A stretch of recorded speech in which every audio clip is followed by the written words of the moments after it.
Good morning, everyone, and welcome to day 2 of our workshop on the relationship between ship energy efficiency and underwater radiated noise. Thank you all very much for your active participation yesterday, and I and colleagues would like to sincerely thank Glow Noise and on your behalf for sponsoring such a wonderful reception yesterday evening. And I hope you all had plenty of time to engage with each other and with the experts and their fabulous poster presentations that we saw. Yesterday was a full day of conversation on the first 2 themes of this meeting, and so it's important that we have a quick recap. And so to do that recap, I'm going to turn over to Layla Hatch from the United States, who has been a key member of the organizing committee of this workshop, and Layla is a senior ocean scientist with the Natural Resources Defense Council. So over to you, Layla. Thank you. Thank you, Michael. As a brief summary for a lot of content yesterday, we saw evidence of both significant progress and a more focused appraisal of the challenges in achieving underwater radiated noise and energy efficiency in tandem through technical approaches. Clearly, we've moved forward in 2 years. We heard more about implementation and planning for efficient and lower noise approaches. We saw appraisal of noise resulting from energy efficiency approaches evaluated at fuller scales, and we saw more integration of noise reduction as a purposeful objective. Beyond the specifics of each approach, we learned yesterday about the processes that are being used to make these assessments, and we discussed successes in quantifying actualized energy efficiency and radiated noise achieved through retrofits and under different operating conditions. We also saw the important role that predictive models are playing and can play more in accompanying measurement and suggesting co-optimization opportunity versus conditions with trade-offs. Many conversations turned to the roles for various measurement methods. And although it is clear that continuing to develop standards for both directed and opportunistic measurement is a priority, it's also clear that there are different roles to be played by several different measurement modalities, including both in-water and on-board techniques. The key is going to be matching techniques and their associated uncertainty appropriately to the different decision points that ship owners, designers, builders, and operators are making as they engage in management planning for efficient and noise-reduced vessels, and we're likely to see this touched upon again today in today's conversations. It has been well understood that continuing to share quantitative information on energy efficiency and noise performance is highly valued by the community. However, the discussions here have made some important points about what some of those common resources need to look like and how they can be applied. We've heard about the value that resources like the VARD report and a new white paper that was noted yesterday, produced by Noise Control Engineering. These are shared resources that provide sortable matrices where you can match operational profiles and their efficiency and noise performance to vessel types. This went by very fast yesterday, so we wanted to provide these links to the group again so that you can access them easily. You can then look at various technology synergies and constraints for different profiles. We've also heard about the value of case studies in bolstering business cases, providing valuable de-risking for vessels with similar attributes. We heard very quickly some really important appraisal of uptake for different technology that we can help hone in on where the industry is going, what the realizable noise co-benefit is likely to be, and where it will fall short of ambitions. Our second theme brought in perspectives and roles for more of the actors that are engaged in both efficiency and noise reduction planning for shipping. We heard from those engaged in reporting mechanisms, cost evaluations, incentivization development, to consider how vessels with higher efficiency and lower noise can be identified first, and then supported through branding, financial, and compliance schemes. We discussed how fuel burn and related air emission metrics can relate to predictions or measurements of underwater radiated noise in schemes that seek to identify environmentally beneficial performance, including CII, EEDI, and EEXI. We had some good conversations about the roles for the many supply chain players in implementing higher efficiency and lower noise transportation systems, including ports, administrations, chartering companies, as well as ship owners and operators. We talked about various roles that the industry plays in incentivizing that diverse engagement towards new ways of doing business, while also hearing tangible examples of what that engagement is already looking like in the financial sector, among ports, and through consortia. In short, we noted that the technical potential to achieve significant URN reduction alongside energy efficiency gains exists and is being realized through technical and operational strategy. The key obstacle to global scaling are the high cost of URN measurement and the need for more widespread, well-configured incentive schemes to drive industry-wide commitment. And with that, I'm going to pass it back over to you, Michael. Microphone. Thank you very much, Leila, for that excellent summary. Today, we are turning to our third and fourth themes. And as yesterday, we are going to have presentations interspersed with your questions. Really great questions yesterday and great interaction, and I'm sure it'll be the same today. We will hear presentations that can inform the development of design standards or best practices for integrating energy efficiency and underwater radiated noise in new builds or more comprehensive retrofits, and experiences building models to predict both energy efficiency and underwater radiated noise as tools to evaluate the potential to realize co-benefits under different shipping scenarios. And today our themes will be moderated by Jesse Spence from Noise Control Engineering and Leila Hatch, as I said, from the Natural Resources Defense Council in the United States. We will have a coffee break, kindly sponsored by Belgium. Thank you very much, Belgium. And we will hold a moderated discussion with the panel and with you all before providing some conclusions and closing remarks before we end the workshop today at 5:30. And of course, as this is a workshop, we are identifying defined achievables. This is an ongoing work in the work plan of the International Maritime Organization, so it's an extremely important workshop. It's not a fireside chat, and there will be very important identified deliverables that we will then work hard on in the days to come. So we need to use our time today to identify all of those, and I'm sure we're going to have a great day. So it's now my great pleasure to turn over to you, Leila and Jesse. Thank you. Great, and thank you very much. We're looking forward, as Michael said, to a lot more exchange with you all today.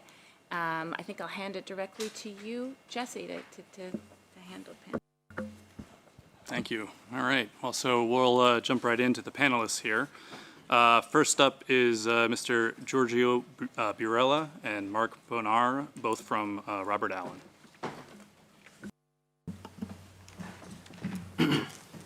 Hi, good morning, everyone. Yeah, my name is Mark Bonar. This is Giorgio. We're both project managers with Robert Allan Ltd. So we'll talk today about some underwater radiated noise insights from electrical tug design and measurement campaigns, and then sort of speak a bit more broadly about industry uptake of electric technology through perspective of cost, infrastructure, and emissions constraints. So just for some context about Robert Allan Ltd, our company, we specialize in workboat design, predominantly in tugboats. It's about 1,300 vessels operating worldwide that were designed in our office. Predominantly, these vessels are diesel-powered. So since battery electric tugs became sort of available on the market in about 2023. There's been about 90 vessels launched from our office, designed in our office in each of 23, 24, and 25. And about 12 of that total are battery electric. So that's about 4.5%. And further context building, what is a battery electric tug? So at Robert Allan Ltd, we have a working definition of this. It's a vessel that's capable of performing its intended operation using only electricity supplied from shore power. In terms of the technology on board, these are hybrid vessels. So typically they have relatively large generator installations on board. And those generators allow for firefighting operations, which is an important characteristic and capability of these vessels. It also extends the range of the vessels from 60, 80, 90 nautical miles on electric power to, or on battery electric power to, thousands of nautical miles for delivery voyages, repositions, those kinds of things. So the intention, though, is that you're sizing a battery bank on board that lets you capture most of the operations of these vessels using energy derived from shore power. So we received some inquiries years ago regarding underwater noise from a few of the local tug operators, and all of these were spurred by the interest spurred in the Port of Vancouver following the startup of the ECHO program. And in particular with the concern regarding the endangerment of the southern resident killer whale in the Salish Sea in the British Columbia waters. As a consequence of these issues, Transport Canada offered several granting opportunities, including the Quiet Vessel Initiative, to which we participated and funded this project. There are now 5 electric tugs operating in British Columbia. The primary intent for these tugs was not URN reduction, but really decarbonization of the tug operations. So URN wasn't a specific design requirement, but more was more a co-benefit of electrifying the powertrain. But this also gave us the opportunity to study the underwater noise profile of this vessel and compare it with comparable diesel tugs. We started up in 2023 a measurement program of underwater noise aimed at measuring and characterizing URN from diesel and electric tugs.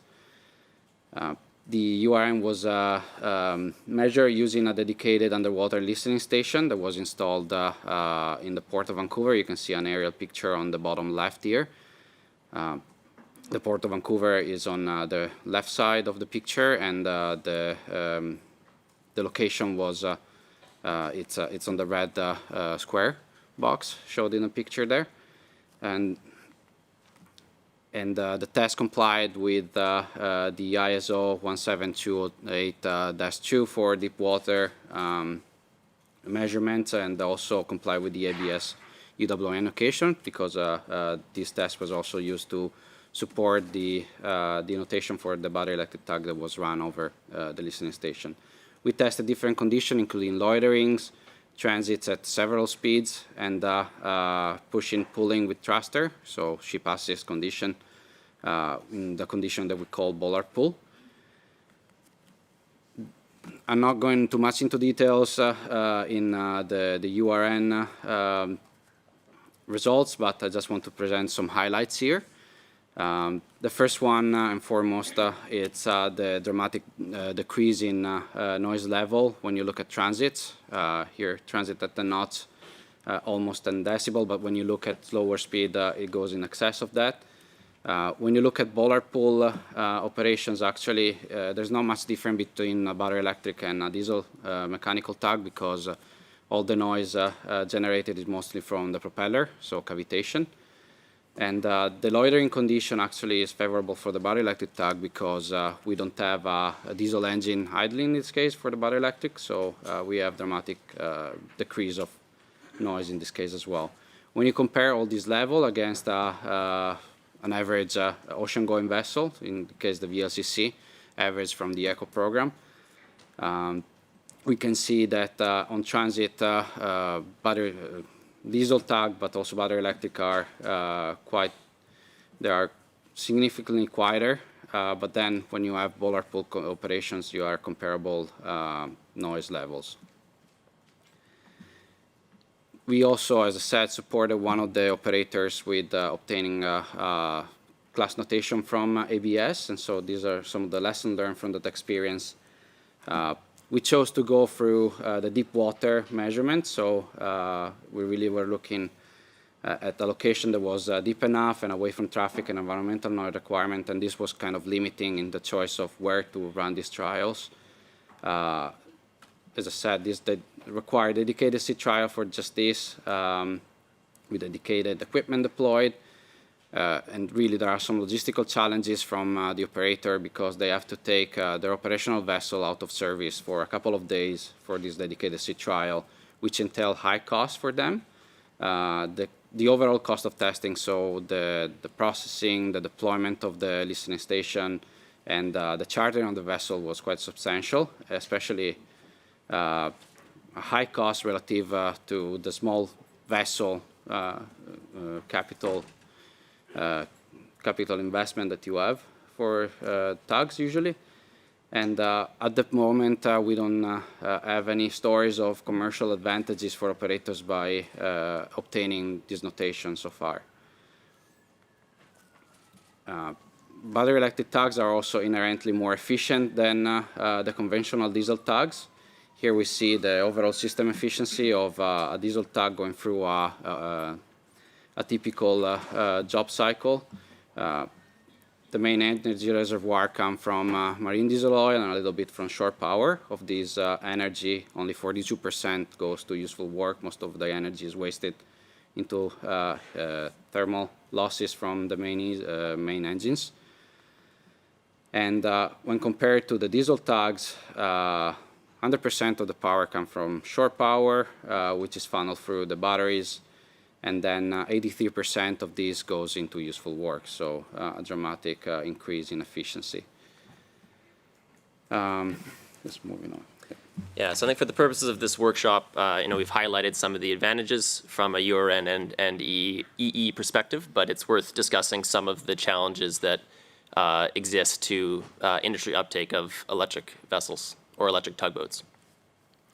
So as you might expect, the main hurdle remains capital costs. So an electric tug is going to be about 1.5 to 2 times as expensive as a similar diesel tug.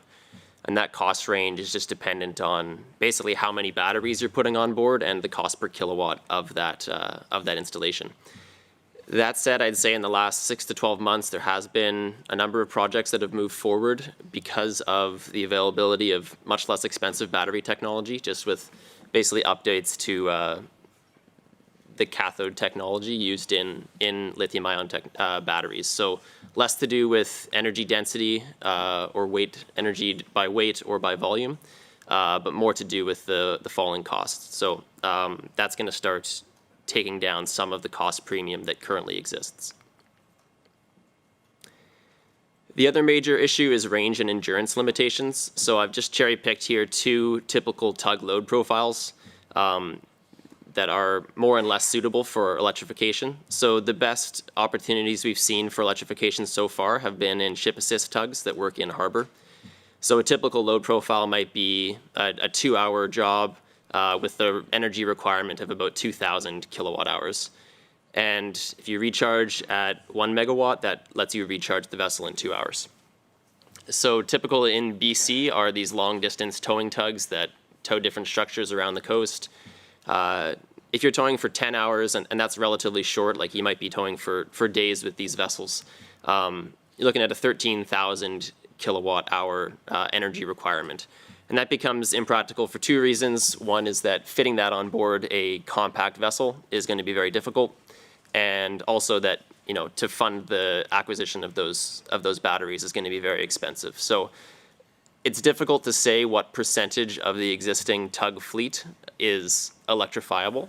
It depends a lot on the availability of shore power, which is sort of another separate discussion topic that we don't have too much time for today, but is very important. it also depends just, how broadly that network is distributed, and also to what extent vessel owners are able to adjust their operations to better leverage this technology. From the perspective of connecting the URN benefits to the CO2 emissions intensity, we can look at this example here. It's an electric tug that operates in the Port of Vancouver. So it can operate with about a 99% emissions reduction relative to a diesel vessel doing the same jobs. And that reduction becomes possible when your grid electricity is low emissions. So Vancouver has lots of rain and lots of mountains nearby, lots of hydropower available, and that results in a low emission energy grid. If you take that same tug that can operate at that 99% emissions reduction, and you operate it in a jurisdiction with an energy grid coming from fossil fuels and renewable as a mixture, you can get sort of a 50% CO2 emissions reduction. But if you plug that same tug into a energy grid that comes from a coal power plant, then you actually are going to increase your CO2 emissions. So depending on the jurisdiction that you are interested in operating this vessel in, it becomes difficult to get that synergy between URN and CO2 emissions reduction.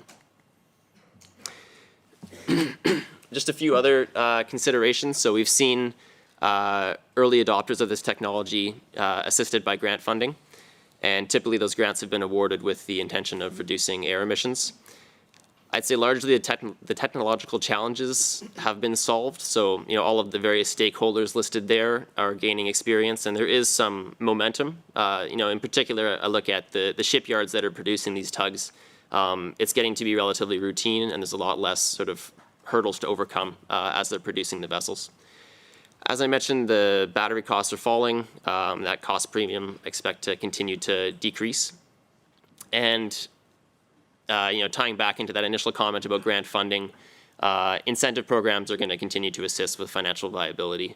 I think people here can probably speak more wisely than me about the EU emissions trading system and what impact that might have on electrification. But programs such as India's Green Tug Transition Program are driving the acquisition of electric vessels. So whereas typically the grants issued so far have been relatively more locally sourced and based on applications, we see sort of more statutory programs as being helpful to push or incentivize owners to acquire these vessels. So here are some key takeaways for you today. We saw some dramatic URN reduction with an inherently more efficient powertrain for battery electric tugs compared to diesels.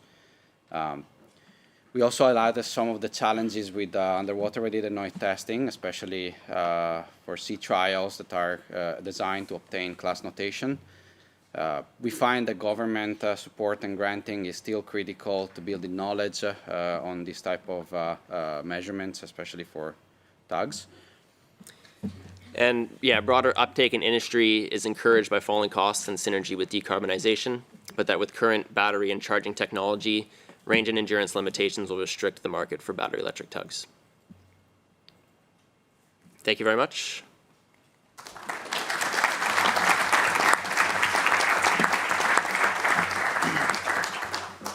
All right, thank you for that. So next up, we have a trio of experts. We have Sara Adams with Quiet Sound, Kevin Reynolds with Glosten, and Robert Fernandez with ABS. Ladies and gentlemen, good morning. My name is Kevin Reynolds. I'm with the Glosten Associates. We're naval architects, marine engineers in the U.S., Seattle, Providence, Massachusetts. Thank you. We had a privilege of doing a project jointly with American Bureau of Shipping, Washington State's Maritime Blue, and Noise Control Engineering. What we were trying to understand was what are the barriers to adoption? Are the technologies available? Why aren't these different aspects being taken up? We heard yesterday about what are the drivers for why folks would take up the technology. We just heard a great presentation from Allan Ltd. talking about the success that they've had in putting vessels that are quieter on the water, so overcoming those technological barriers, and they were just hinting at what is the reason for these different vessels being adopted.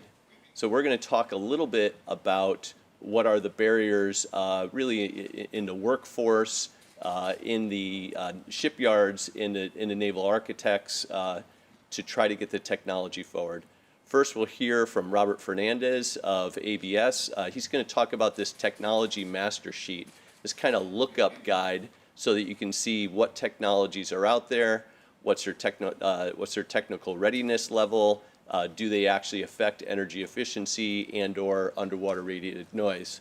We'll hear from Sara Adams. She's going to talk about what does it take to bring different parties together so that you can understand what are the drivers, what are the barriers, and then I'll finish by sharing some of our conclusion, our summary findings. Robert.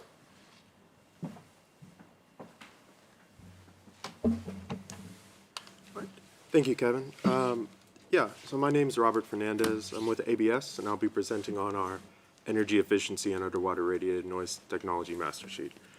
So this spreadsheet was a culmination of the efforts between ABS, Glosten, Noise Control Engineering, and Washington Maritime Blue, and can be accessed at the ABS Knowledge Center on our website. So here we have a link to the generic Knowledge Center. Right now, the Mastersheet's in its final phases of review, but by the close of business today, it should be available online. So I just want to go through a little bit about the motivations for this sheet. As Kevin said, we did have a workshop, and one of the big takeaways from that was owners, operators, not knowing really even where to start, what technologies were available, who to call, these kind of questions we hope to answer with this sheet that was, in essence, a spiritual successor to the VARD report, which we also did show them and they had not seen yet. So we developed this with a little bit more of an American focus, but we hope that it's not constrained, at least to the Americas. With that, I want to go over a little bit of the overview. So we covered 89 different technologies, which we separated into 11 different groups, with 56 of those being identified at readiness level of 9. So with that, I kind of want to emphasize that a lot of the responses we were getting was that they didn't think these technologies were available, but these technologies, they're out there, they're mature, and they are ready to be implemented, was something we really wanted to emphasize with this sheet. So on the left here, we have a little bit of a few of the metrics that were covered within the sheet. We have energy efficiency and underwater noise improvement, technology readiness level, commercial readiness level, time of installation, cost estimates, and then as well as potential vendors. And at the bottom there is a short example of what the spreadsheet looks like. So moving on, just do a little bit of a deep dive into what you might find for technology. We have here the Flettner rotor, which is a type of wind-assisted propulsion with a cylindrical sail mounted on the deck of a ship. You'll start off with a short description of the technology, any potential improvements that we could find from literature for both energy efficiency and underwater radiated noise. Then you move on to its technological readiness, commercial readiness, estimated installation time, and so this is you'll see a range here for the technologies.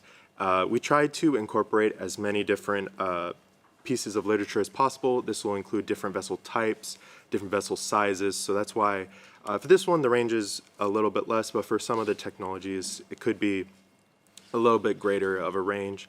And this, I will note, is for a single rotor, if you thought maybe it was a little short. Then moving on, if it would need a dry dock for installation, maintenance cost we could find, installation costs, and then applicability. Here you'll find two different options, whether it's retrofit or new build. Anything that can be retrofit will be new build, so you'll see those put together, whereas there are certain technologies which are only recommended to implement into a new build. So you will see a distinction there. And then finally, some potential suppliers that we could identify, since that was a big question surrounding these technologies that we found at the workshop. So, and this is not necessarily all of the columns that are included. We also have comments surrounding maybe installation specifics, cost specifics that if we thought something was important were included, as well as image references so that somebody could see a application of these technologies. With that, I hope this can be a great resource for the industry, and I'll pass it over to Sara. Thanks so much, Robert and Kevin. For those who haven't met me, I'm Sara Adams. I work for Maritime Blue, and many of you might know me in my capacity as a program manager for Quiet Sound, where I implement operational measures to reduce vessel impacts, namely underwater noise for the benefit of endangered whales, very similar to ECHO program, but down in Puget Sound. And Maritime Blue as a whole is a convener. We have over 125 members across ship owners, architects, shipyards, workforce development professionals. And I mention this because it's really important to think about who's in the room and how we build those relationships. We've had a really positive experience within Quiet Sound program, understanding what vessels can do operationally. And as mentioned by many folks here today, workboats, ferries, they're not necessarily the best target for a thing like a slowdown, and they're thinking about what they can do for their vessels. So trying to work with those folks who've highlighted and have appetite to move some of these ideas forward. So like us all here today, this workshop brought together a very diverse group of folks. First, we conducted interviews with technology providers, naval architects, shipyards, national labs, and owners and operators, with the goal to understand what the current state of technology implementation was, as well as capacity, capability, and challenges faced by the industry in implementing this emerging technology for energy efficiency and underwater radiated noise.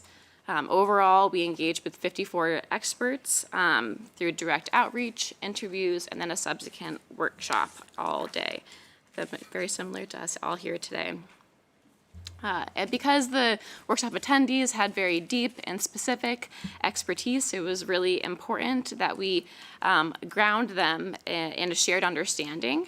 So we started the day with panels on electrification, energy innovation, and technologies to reduce URN, as well as some highlighted owner-operator perspectives to sort of contextualize some of these issues and challenges. We designed breakout sessions to dive deeper into the barriers and solutions identified in the interviews, namely shipyard capabilities, workforce limitations, regulatory barriers, financing, and technology readiness. The day culminated in 3 premortems of hypothetical vessels. The first was an offshore supply vessel that was electric efficient and met the ABS quiet notation at 10 knots. The second was an ocean-going vessel that utilized alternative fuel and met the quiet notation at 10 knots. And the third was a ship assist tug that utilized alternative fuel. All 3 were capped at 85% MCR. And this was a really important exercise because in designing and building these vessels, we had owners, shipyards, naval architects, technology providers, all working through what the process looked like, where in the process different stakeholders come in, and where in the process things start to break down. And that was really helpful to then identify some of the barriers and potential solutions so that we could build vessels that are utilizing these emerging technologies for reducing URN and increasing energy efficiency. So with that, I'll pass it over to Kevin to talk about some of those barriers and solutions.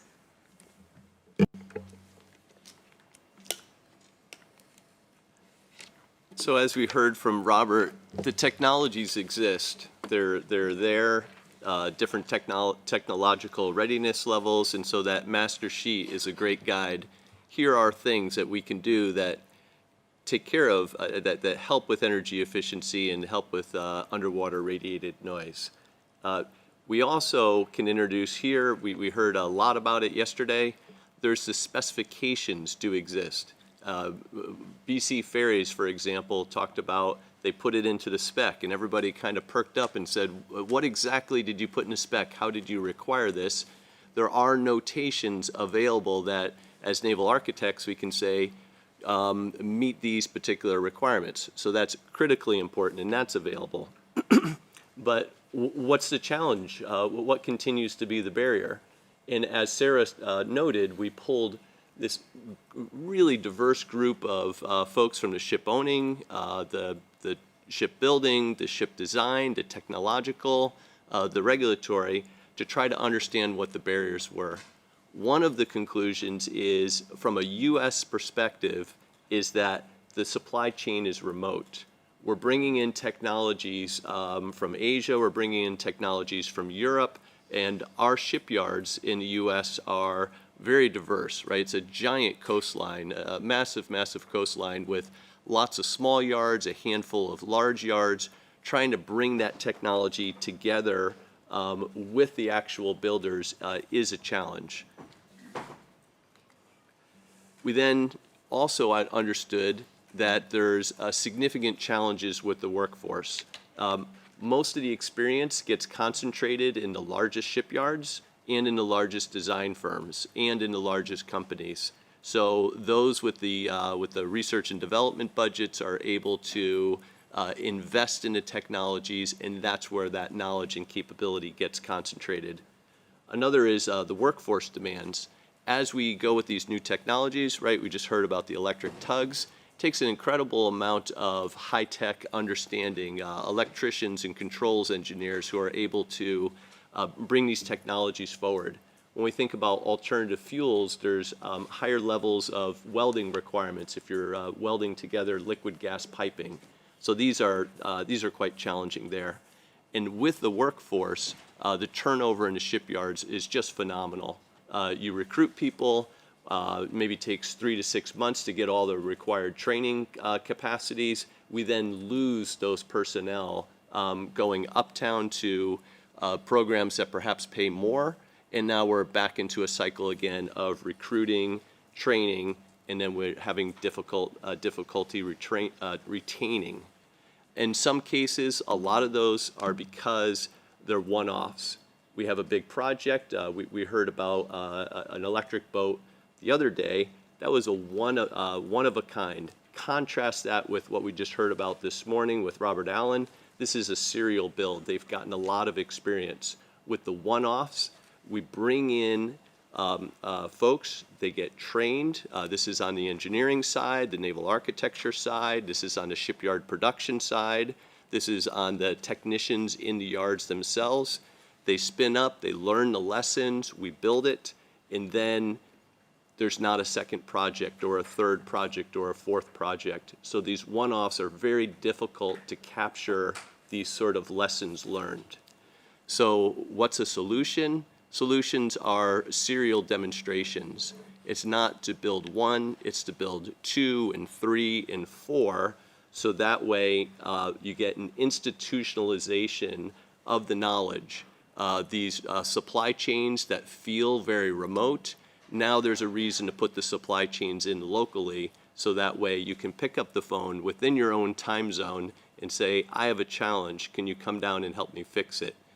When you now have the ability to reach out to multiple suppliers because maybe one is having some struggles, you're able to hit another supplier because you have reliability of what's being built over time. The workforce, they get trained on one. They don't have the rumor or the reality that in 6 months the project's complete and there's no further work. They now know that there's a steady job and there's a place for a career growth path. The naval architects, the marine engineers, they then are learning the lessons and putting those lessons back into build number 2, build number 3, build number 4, and you start getting a learning curve efficiency. So incentives. You cannot, if you're in the maritime field, you learn you can't push a rope. It just doesn't work. So what is the commercial purpose that these URN and energy efficiencies are serving? If it's just a government incentive, if it's just a one-time demonstration project, We can do it, and we keep showing it. But if you want to learn this over time, there has to be some commercial purpose. There needs to be some long-term incentive. There needs to be some function. Financing is required. We just heard a little while ago, 1.5 to 2 times the cost for this sort of project. Where does the capital come from? Where is that investment coming from? So getting that long-term purpose, commercial purpose, then gives the ability to have adequate financing. This is absolutely critical. And then incentives rather than regulations. So if we set very clear objectives, then you end up with adoption that can be sustained. In that workshop, we got a great quote. If you really want to drive innovation, you do it through incentivization, not regulation. Thank you.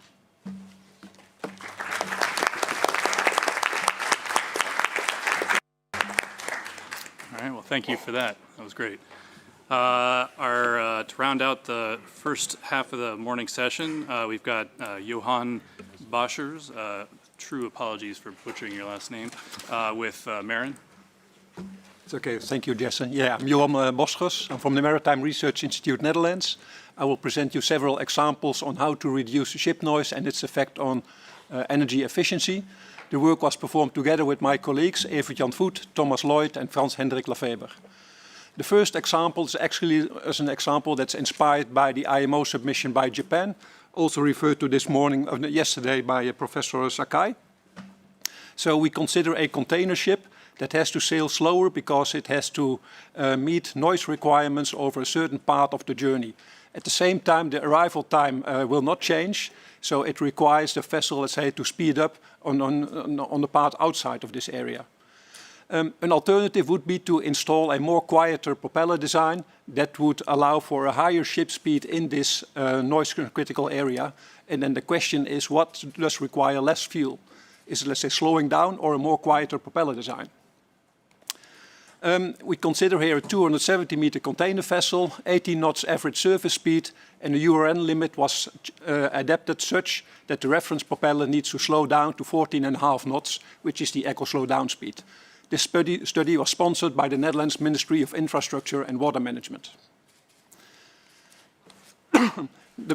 For the propeller design, we make use of our in-house developed tools. So we have a CFD computed ship wake field, a propeller analysis tool that's a boundary element method, coupled with some semi-empirical methods to predict the underwater broadband radiated noise. It predicts the noise by the cavitating tip vortex and by the sheet cavitation noise. And at the same time, we also noticed that the optimizer works at its best if we have a lower limit for the noise levels, which in this particular case was supplied by the piano machinery noise model. Then there was an automated propeller design tool, somewhat similar as what Giorgio Tani showed yesterday. It's called the PropArt. So it generates the propeller geometries, it makes the calls to Procal, it analyzes the results and makes sure that the goal and constraints are satisfied. The goal in this case was to produce the required thrust at minimum torque and minimum URN source level, and the constraints were with respect to propeller strength, erosion, RPM, and propeller diameter. Here we then see the results for the propeller efficiency versus overall source level. So the optimizer starts in the upper left corner with the crosses. They are unfeasible propeller designs, but as the progress, as more generations are being made, the crosses are turned into dots and we have a lot of feasible propeller designs. In total, 100 generations are shown and each generation consists of 100 to 1,000 propeller designs. So in the end, we see that we have a lot of possible and realistic propeller designs for this ship. But we also see, let's say, that after a while, we cannot cross this red line. This red line is called the Pareto front, and this shows us the trade-off between propeller efficiency and URN source level. If we look at the most efficient propeller in the upper right corner, we have a propeller with high efficiency, but with a significant amount of sheet cavitation on the propeller, and therefore also it generates a lot of noise. On the other end of the line, in the lower left corner, we have a more quiet propeller, only have a tip vortex cavity. As a result, the noise levels have significantly reduced and the but also the efficiency has reduced.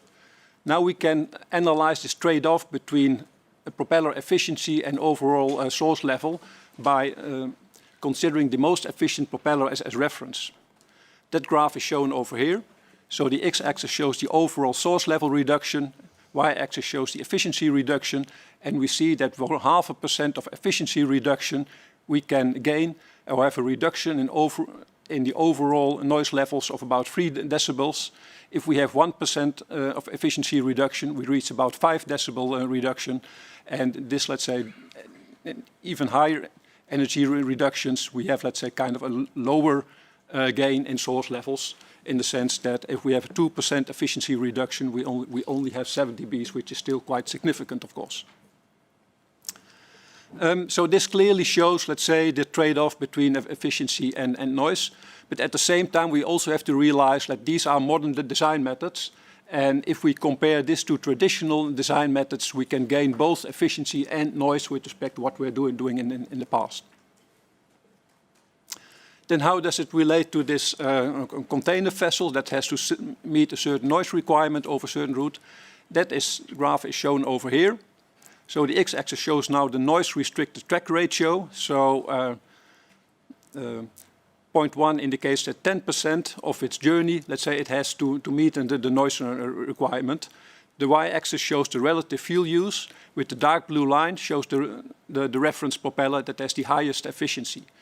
We see that as it has to slow down and afterwards it has to speed up, that the total or relative fuel use is increasing. At the same time, we see that if we apply a more quieter propeller that allows for a higher ship speed in this quiet region, that the relative fuel use does not increase as fast as for the reference propeller. And there seems to be a turnover point at about 10%. So if the noise limited area is larger than 10%, actually a more quieter propeller design requires overall less fuel than the reference propeller. And these results are in agreement also with the Japanese studies. The other study is the evaluation of air injection to mitigate underwater radiated noise. Also already referred to by Emilio De Angelis yesterday. So we have the masker system, by which we apply air injection around the hull to reduce machinery noise. The Prairie system, air injection into the propeller to reduce cavitation noise. And these studies were performed in the EU Saturn project. The idea was to combine these air injection studies with well-known energy efficiency measures, such as, let's say, the air lubrication system, which we saw in some nice examples yesterday. Good that we now have full-scale data available. So these provide a 5 to 10% net fuel saving, and the idea was to combine the Prairie system with the pre-swill fins and ducts, which also have shown that you can gain, if you have a power saving of 3 to 8%. Within the Saturn project, we did not look into the energy efficiency measures, but we wanted to focus on the URN reductions. So the first system is the Prairie system, so injecting air into the cavity. The idea is that the compressible air kind of dampens the collapse of the cavity, and thereby it reduces the noise levels. And this seems like a system by which we can avoid the propeller design trade-off. So we can have a propeller with high efficiency, but also with high noise levels. And as soon as it has to meet a certain noise requirement, we switch on the system in order to reduce the noise levels. The resulting change in noise levels, of course, we see a reduction in the noise levels over a major part of the frequency range is shown over here. Typically, noise level reductions of up to 10 dB were obtained, but for one particular case, we hit, we were actually very good, let's say, and we showed that there was a maximum noise reductions of about 24 decibels. So this is, let's say, where the hump of the cavitation noise is located, and we see that the magnitude of this hump is significantly reduced, and it depends upon the frequency where the hump is located, also, let's say, where the noise mechanism is more effective. At higher frequencies, we saw, let's say, some inconsistent results. Some variability can be that we have a reduction in noise levels, but can also be that we have a small increase in the noise levels. Somewhat that was very consistent in this particular case is that at very low frequencies, so blade passage frequency, the first and second harmonic, we have an increase in the noise levels, and that's related with the fact that the cavity has become much thicker in size. The other system is the masker system, by which which is being used to reduce machinery noise. We had the same ship hull of a tanker. The center part was now made of steel. We added stiffness in order to resemble the structure of a ship hull, and the stiffness were excited by a shaker. Then an air was injected from porous hoses upstream of this steel section. We excited the steel hull with the shaker and then measured with and without the air bubble in injection. The results are shown over here. We see that the insertion loss is at most about 20 decibels at the frequency of 1 kilohertz, slowly decreasing at higher frequencies and somewhat more rapidly increasing at low frequencies, but it's still effective at lower frequencies. And these results are in good agreement also with results at full scale for bubble curtains, by which people are mitigating pile driving noise. We see it in the graph with the bubbles that it's not really a closed bubble layer. So there are openings in there, and that implies that you may have acoustic shortcuts. So this shows that we can potentially increase the insertion loss by adding more and more bubbles. Actually, let's say we did some tests with another, with an air mattress, and there we saw a significantly larger insertion loss for that particular situation. Then both air injections were applied to a full-scale test case, for which we used the Overseas Harriet. It's a 173-meter bulk cargo ship, for which a lot of sea trial data is available, both for non-cavitating and for cavitating conditions. For the masker system, something that was not discussed before is that we only looked into the mitigation of machinery noise, so by using the shaker. But during first tests, when we applied it in the basin, let's say, in which also a propeller was added to the model, we noted that quite some air is, of course, disappearing on the sides. It remains on the bottom of the hull, but on the aft part of the ship, the air is actually sucked into the propeller disc. And as a result, we see a reduction in thrust and torque of the propeller and a decrease in efficiency of 1 to 2%. So in that sense, we see that the masker system is also putting air into the upper part of the propeller disc, and thereby it may also mitigate propeller cavitation noise, but we did not investigate that in this particular project. For the Prairie system, we expect somewhat similar results.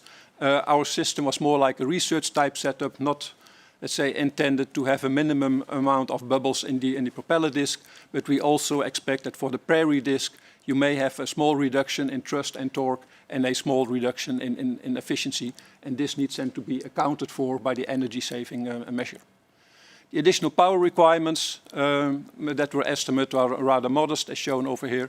And then the lower graphs show on the left, we have a graph for the machinery noise dominated part, where we see a significant reduction at high frequencies. The right graph shows a graph where we have a cavitating propeller present. Due to switching on the Prairie system, we see a reduction in noise levels, but the reduction in noise levels is not such that machinery noise becomes dominating. So for this particular case, it implies that using the masker system at such a high speed would not be very effective. That brings me to the concluding remarks.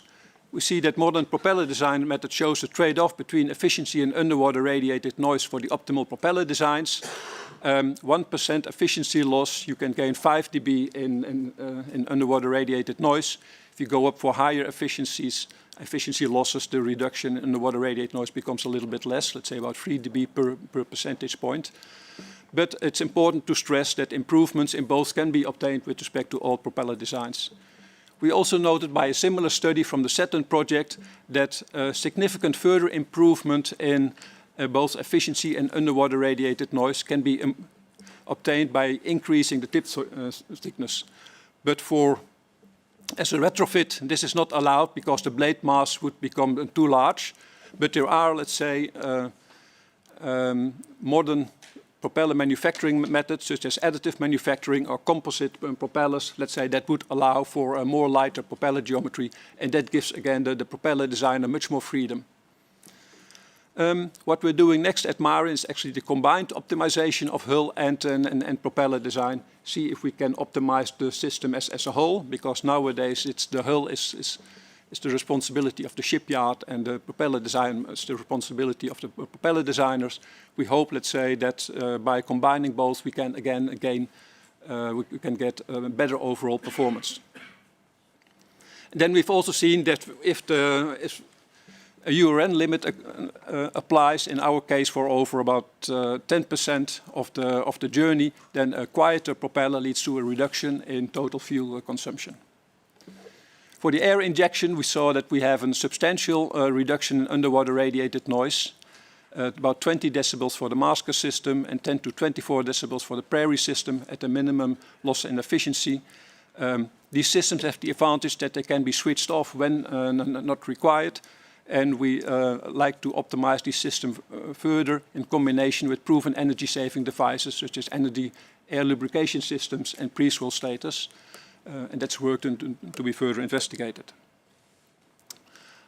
More details can be found in the references shown on this sheet, and that concludes my presentation. I thank you for your attention.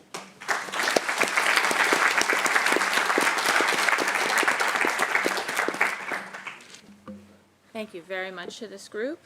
We're going to move, as in yesterday, to Q&A sessions that are quite focused on the presentations, but just a gentle reminder thematically that I should have done at the start, that we're looking here across these very diverse perspectives at how facets of moving integrated design practice forward, both at the the retrofit phase, but moving as far as we can back into the design scheme. So these concluding remarks were a very nice bridge to the types of remarks you heard about some of the other human features and the cultural aspects of getting these designs through process.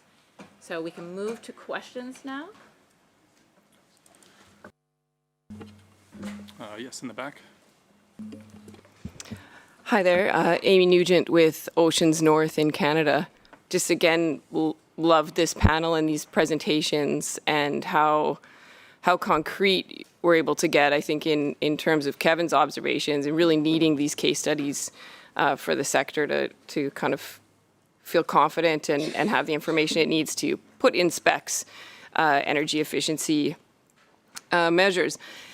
And I also want to say that it does pick up a little bit on some of the debates yesterday, but the comment about its incentives and not regulations that work in the face of all the operational and commercial challenges. I just want to observe that the operational and commercial challenges are absolutely some of the huge strengths of the presentations today and yesterday. Like you heard BC Ferries say, no solution works unless you can call the captain and the captain can do it. Like that is very well observed, especially to policymakers like me. And at the same time, I would just say, having worked for over 20 years in carbon regulation and energy regulation and pricing in Canada, what we absolutely see is that regulations are the necessary signal, and a price signal is the necessary signal that you need to put on any sector that will create difficulty, that will express itself in the form of innovation and then capital investment as the sector develops in its energy efficiency journey. So you absolutely see hard to decarbonize sectors like, for example, cement, making massive emissions reductions and massive technology changes you didn't even think were chemically possible happening because of these signals in jurisdictions that are hard to decarbonize. So I just wanted to say both are so important, both can go hand in hand, and if an elegant price signal or an elegant regulation developed with industry and then using incentives, and I think Robert Allan observed it so well to say what you need is not just one-off incentives, but this predictability. And I think I heard even Robert Allan say, let's make those statutory, let's put those signals in law or those incentives in law. So more an observation, but super interesting. Thank you. Yeah, I don't know if we have any commentary on that from the panel, or and maybe just comments on, can you comment more towards incentives versus regulation, possibly? Yeah, I can offer a little insight and a little bit of thought. And we've had some tricky experience at the IMO, for example, with the ballast water convention, where the idea there was to require a set of reductions when the technology hadn't quite been proven. So we ended up with this a bit of a stalemate.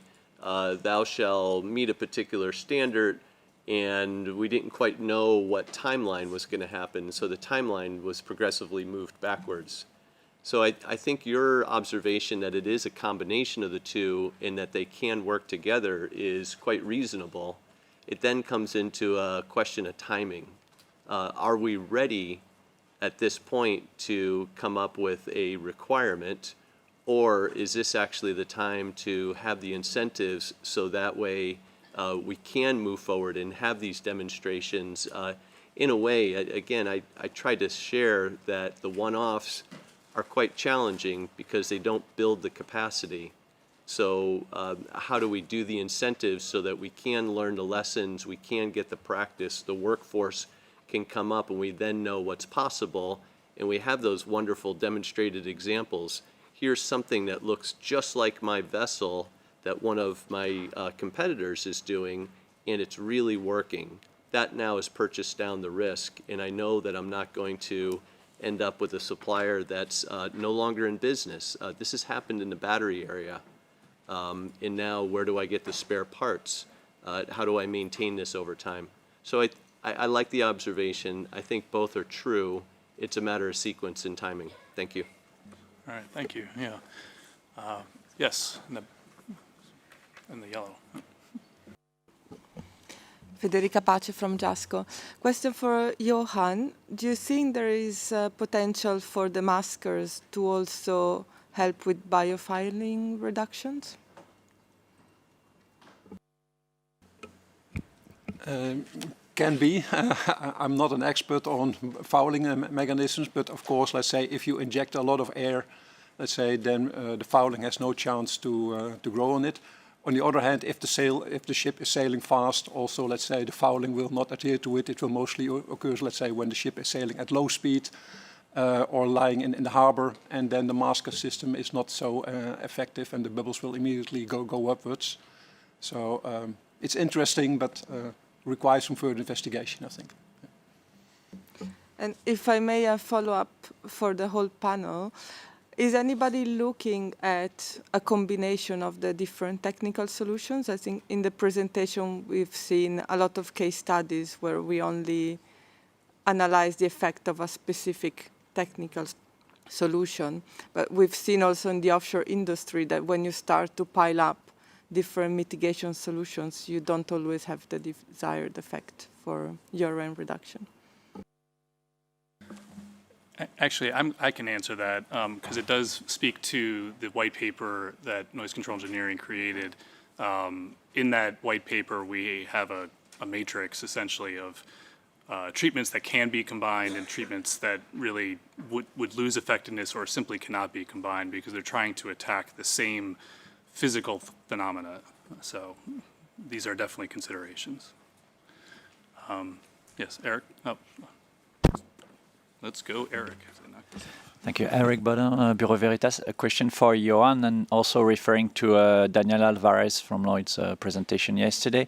In the design approach and the choice of propeller design, I would go for the most efficient to save fuel.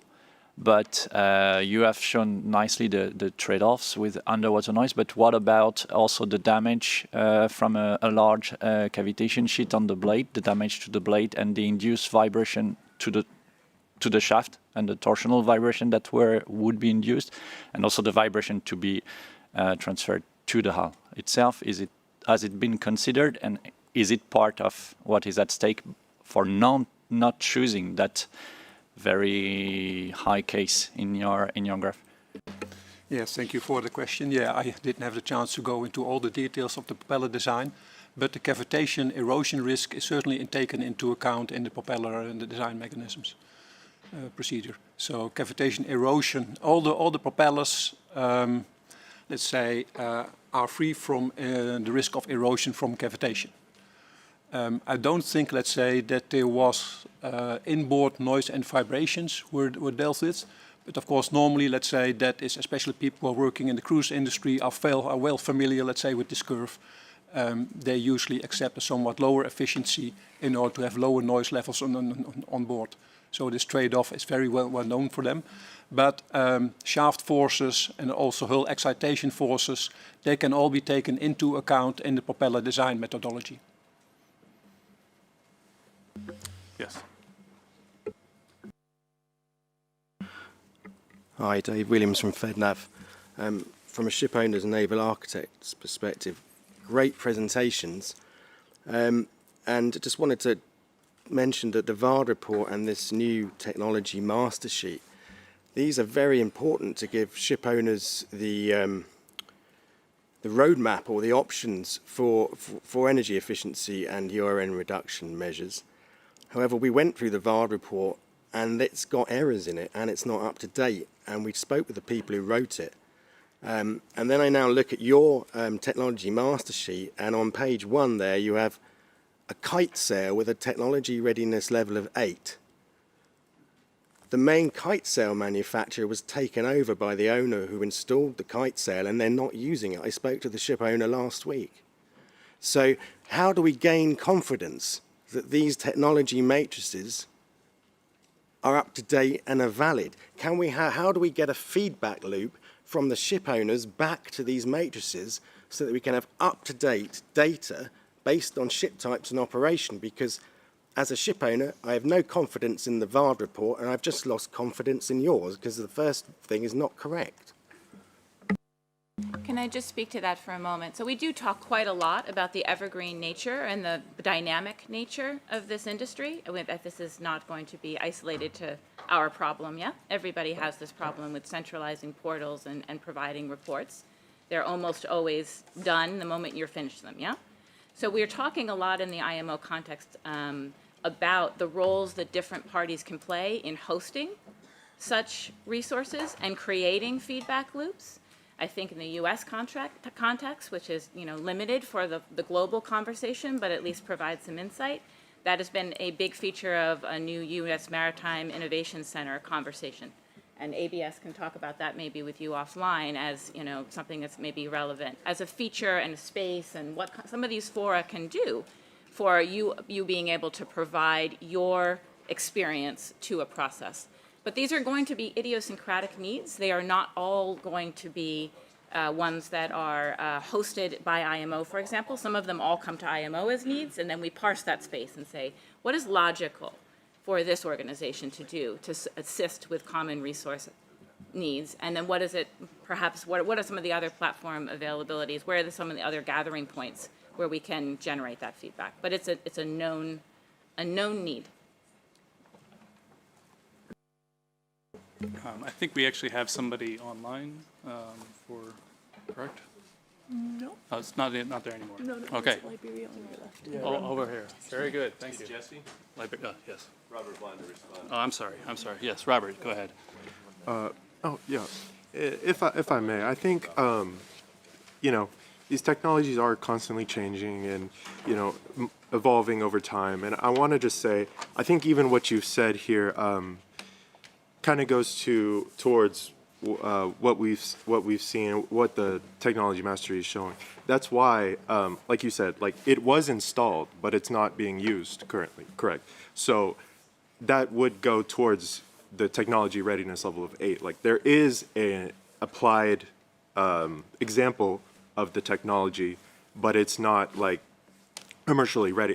It has a working or was working example, but it's not being currently applied. So I think that's better explained in the full report. We have exactly what each technology readiness level corresponds to. And so I think even what you've mentioned here kind of solidifies what we saw, is that this technology has been applied and there are examples, but it's not a 9. It's not like, you know, everybody can put it on and it works. So there are the levels, and it's what we have considered between just going through, you know, hundreds of literature, press releases, and different things to try and compile to develop these technology and commercial readiness levels. So. Thank you. Okay, yes. Go ahead. Thank you.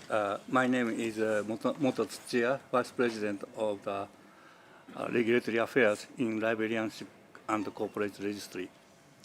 The presentation yesterday and today shows that the battery electric tugboats are quieter. That might pose a question that in case of tugboats, the source of the noise emission is engine noise rather than propeller noise. So questions are that to all presenter is that if URN has more correlation to onboard noise or engine room emission noise, which is already governed by SORAS, or if that we need to look into other noise sources. I'm looking at, because if we look at the former, i.e. engine room noise, then measurement, survey, and certification scheme are already being established, so it may be easier to address. Thank you.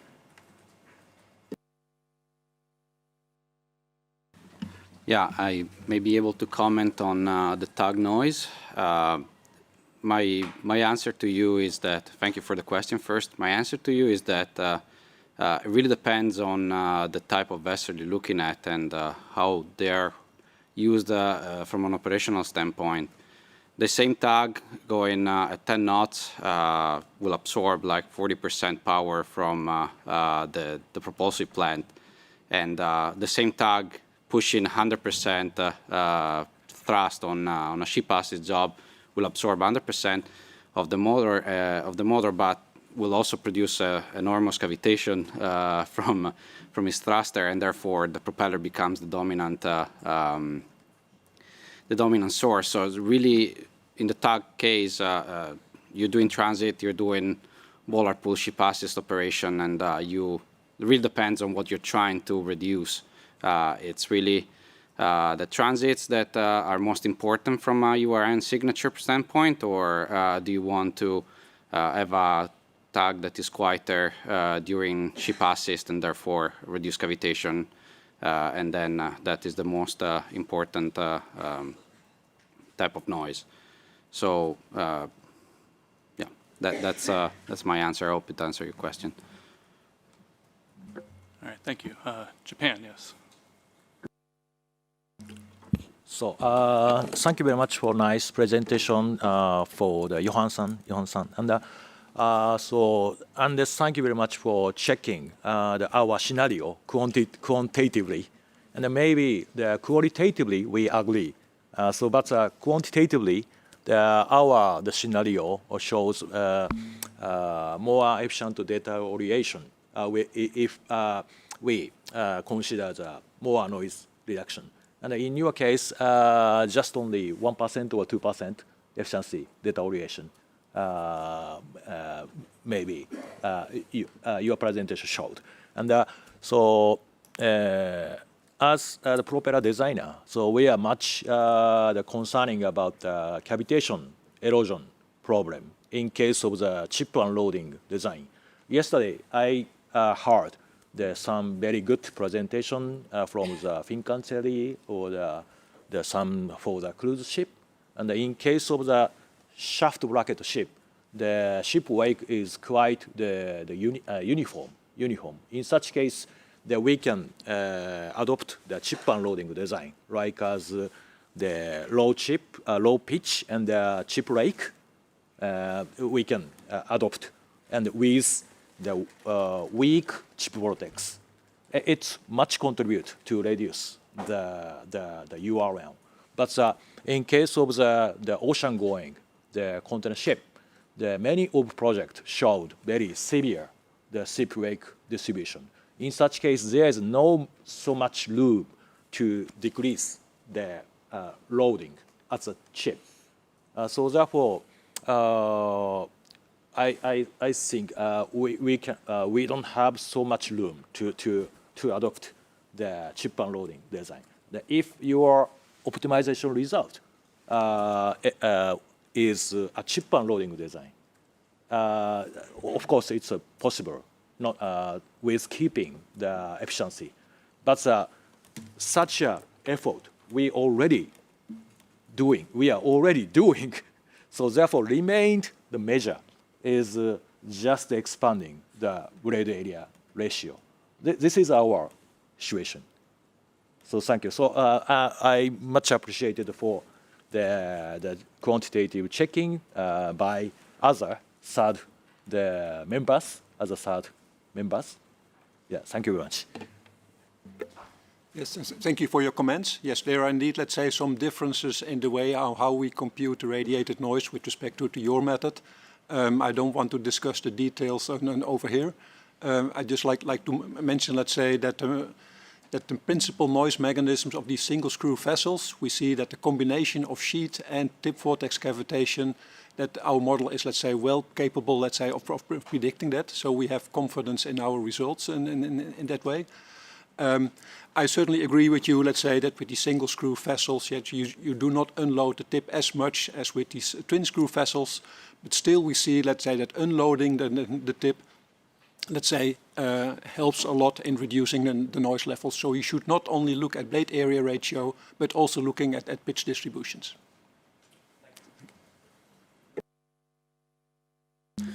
We have one more, ICS. Thank you, Chair. I really like Johan's presentation of the conflict in propeller design between efficiency and underwater radiated noise. And I think that's a really important and timely message to get out into industry at the moment. There's some really major programs on energy efficiency improvement, both for existing ships and new ships that are underway and are getting underway. And I think it's really important that everyone understands this conflict. I've seen some examples recently of webinars on energy efficiency and a conference, and also advertising materials for propellers, which are entirely focused on energy efficiency. Almost no mention at all of underwater radiated noise. So I think there's a risk at the moment that experts are compartmentalized. You know, either you're an expert in energy efficiency or an expert in underwater radiated noise. But the two go together. So, you know, I think there's an important educational step, training step for the experts. You know, it should be the case that if you're an expert in energy efficiency, you know about noise. And vice versa, if you're an expert in underwater radiated noise, you're aware of the impact on efficiency as well. Thank you. If I can, yes, thank you for your comment. It's indeed very important, let's say, because we see that if people do not consider underwater radiated noise, they go to maximize efficiency. Exactly. We also see that at the same time that the tools in the last couple of years to either compute or estimate cavitation prediction noise using model scale tests, empirical methods or CFD methods, it is growing. And therefore I also would strongly recommend that if any energy efficiency measure is being evaluated, that some effort is being at least made, let's say, to evaluate the underwater radiated noise.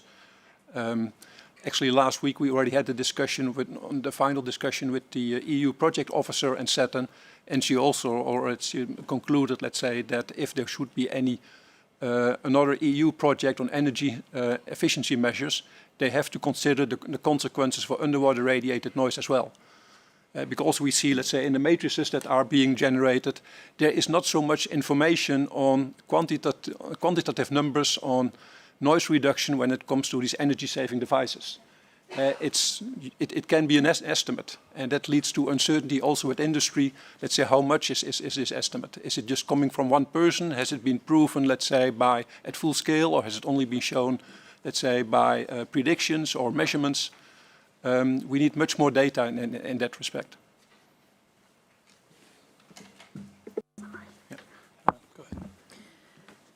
Yeah, that's a great way to move to coffee, so thank you for that.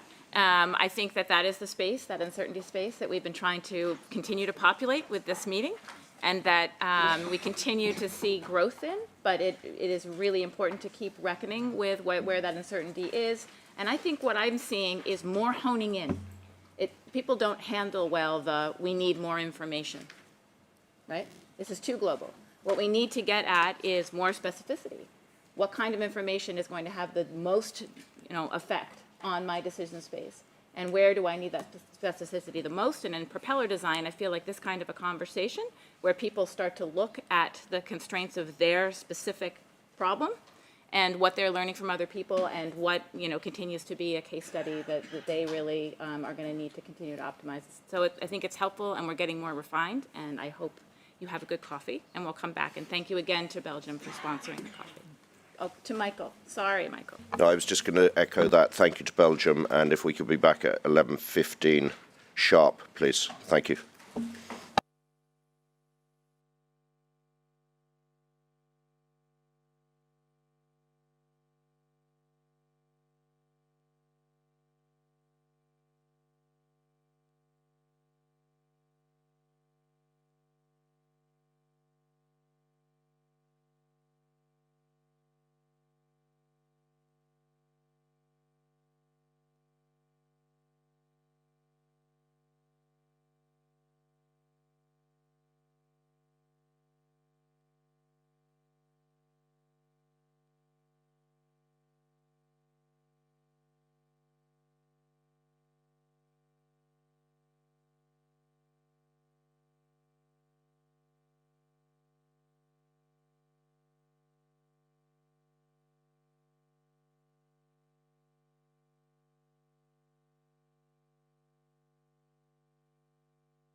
All right, welcome back from coffee.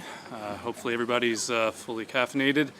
We're going to go ahead and jump into the next presentation from Dmitry Ponkratov at Siemens.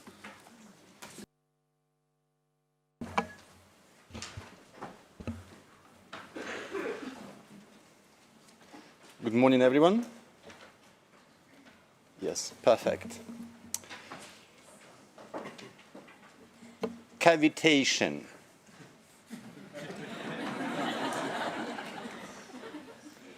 So we pronounced this word quite a few times during these couple of days. So that's how cavitation actually looks on the actual propeller at full scale. Obviously, it's a slowed down video, so you can see all the details, but you can see the complex phenomena which is behind this principle. So, as you know, the cavitation is a primary source of the underwater radiated noise. And obviously, yesterday we discussed about the opportunities how to measure the underwater radiated noise on the special areas in the planet, in the seas. And you can actually understand more about cavitation when you actually measure the noise and understand the source of that. The challenge is once you measure this on the vessel, it might be already too late, especially if the noise is increasing at a certain level. So what can you do to actually fix this? So yesterday we discussed that, yeah, you can slow down the vessel. It's one of the options. But obviously, slowing down will make the efficiency pretty low because the propeller was not designed for specific conditions, right? And obviously, redesign, it would be very expensive. Retrofitting options, you have quite a limited amount of things you can do. And also, the cost is involved. You have to put the vessel off the surface in order to do something with that. We discussed yesterday that definitely it's a complex phenomena.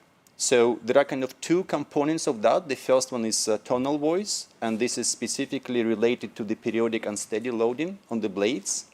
And this is specifically for the discrete frequencies and also the blade passing frequencies. So we can see those peaks in the chart.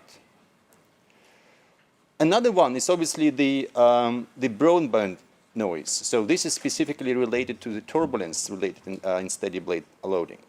And this covers normally the full frequency spectrum of the noise.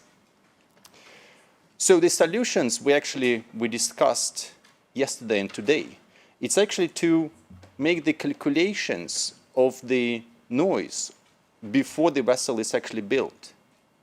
And today we had a great presentation from Johan from MARIN about how to do that. So there is a compromise between the efficiency and the noise, but you can find the best possible scenario to make these calculations. And also, these calculations, could be enhanced to the next step. We can call this the simulation technology. So you can simulate the propulsion systems on the vessel and understand the performance as well as the noise characteristics. And as we discussed before, because it's a very complex phenomena, so you have to combine the different sorts of the calculation power. So it's both hydrodynamics and structural calculations. So one of the methods which actually Johan outlined very well, it's about the simplifying calculations, and this is mainly based on the panel codes. So for instance, at MARIN, they have a very well developed panel code, they say ProCal, and this kind of gives like a very quick and, relatively quick and more or less accurate prediction of your performance and the noise. However, every time we do simplification, every time we make the calculation simpler, obviously we're neglecting quite a significant part of physical phenomena. And because of that, sometimes the accuracy might be low. It is still acceptable during the design phase, because obviously during the design phase you have to consider a lot of different combinations, and the panel code would be actually quite good for that. So definitely I'm not criticizing the panel code technique. But what would be interesting, so at the end of the design cycle, when you actually already found the final geometry of your hull form and propeller, you can actually perform the high fidelity calculations with all the details of your hull form and propulsion. And this can be done, again, with CFD, with the computational fluid dynamics, and also coupled with the finite element analysis. So for this test case, we actually consider the practical example. So what if we made the CFD calculations of the actual cargo vessel with all the details at full scale, not on model scale, but full scale, with a fully resolved propeller, boundary layers, and so on. And then you can couple this with the acoustic finite element mesh and get the flow field of your acoustic signature. To do so, we actually use one of the test cases. So in CFD, at full scale CFD, we calculated the propeller, and we get the pressure load on the blades. And then you can couple this with the finite element analysis and transfer this pressure load to another piece of software. So in this, it's on the right. You can see the transfer is actually happening pretty smoothly. So the information from CFD is actually very representative in the finite element analysis. And then you can do your calculation in the finite element analysis. So you start with the fan source modeling, with the blade segmentation, and then you do the blade force computation in the time domain. And by doing that, you have the first iteration of your finite element analysis, and this will give you the tonal and broadband noise for the computation. But it's still not the end, because obviously the complex of this phenomena, it's very intense. So you need to add additional things. So in that case, in the blade frequencies, you also add the subharmonics, and then it will give you the installation effect to be added to that. So you can see it's actually on the right, it's much more complex phenomena than on the left, because this takes into account all the components with the infinity plate and so on. So you have the very realistic conditions being considered at the finite element analysis. And then here on the right, or on the top figure, you have the first iteration when you just consider the propeller blades, and then on the second one when you add the additional realistic scenarios on top of that. And this definitely changes the signature, so it's getting your signature of your vessel much more realistic. So to conclude, the interesting approach, and the approach we're actually proposing, is definitely you can use the digital simulations to understand the phenomena of this noise in a deeper extent. And ideally, obviously, you can implement this in the design loop, and you can couple this between the different models, let's say computer CFD and also acoustic models in the finite element analysis. And to do so, it actually gives you quite a unique approach, because you can have very complex understanding of the phenomena without actual simplification. Well, there are some simplifications, because obviously in CFD there are turbulence models that you have to implement and so on. But at least you consider the actual viscous flow. And obviously, the identification of this noise issue, it's quite a good suggestion for your design improvement. So you can understand the noise, the potential noise on your vessel before the vessel is actually built. And then it gives you time to make the changes in your design to improve the hull form, to improve the propeller, as Johan mentioned, or even implement the energy-saving devices, let's say air lubrication system and so on. But you can still do this on the design phase because you calculated this, the noise beforehand. So, and the final slide, so I'm pretty sure you like this video because it's actually the real cavitation which was recorded during one of the research projects, that the underwater radiated noise eventually can be solved.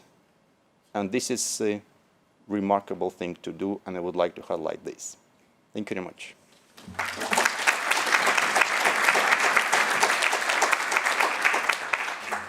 Very nice. Always nice to actually see the thing that we talk about so much here. So thank you for that. Next up, we have Mr. Øystein Pettersen with DNB. Yes, thank you. My name is Øystein Solheim Pettersen. I'm head of section for noise and vibration at DNV's Maritime Advisory. Today I'm going to talk about the silent notation and energy efficiency considerations at the design stage and afterwards. So we issued the silent class back in 2010, so we have now 15 years of experience working with the notation. The main benefits are, of course, the possibility to reduce the harmful effects on the marine life and the environment, while at the same time being able to document the vessel's underwater noise emissions. We have 5 different qualifiers for the silent class. The most well-known one is the silent E, which is most often referred to. This represents about 75% of the ships sailing with a silent notation today. And in addition, we also have these 4 other sub-qualifiers for more specialized ships, such as fishing vessels and research vessels. These are all the limit curves for the different qualifiers. So on top, we have the silent E transit condition, while at the bottom we have the silent R and ISIS 209, which are almost equivalent. So this also shows the large span between the different types of vessel and also their expected underwater noise emissions. So the status today is that we see an increasing uptake in the notation and also increasing interest from new vessel segments such as pure car truck carriers, offshore vessels, and also container vessels. This may be related to the increased focus in the society today on the environment and its importance. But it also gives us some new challenges, one of which is the focus on energy efficiency, which is, I guess, the topic for today, and how this affects URN. Another example is, for example, for an SOV, a service operation vessel operating close to a wind farm, most often at DP, or dynamic positioning. There we have a new noise source, which is the bow thruster, which is also important to consider, because it can also emit relatively high noise levels.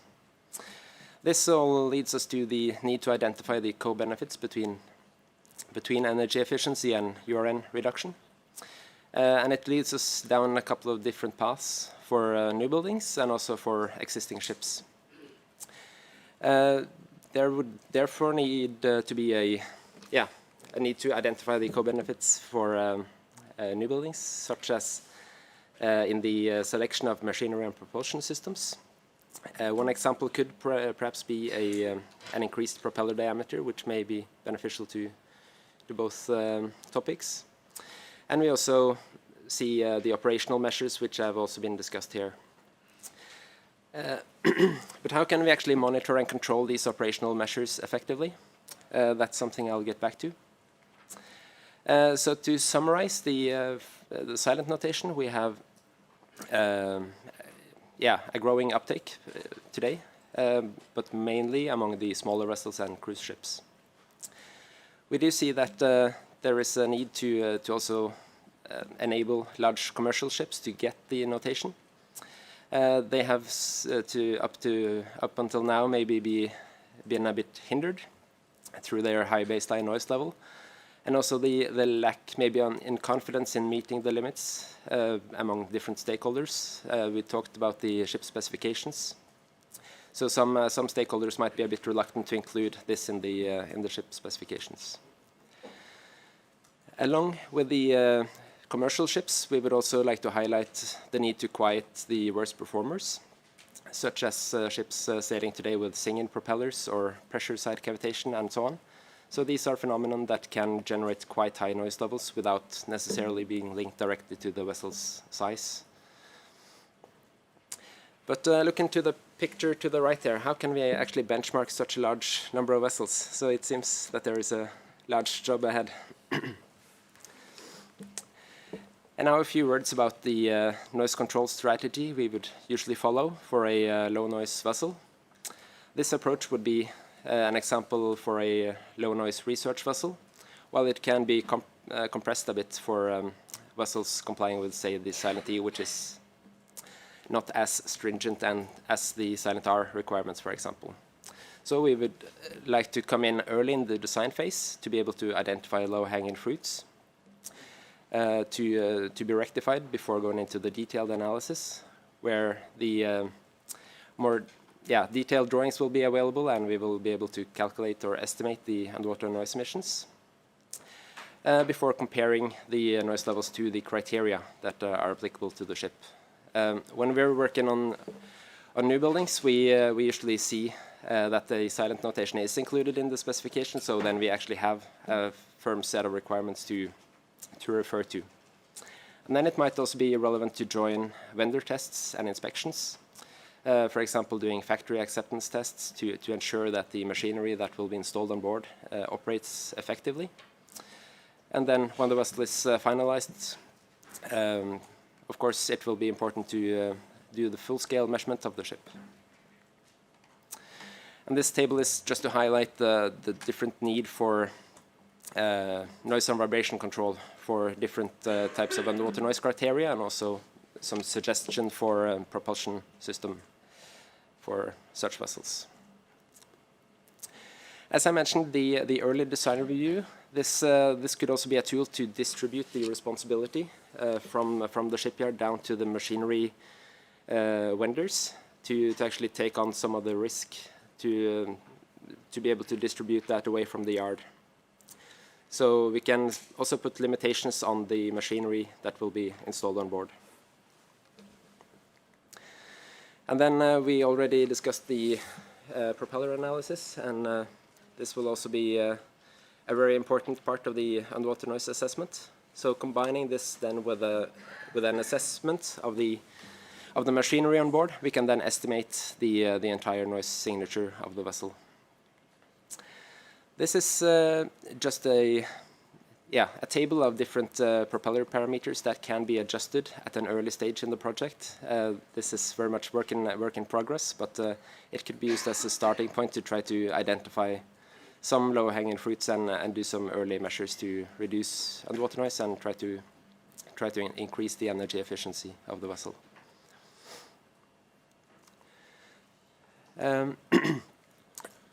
To also look further into the effects of the measures that we can apply to ships in operation, we have carried out a couple of projects using our onboard system, where we actually measure real-time underwater noise as radiated from the ships. We first did this together with ABB on a cruise vessel in a project funded by the Quiet Vessel Initiative. And we're now carrying out, we're taking this the next step forward together with Hafnia, where we've now installed the system onto two oil tankers that are now sailing with this system in operation. The system is based on our simplified measurement methodology. So you can actually see in the top right corner there, this is an insert, and you can also see the sensor sticking out of this small plate. And I've also indicated the location of the pressure sensor in the yellow rectangle. So we measure the pressure in the vicinity of the propeller, so this gives us a very steady condition, where we don't have to worry about the background noise and other issues related to the full-scale measurements. And we can also then get very good data to estimate the different effects from different operational measures that are implemented. The system is also online, so it's possible to follow the underwater noise levels as radiated on shore. And we have also received very valuable feedback from the crew already that they are getting quite interested in this system as we now have a screen that actually presents the underwater noise levels to the crew in the engine control room. And then we can also do further post-processing and reporting back on land in the office. This is an example from one of the projects where we see the integrated URN levels. So this is an overall underwater radiated noise level while the vessel is sailing its usual itinerary in the Mediterranean Sea. The color indicates the level of the URN, and we can see some different effects through the sailing pattern. So, for example, taking a look at when it's approaching the port, we can see that the color shifts from yellow to green or blue. And we can here see why, because we also have control of the, or we can get data from the operational system from the ship. So here we can see on the top we have the propulsion power. We also have the rotational speed of the propeller and also the steering angle. And then we can see how this correlates to the overall underwater radiated noise level. Another example of the same, also a speed reduction. It's clearly, or something is clearly happening after passing here through or between Corsica and Sardinia. And here we can see why. This is again the propulsion power, the rotational speed, and the steering angle of the centerline pod in this case. And we can see the effect that this speed reduction a bit before 8 in the morning. There is a clear reduction in the propulsion power, and we can see the effects it has on the underwater radiated noise level. So if we, another thing that was also touched upon yesterday is that this is also augmented by other onboard sensors such as accelerometers to also enable us to take into account the machinery that may also have some impacts. And then to also further account for the machinery on board, we would also do full-scale far field measurements, and then we will use both data sets to correlate the sources and to derive transfer functions from that. So we will be able to kind of capture the noise signature from off-design conditions in addition to the conditions where the ship is usually sailing. It provides, okay, yeah. Yeah, and I guess that concludes my presentation. Yeah.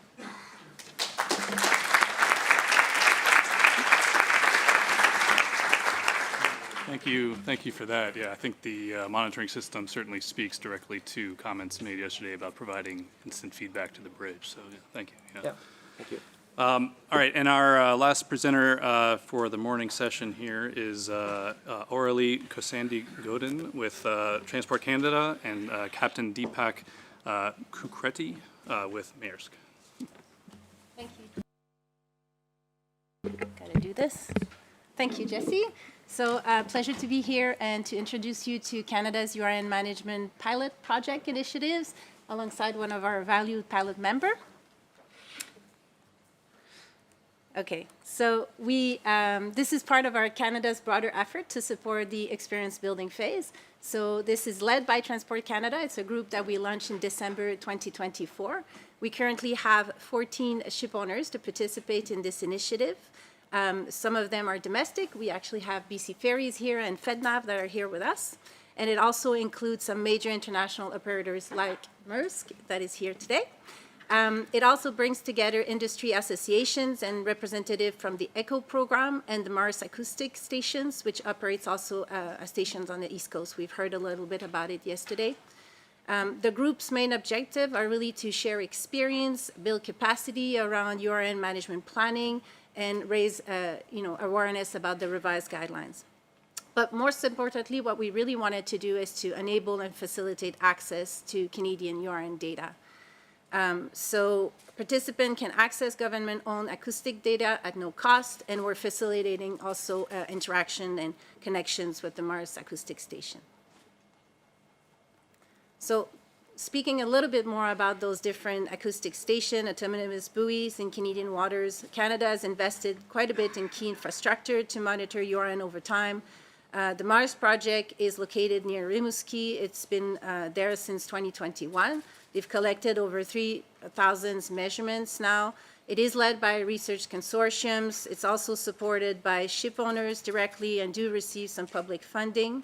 It uses a full ISO compliant deep water system, so it's kind of a double two doors where ship owners can go through. It also takes opportunistic measurements of passing vessels. And then on the other side of the coast, you have our West Coast Underwater Listening Stations. It's operated by JASCO Applied Science, and it's been funded and supported by Transport Canada and the Port of Vancouver. And it's been located this since 2015, so it's over a decade of collections of data. So we've collected an enormous amount of data, 70,000 plus measurements across vessel types. The structure is slightly different. The acoustic systems, it's bottom mounted to floor.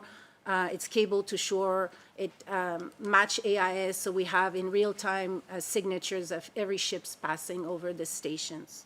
So together, those two stations really do provide a robust data set to start baselining ships, but also to start looking at vessel noise performance. So using the on-water listening stations, we did develop a URN report with some feedback from our pilot project group. It includes two key features. We're providing a URN baselines which reflect typical operating conditions. Because it's a fully opportunistic platform, we do have to scale those measurements so that we're able to compare them. So we're scaling this according to the model that has been developed with these data sets. We're also providing a URN ranking. And this is really it's an additional layer of information. It's a preliminary performance benchmarking approach. It's to give a sense to ship owners how they are performing compared to their peers across the whole data set that we've been collecting on the west coast of Canada. The methodology was developed through guidance from a technical and policy working group, which began in 2021. We received recommendations and we conducted further additional research, and now we're trialing those URN ranking. So to give you a little bit more of an example of the type of data that Maersk has received from us, the report that we're providing to ship owners is more in details and includes additional information on scale data, full tables also with all of your measurements. But you have two key features in this report. Is you have the main figure which shows you your scaled URN baseline as well as your ranking. So I'll walk you through this figure quickly. The gray lines in the backgrounds are showing you your scaled individual measurements. So in this case, you have 15 measurements that have been recorded. It's at different time, different operating conditions, but we're scaling them so we can compare them. And then the black line is showing you this average, so your URN baseline at typical operating conditions. We define this as the mean conditions throughout the whole data set for this particular vessel type. So in the case of container ships, speed is at 18 knots, drought at 11.5 meters, and we're also scaling for length so to be able to compare between vessel type, vessel size. So this gives you URN baseline.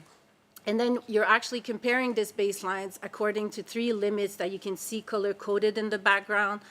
Those are defining essentially the quartiles across the whole population of container vessels again. So in this case here, we're comparing these vessels according to the green line, the green limits. You can see that the vessel is below this limit, and the methodology allows for a little bit of exceedance for a maximum of 5 dB within 5 decadecade babe. And then those are assigned by those little X that you see on the bottom left. So in this case, for this particular ship, it exceeds at 4 decadecade bands, but no more. So it is classified in this lower bracket of ships. So it is in the lowest 25% of all the ships we have been measuring on the west coast of Canada. So, and that said, I will pass it now to Maersk to talk a little bit more about their experience with this data. Yeah. Thank you, Orly and Transport Canada for the opportunity to present this, but also for the ongoing work. It's very meaningful. I think most of you know Maersk. I am Deepak Ukreti. I represent Maersk here as also the person responsible for the fleet environment and regulatory affairs. So I'll give you a little bit of a background of what our sustainability commitments are. It's essentially integral part of our business strategy, and it's a prerequisite for us to be successful as a global integrator of logistics. We consider these commitments are embedded in our purpose and values, which means that it's the way of work for us at Maersk, and as part of that, we have actually developed an environment and ecosystem policy architecture which aims at minimizing the material environmental impact. In order to do so, if I look at it from a marine environmental protection perspective, then we've engaged actively at the IMO. I think many of you have seen me here before in many of the subcommittee and committee sessions, but then we also, and that we do mostly as part of the Danish delegation or part of a shipping association, but we also proactively engage on many fronts globally and regionally with the industry associations, but also with the NGOs and the scientific community, with the idea to accelerate the adoption of best practices, but also develop frameworks and technologies to reduce the environmental impact. And that includes URN. And strategic partnerships in that sense have been very important for us. And Transport Canada is one very good example of that. We've had this engagement starting many years ago with the whale protection programs, and then it cascaded into the ECHO program and the Mars project, which is ongoing. So it has been a fantastic collaboration, and we, on our front, have developed the underwater radiated noise management plan, but also been engaging at many fronts in seminars and roundtables and workshops like this one during this experience building phase, to raise public awareness, importantly to learn ourselves also, but also share the knowledge that we have as we see this as an important step. So particularly for this project, I think I'll provide a bit of an overview of what we did with the data provided by Transport Canada. They actually provided us with a large volume of URN data for vessels belonging to our fleet, which have been passing the ULS in Vancouver since 2018. You will see on the right side of the slide, we have managed to get quite a few measurements, and it includes a small percentage of the Maersk fleet. We are a large organization. We're close to 300 plus ships, so 37 ships is still a small percentage, but these are the ships which were calling the port. And essentially, when we look at this, we are also considering ships which have been retrofitted. So that's an important observation here. So around 30 ships have been retrofitted, which have been part of this project. And then what we've done as part of the methodology is we've tried to look at the retrofit details and the expected energy efficiency improvements by grouping them into bins. I'll get into that in the next slide, and I think it'll become a little bit easier for us to understand. But those bins have been assigned based on the estimated energy efficiency. So if we say 0%, we are considering ships which have not been retrofitted. Then we say, okay, 1 to 3% is the percentage energy efficiency, and then so on. So then it goes into 3 to 6 and 6 to 10%. And when we talk about retrofits, again, it could vary. So it could be a simple propeller change, but it could also go into more radical technological fitments that we've done on this ship. So it could be multiple technologies which have applied under the retrofit program. So essentially what we're doing now is investigating the relationship between the RNL, the broadband noise level, against these energy efficiency bins. So I'll take you there, and then I'll also share with you some of the observations before I actually explain a little bit more about what you're seeing on the slide. So what we have done as some of the considerations that we've taken into account are that the measured RNL baseline data reflects URN at fixed operating conditions as described previously by Aurelie. So which means that they may not align with how vessels are designed or retrofitted to meet energy efficiency goals, right? So we are comparing a snapshot of the acoustic data to the energy efficiency performance gains realized across varied operational profiles. And the second aspect is that these energy efficiency bins represent estimated ranges. So it's not a precise prediction, and it is essentially to help us identify if there is a trend, if there's a general trend that we can find. And the broadband radiated noise level offers a useful single number summary, but it can also mask important frequency-specific noise characteristics. So these are important considerations that we already took into account when we started looking at the data. And then I'll try and explain this slide to you. It's not as complex, but what you're actually seeing is that the dots are representing the ships. So the measured broadband noise level for individual ships is each dot, and it is plotted against the expected energy efficiency gains. So if you see the axis below, it shows the energy efficiency gains, and the color coding is as per what Aurélie has previously described as the ranking that has been created by Transport Canada with the intent of benchmarking. So I think that's important. So on the far left are the which is represented by 0%, are the ships which have not been retrofitted, and you can see there's a high range of variability, so it shows a wide spread of noise level values.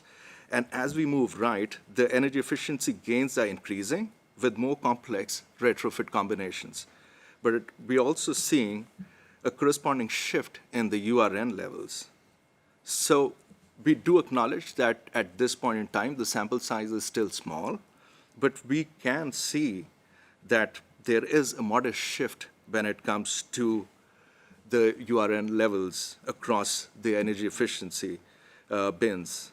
So this pattern for us is notable, and we think that it reflects that as the vessel design and retrofits have increased to increase the energy efficiency, it has reduced the radiated noise level outliers, importantly.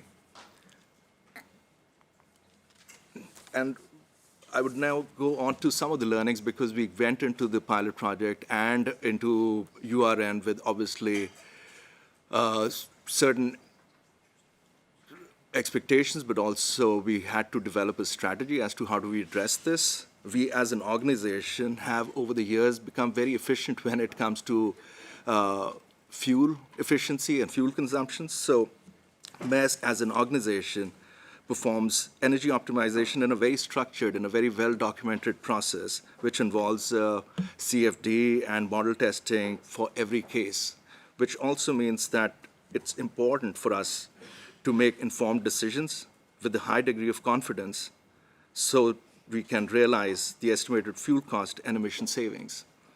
That meant that if we take URN optimization into consideration, then validation of the prediction tool becomes quite important for us. And it's also how accurate these are representing the final URN footprint of the completed vessel. So that is important learning for us. And then if we look into our URN strategy, it is twofold, where we are making investments on two fronts. One is, of course, with the URN measurements in model tests to gain more insights on correlations between propulsive efficiency and URN. And this enables the selection of efficient propellers on an informed basis with URN in mind. So having a more holistic approach. But it has also shown us, with the work that we've done so far, that few model testing resulted in propellers with comparable levels of propulsive efficiency showing difference in URN characteristics, with minor URN improvements in certain frequency ranges and increased URN levels in the others. So this is a reminder of something which has been previously discussed also, that there is a likely trade-off with energy efficiency. The second aspect of our strategy is, of course, the URN baseline, which is important for ship owners and ship operators. And with respect to that, baselining of the fleet to underwater noise level and full-scale measurements, we also notice that the data that is available to us is still limited, and it is difficult to compare due to non-standardized measuring procedures and techniques. Furthermore, we also feel that the conducting controlled URN measurements is complex and costly for container vessels on fixed schedules. Vessel types are different. We've discussed previously bulk carriers and other ships, but if you consider liner ships, which are on fixed schedules, it gets complex for us to get controlled measurements. And the second aspect of it is the assignment of URN class notations. Alternatives to full-scale measurements are important for us. And if that is a challenge, then we also consider that transfer functions based on onboard hull vibrations could be an alternative that we can look into. So those are some of the learnings. I think I'll hand it back to Aurélie for summing it up. I think some of it resonates with the presentations we've heard previously, but back to you, Aurélie, for the final thoughts. Thank you. I'll make it quick because I can see that we're over time. So just wanted to conclude a few words saying that this pilot project has offered us a platform to really collaborate more closely with ship owners. And I think what it's really highlighting this collaboration is that we can really learn more from integrating private and public data sets and expanding such collaboration across vessel class, across data set will really help us build a stronger evidence base on how acoustic and energy performance interact. Also, something that our case study has revealed is that autonomous acoustic platforms are excellent for baselining, generating large data sets that have been instrumental in all the modeling we've been doing. But it's also been limited in really the before and after comparison, or the things that we're kind of looking at here is de-risking energy efficiency and URN design, because many of the ships, Maersk in this case, they're not coming back to the same route after dry docking, so we didn't have many before and after comparison. So that's something to keep in mind. And then to move forward, I think we've heard about it again yesterday, today, but really to shift the focus on really URN modeling at the design phase and to really try to identify those gaps that we have in terms of where do we need to have further validations and then to address those gaps to have a broader adoptions. And then finally, something to also raise is through our conversations, realizing that we do need also to align policy and business drivers. Making URN a design priority will have to demonstrate return of investment, and we've heard different options in the last 2 days, today and yesterday. So I'll end there. Thank you so much.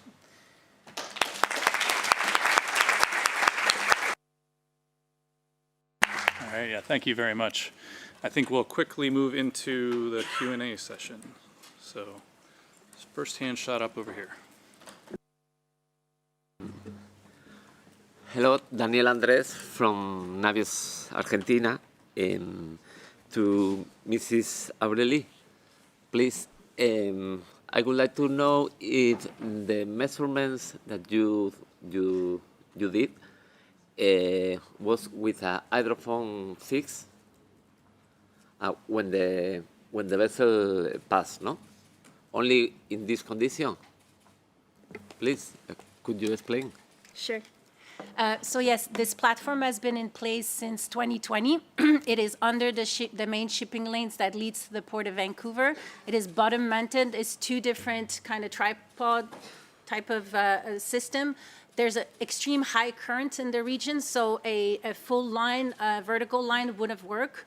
And that's the reason why we're using this system. It is approximately to NZ grade C standards, and all the data processing work as closely as possible to the ISO standard. Okay, thank you very much. Yes, in the back. Thank you. Arne Dubois, Silverstream Technologies, ALS provider. Question for the captain. Container ships are more or less an ideal candidate for systems like an air lubrication system in terms of an energy efficiency technology. But where do you see the URN capabilities of such a technology, of any AET technology, in the balance? Is it nice to have? Is it something that would help you put one technology in front of the other, even though it has a minor or a cost in introduction, or does it come even first? Thank you. Thanks for the question. I would say, and I think we've heard that quite a lot in the presentations yesterday also, what we are trying to do is look at all the technologies, and more importantly, we are trying to learn because we don't have a silver bullet, which means that focus previously has been on energy efficiency. So most of the technologies that we chose were primarily being dominated by how efficient is that technology. And we became very good at that. Now what we're doing is kind of stepping back and looking at it more holistically and seeing, okay, what is the URN benefit or the associated URN benefit with the technology choice that we're making. So with that said, I think it's a broad spectrum of technologies. ALS is certainly one of them for both reasons. I would say predominantly for the energy efficiency, as it was basically what initiated the technology. But I think we are seeing, and these presentations yesterday have also illustrated that. So I think there's a lot of interest in learning more. But more importantly, I think when it comes to decision making for the large organization, and it's difficult for you to step in and step out. So it's important for us to build that confidence. And I think Dave spoke to that earlier from FedNav. When it comes to making those technology choices, it's a confidence building exercise at this point, where we are certainly very keen on learning more and experimenting. And that's where the model testing and the predictive modeling, and more importantly, the ship design aspect with new buildings is quite fundamental the way we see it. I hope that answers. Thank you very much. Thank you. Publio. Okay, good morning. This is Publio Beltrán from TSI, Noise and Vibration Consultant, Spanish Noise and Vibration Consultant. First of all, congratulations to all the participants of this group. And I have two questions, two critical questions. Sorry to be a little bit unpolite in this case. The first one is for Dmitry and also for the person of DNV, Øystein. It's clear that the prediction simulation of the underwater radiated noise by the propeller is a very powerful tool in order to predict the underwater radiated noise, including not only the propeller but also the machinery. But it's very useful tool. Congratulations for this. But for me, the key question is, it's clear, as Dmitry said, the cavitation is a complex phenomenon. But it's very difficult to get a very right simulation. In this concern, my first question to all of you is, what do you think about the need to validate the cavitation behavior using, for instance, one non-intrusive cavitation detection system that was presented by our company here in this facility in April. But this could be the right validation of the simulation and to provide sustainable information about the behavior of the cavitation in different weather conditions and operation conditions. So what do you think about the use of this tool, of this system, to validate the simulation calculation? And the second question is the unpolite question. It's mainly focused for DNV as other classification society. It's clear that related to the harmonization, we have getting very significant progress in the harmonization of the measurement, underwater measurement procedure. But what about harmonization about the limit for the different classification society? Because all the classification society agree that the limit related to the fishing reserve vessel are the same for all the classification society, but the limit for the rest of the ships are completely different. I believe that in order to avoid confusing scenario for the owner, it could be very critical to get harmonization of the limit of noise for the different type of ship. Thank you very much for your question. You want to go first? Yes, I will answer the polite question, and then the DNV will answer on polite questions. So, speaking about validation, you're absolutely right. So, validation is a critical part of any simulation points. And at the moment, there is no, let's say, publicly available validation data to compare the underwater radiated noise and understand whether your prediction is correct. But at the same time, the industry is actually working on that. So recently, it was like a few research projects which specifically were focusing on the performance prediction. So now there are publicly available cases where like anyone can just get their data and simulate the prediction of the performance propeller resistance, power, and so on. And we do believe the next phase, the logical phase, would be developing the publicly available data set for underwater radiated noise validation. But as you know, it's not easy because it's required the agreement from the propeller designers and hull designers to share the data in the public domain, which is not easy. But we are working on that, so hopefully we'll have these validation cases as soon as possible. And then I will pass the unpolite question to Øystein. Yeah, and I can also follow up on on the first one as well, that we are at least doing several propeller calculations as well, and then we would always kind of feed that output into the the experience that we're building internally. So we will always kind of have an iterative loop where we try to do a correlation study when we do a propeller study and measurements. Then we get the full-scale data, and then we would, of course, correct our methodology going forward and implement that in our standard procedures.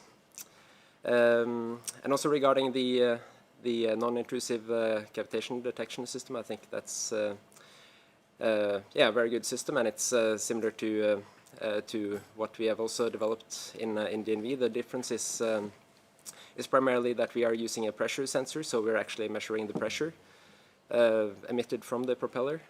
I think getting data from off-design conditions is also very, very valuable. And it can also support further development of our standard methodologies in propeller calculations and so on. Getting to the non-polite question, I arrived a bit late, unfortunately, yesterday, but I heard it was a question already yesterday. But it's something that we're working on. There was a great initiative by, I think it was Transport Canada or the ECHO program a couple of years back with the harmonization, where we carried out several workshops. So we appreciate that effort.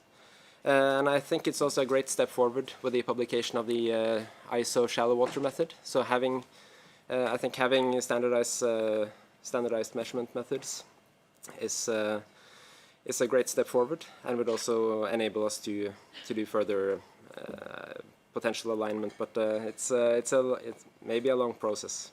Yeah. Thank you. Thank you. Go here. Mete Sreli, VART Marine, also co-author of the VART Marine report. I have a question for Dmitry, and I would also like to have a minute to clarify a few things about the VART report, if I may. So my question to Dmitry is, you showed two propeller simulations, one for the open water, I think, and then the other one was for behind the ship. It seemed in the the animations that the behind the ship propeller noise sound waves were not reflecting from the ship. I was wondering whether you excluded the ship in that simulation, and how intensive it is to actually include the ship and have the sound reflection and deflection from the ship. Yeah, thank you very much for your question. So obviously, with the numerical study, you can do the full simulation with the hull and propeller. Obviously, the computational cost will be higher. So that's why for a designer, it's a weighted choice whether to make some simplification and have the open water propeller or in behind condition. But what we usually push is to have the full simulation, so to have the propeller in behind the vessel and make the one-to-one comparison with actual results of the trials or validation cases. So we believe that's probably the most accurate approach. May I have Jesse? May I respond? Okay. About the VART report, I would like to have a few clarifications. It was a conversation starter. So we wrote the report with the intention to start the conversation about URN and energy efficiency. It wasn't meant to be a gospel to refer to, and we would like the report to be criticized and improved upon as time goes by. So we welcome any effort in that direction. I just wanted to clarify that. And please read the report. Just do not refer to the table at the end of the report, because in the body of the report you would realize that there's a disclaimer that it's a snapshot of the time the report was written in. So please consider it so and read it carefully, and do not take it as written in stone. It needs to be improved upon. Thank you very much. If I could, I might actually add to that, which is arguably my own opinion, but the VAR report, the ABS matrix, other similar documents exist. I don't think these are necessarily intended to be a la carte menu for ship owners to say, I want one of these and one of these, go put it on my boat. They are excellent resources for sure, but more intended to say, this is the world of possibilities. Let's have the experts assess, is this appropriate for my vessel or not? Anyway, that would be my comment. Jim. Thank you for all the excellent presentation today. I really want to ask many questions, but under the limited resource, I think first of all, the Transport Canada supported 2 listening stations, and I think that data is so much valuable. And I think the 2 simulation people should be reached out to TC or Port Vancouver, whether you can use it as a validator tool for your software. Because I remember when CFD started in the middle of 1990s, I was a graduate student at the time, and their lab developed its own code, and we compete to hit the right resistance value for the Series 60. And there are like a 30% deviation from the all around labs. And now CFD can predict a 98, 99% accuracy of the ship resistance.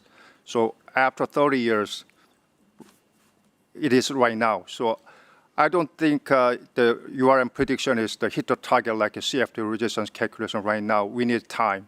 But I can see the future that it will be achievable by core work together between the measurement people and the calculation people. But yeah, that's my comment. Thank you.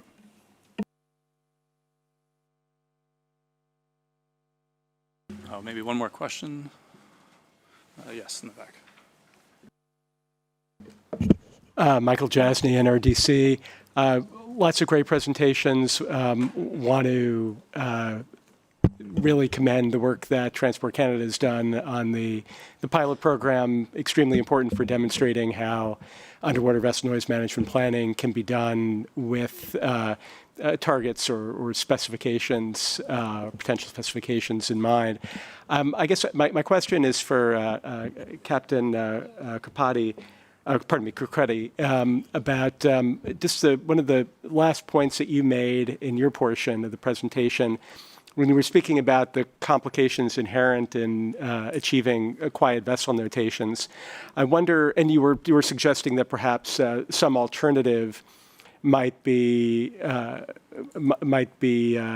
appropriate to consider. So I'm curious whether you have any practical suggestions for such an alternative or for modifications in the existing quiet vessel notation programs that could resolve some of the complexities you identified. Thanks for the question again. And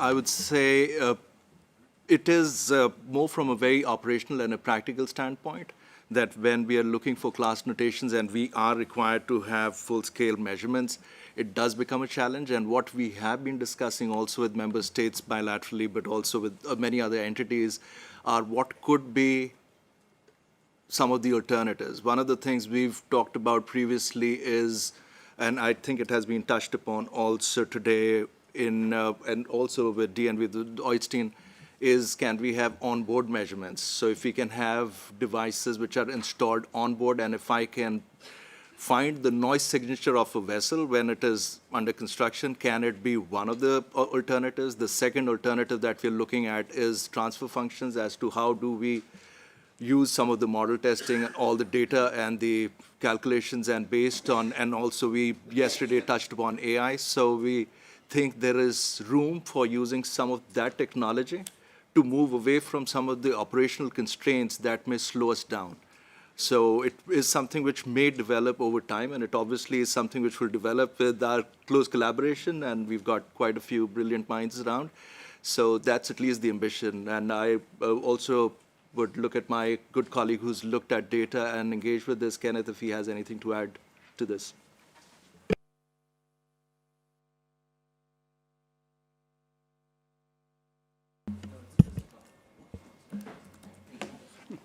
Okay, yeah, just to add, yeah, of course, requiring full-scale measurements for every single vessel is, of course, costly and complex. So looking into alternatives, allowing us to maybe do full-scale measurements on the lead vessel only, and then by use of transfer functions and hull vibration measurements in parallel to the far-field measurements for the lead vessels, then probably you could transfer this over to the sister vessels, provided they are identical, which sister vessels often are.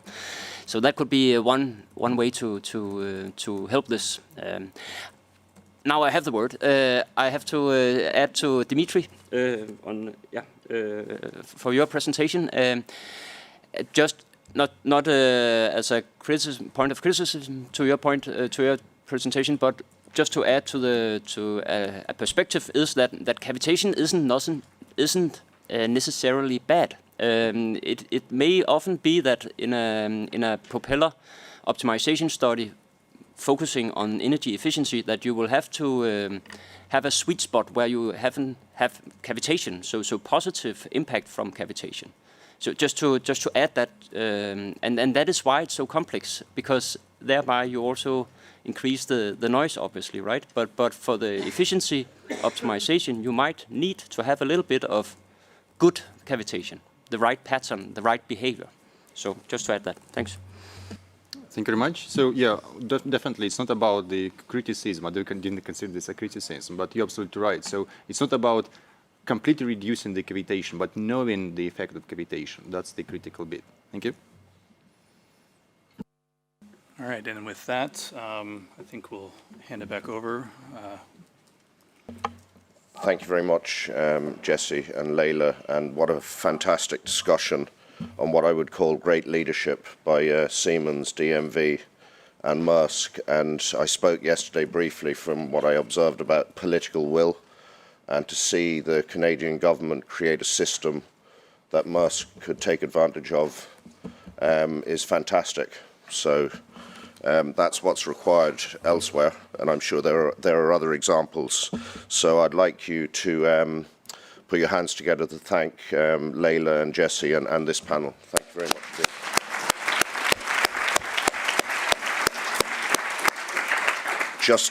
Just on a quick note, a few people have and presenters have mentioned papers and included QR codes in presentations. If you could make it clear to us on the organisers at URN workshop at IMO.org, we will post those papers below the presentations when we upload them and on PDF, because those documents are extremely important. This is an ongoing piece of work at the IMO. And we need to collate all the information, and that also is an offer to those who haven't done presentations but are aware of important documentation. Please send it in to us. And the other thing to note is that the excellent external communications team at the IMO have been taking photographs of the workshop, and they are on the the website that you're aware of. If you're not aware of it, you Google upcoming events on the IMO website, and you'll find the workshop, and the photos are posted there, so you can use them for your social media and also evidence in your companies, etc., of your hard work here over the last couple of days. But that work isn't finished, and we all need to a bit of energy, and so lunch will now be served again on the 4th floor, and if we can start again at 13:45 sharp, 1:45. Thank you very much, everyone.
and the project.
Welcome back.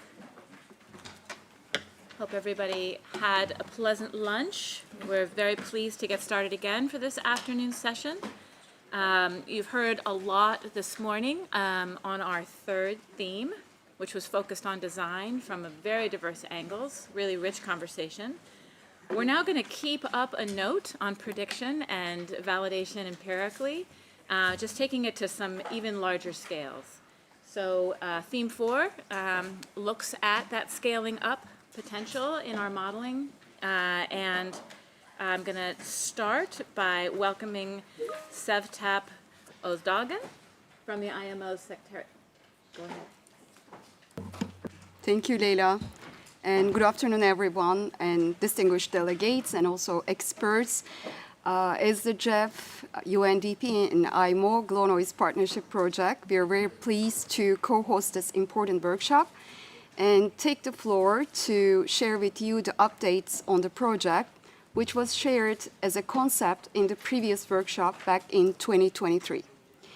Before I start my presentation, I wish to recap the impacts of the noise caused by the shipping activities on the marine fauna and on the pillars of the blue economy, but not only on the fisheries and the tourism, but also the irreversible impacts on the livelihoods of the coastal communities.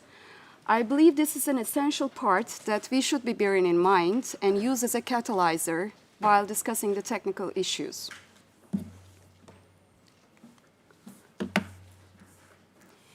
I know everyone in this room knows very well the impacts of the noise, but also for those who are attending online, it would be good to remind the cause in a few words.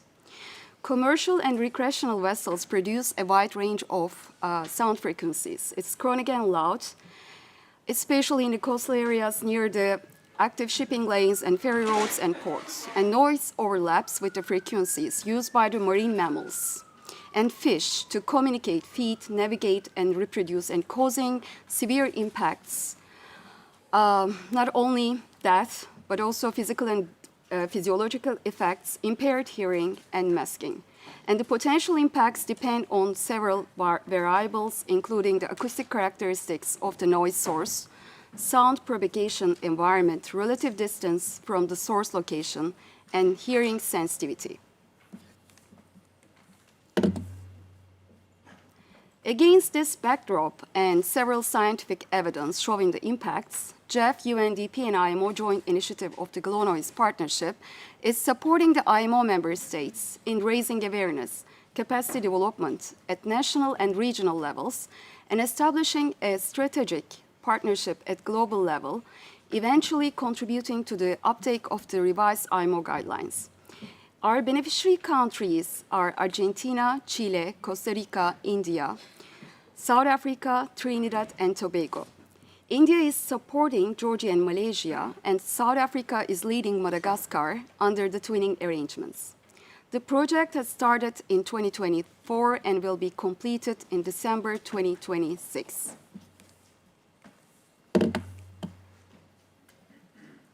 The project has 4 components as a structured translation of the objective I've mentioned: global toolkit development and policy analysis, capacity building and awareness raising, fostering partnerships on URN mitigation and monitoring and learning. As being underlined as a crucial need in the discussions yesterday, raising awareness and stakeholder engagement is an essential component of the project. To this aim, we have established national task forces in every country, bringing together various actors, and have conducted and attended over 15 events at national and global levels, outreaching more than 1,000 stakeholders so far from 50 countries. We have also published a very comprehensive gap analysis of the global policies, regional sea conventions, and national policies of our beneficiary countries, as well as the recommendations that will be submitted to MEPC 84 for consideration. I'm sure you have also received one in yesterday's reception in our poster location. And another important publication is the National Stakeholder Engagement Plans for our member states, in addition to a user-friendly guide for all interested countries to lay the grounds of their collective efforts, also based on the experience of Canada, thanks to their efforts as well and contribution to this publication. And we have also developed a learning exchange program for the women professionals, which is actually being in force and action since the beginning of the project and will continue to support the women professionals through several initiatives, including the mentorship, which we are also welcoming our women professionals to join this initiative.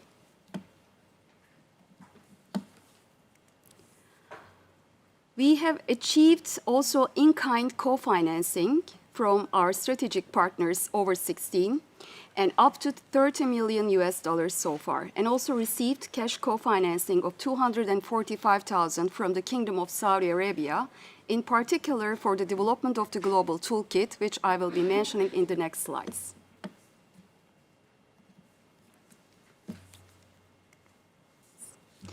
One of the main outputs of the project is the environmental risk and impact assessments in beneficiary member states, which would require the noise modeling, monitoring, and mitigation steps.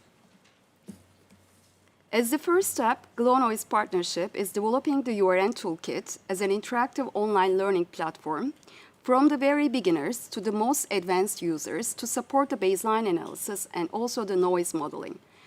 It will serve as one-stop shop, as a technical reference and a capacity building instrument.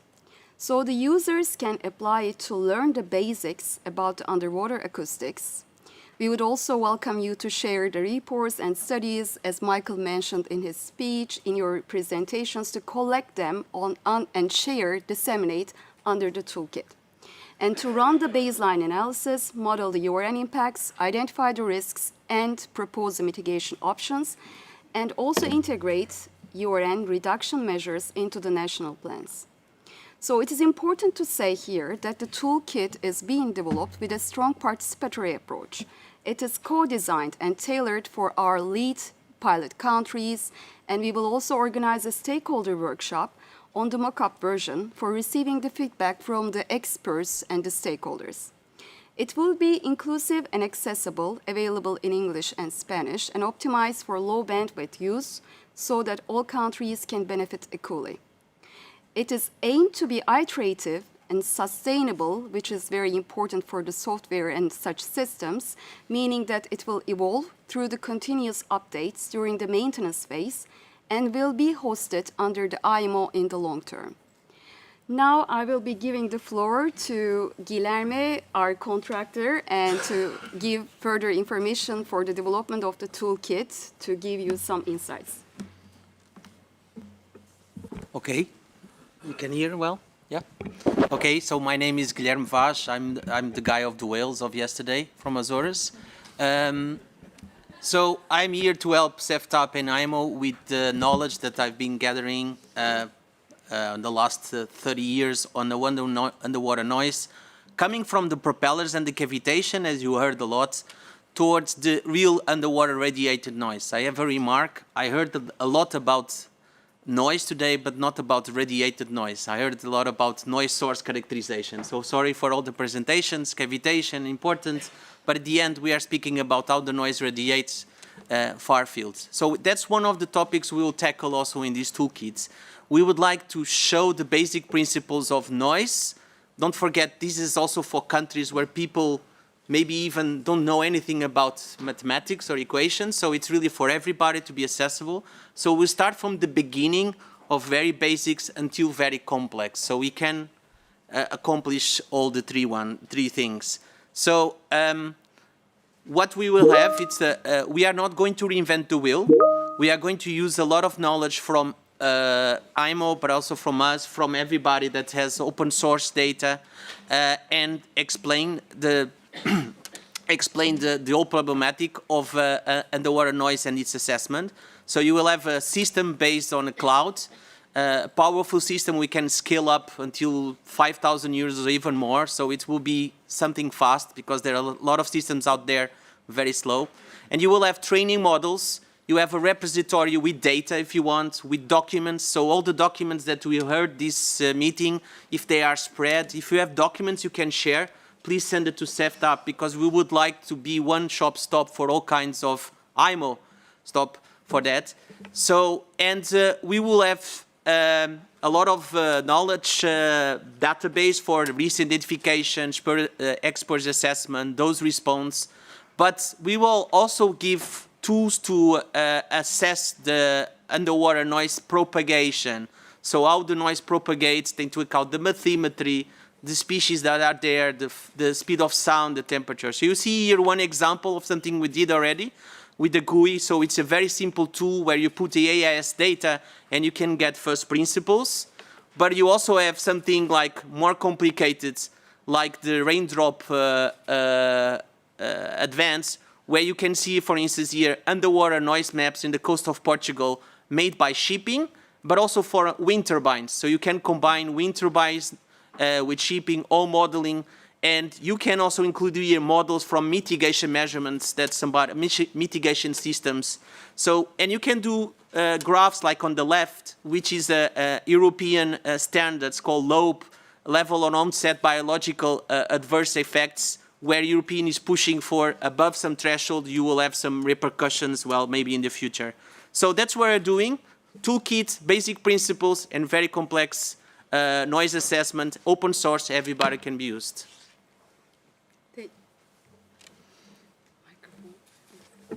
Thank you, Guilherme, for the detailed information. It's quite promising, but it is not ending there for the project. So after the development of the toolkit, and after the training of our beneficiary countries and the users on the use of this toolkit, we will be also modeling of the identified risk areas through the calibration and for a short time of monitoring and data collection. So the findings obtained through the national capacities, that's very important that we are not bringing the outsourced international companies to do it, but everything will be conducted by the national capacities, and they will be reported to IMO experience building phase, and also the JEF IW Learn portfolio as the experience notes for broader dissemination. Okay, and I want to also very briefly mention about how the GLONO is also addressing the IMO URN action plan. And it almost like supports nearly every high priority action, from harmonizing baseline methodologies to standardizing data collection and developing the training and awareness and technical cooperation activities, as well as establishing a dedicated platform which was mentioned before to replace the existing Excel-based system currently managing the experience building phase submissions. However, the current phase, which concludes around the end of 2026, only sets the table. But the action plan contains long-term, high-priority actions that require significant financial leverage, dedicated R&D, and policy infrastructures referring to tasks beyond the scope of this foundational project. So far, we have created an incredible amount of energy and results, but the momentum must be sustained and to avoid losing this initial investment. So this brings us to the future. The Quiet Ocean Initiative, which you will be seeing in the slide, which is at the design phase, builds directly upon the foundations of the GLONOIS and serving as an umbrella mechanism for addressing the action plan, but also providing the programmatic bridge between the experience building phase and full-scale implementation. So it reframes URN mitigation from a compliance cost to strategic investment through 5 interconnected pillars: generating the economic and scientific evidence, integrating the policies across IMO and BBNG, and scaling innovations with co-benefits, which we are also discussing today, engagement of the private sector through a global industry alliance, which is a very successful model of IMO, also implemented for the decarbonization, GHG, and also marine biosafety. And also exploring and introducing the port incentives and engagement of financial institutions, which is also very important to receive the funding for all the innovations we have been mentioning so far. And of course, an indispensable component is the awareness raising and building national capacities. So this workshop is a great opportunity for us also to bring everyone on the board, but also to introduce the glow noise and seek and explore the potential partners and supporters for this future initiative. Thank you so much.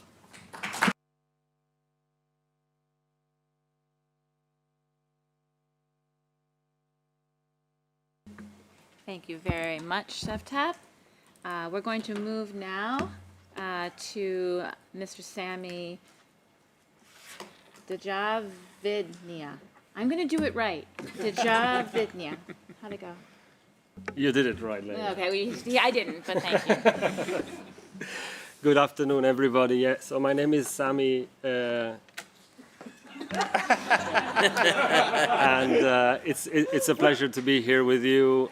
Thank you, Sevtap and Guillermo, for the presentation that you gave. So what I will try to do is give. I will shortly try to contextualize why URN is important from a European Union perspective, and then talk about a piece of work that we've been doing together with some of you in the room about really trying to forecast what will happen to URN in case we are able to apply both GHG and URN mitigating measures. So, I mean, at European Union level, there's several major initiatives which are shaping the European environmental and maritime strategy. I have put some here on the slide that you probably all know. The latest one being the European Ocean Pact, and then more recently the Sustainable Transport Investment Plan that was announced just a couple of days ago. And really all of these frameworks include objectives for reducing GHG and or URN. So really from a policy standpoint, the issue is recognized and action is underway. So URN is not considered anymore just a scientific issue and is really being blended into policy and into the regulatory agenda. Now, from a practical perspective, URN is addressed at European Union level under the Marine Strategy Framework Directive, where thresholds have been for continuous noise and impulsive noise have been set by the technical group on noise, the so-called TG noise, back in 2024. By the way, we had one of the co-chairs of TG noise here with us, Peter Seagrave, but I see he has run away timely. I wanted him to participate to the discussion later on. Anyway, as a representative, the delegate from ICS very well referred to yesterday on several occasions, to act effectively, we need to be able to measure what we want to manage. And this is clear. From an EU perspective, we wanted to understand, inter alia, three key things. How big is the URN problem in the EU waters? Where is it more critical? And which ship types, vessel types are contributing the most and where? And this is where EMSA, so the agency for which I work, the European Maritime Safety Agency, comes in supporting the European Commission and the member states and hopefully also industry and technical leaders with expertise. So we initiated a project called Navison, where we were looking to answer three main questions. Where are the noisiest and quietest areas in the European seas? What is the contribution of the different vessel types to the overall noise levels? And so the really something that we're looking at today in the workshop, how can mitigating measures affect the noise levels up to 2030, 2040, and 2050? And we understand these are not just questions that are relevant to Europe. There is obviously a global component, so it is really a pleasure for us to be here to share the results with all of you. Now, to estimate URN, we talked about it a lot today and yesterday. We need a robust model, one that can really simulate real-world ship operations and test the mitigating scenarios as well. So what we did in the project is that we worked on the further development of the models to try and fill gaps in knowledge and data. So the noise emissions that we were producing were estimated using a model further developed in the project called the piano model. And then the sound from this model, as Guillermo rightly pointed out, was then propagated, radiated through the water column using a model called Artemia, developed by colleagues from JASCO, while Piano was developed by our colleagues from MARIN, who also spoke today. It was tested and validated also by using a number of data sets that we talked about today and yesterday, like the ones that come from the ECHO program.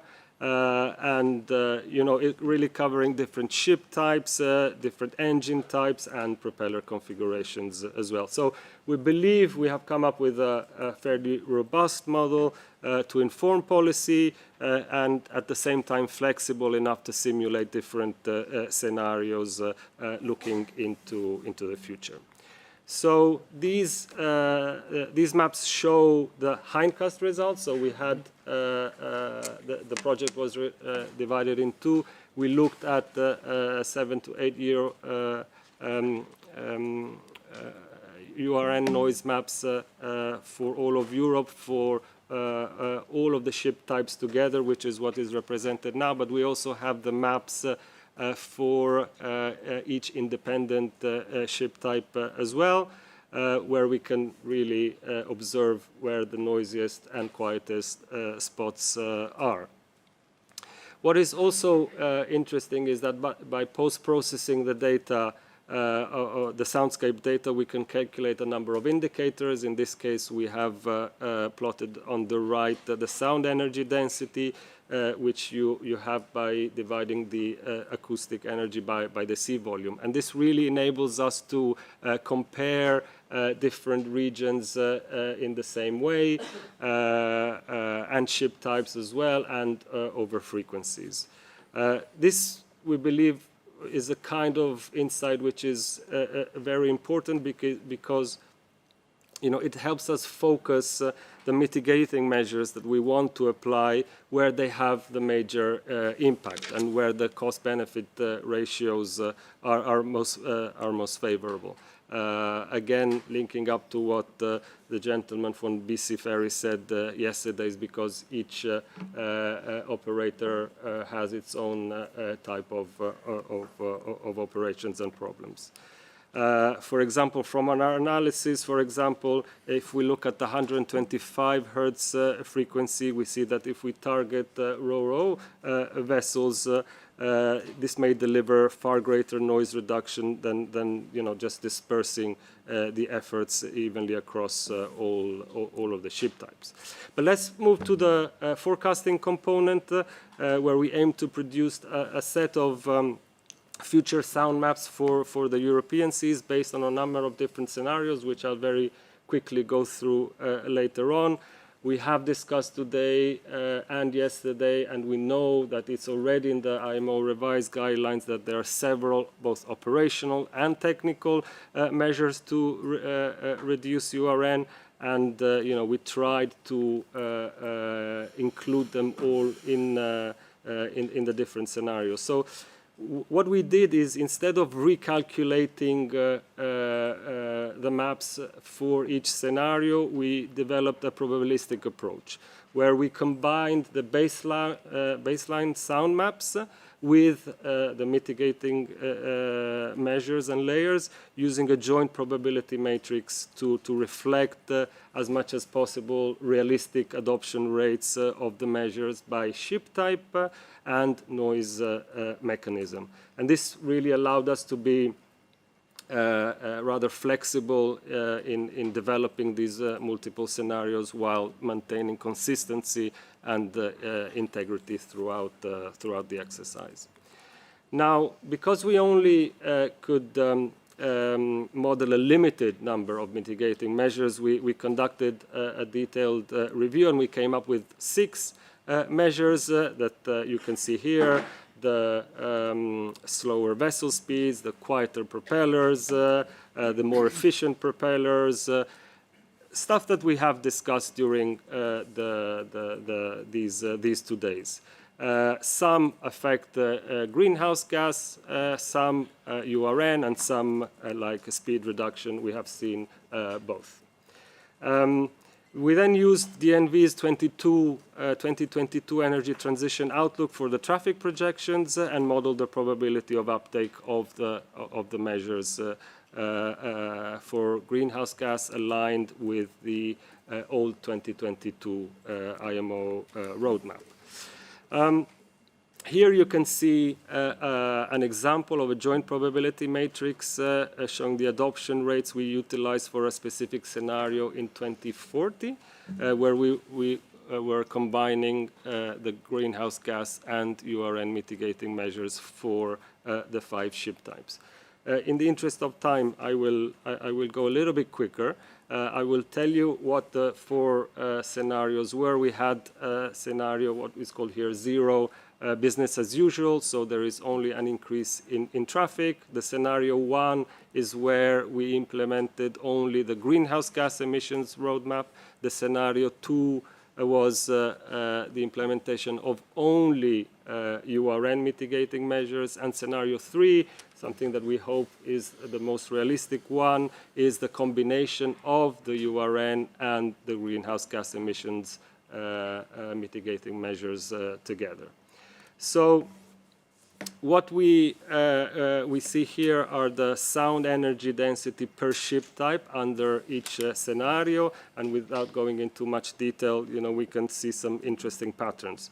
For example, under the greenhouse gas scenario, the cargo and the ro-ro vessels show the largest reductions, while the containers and the tankers show some increase. And we believe this slight increase could be because of the uptake of the more efficient propeller, but possibly noisier propeller, as we have discussed. Under the URN-only scenario, all vessel types show decreases, with the strongest reductions among the ro-ro vessels.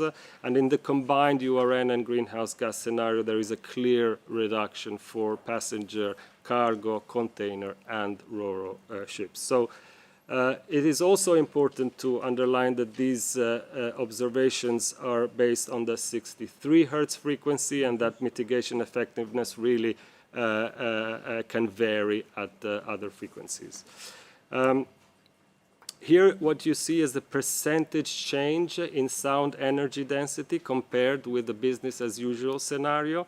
And again, in the interest of time, what I want you to focus on is on the graph right on my right, on the black line that shows the average for all of the vessel types.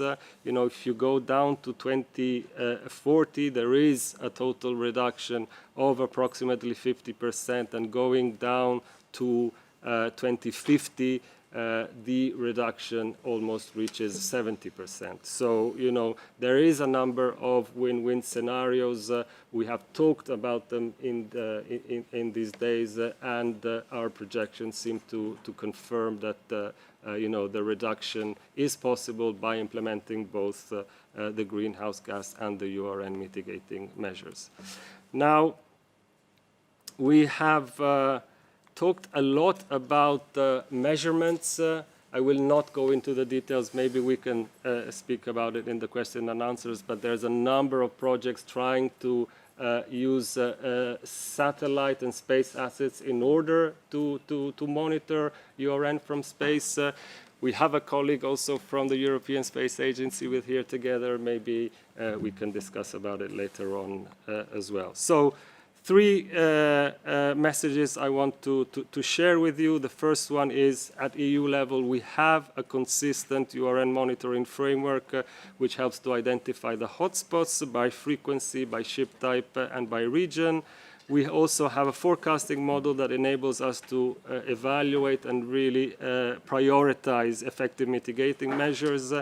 And thirdly, this is really just the beginning. We have been having discussions at the EMSA level and the Commission level in order to extend this Navizon project to a phase 2, trying to align with the IMO Net Zero framework. And so, you know, this is something that is not just for relevant for Europe, and we hope that there will be interest in order to have these type of exercises, calculations, and foresights also at the global level. Thank you very much.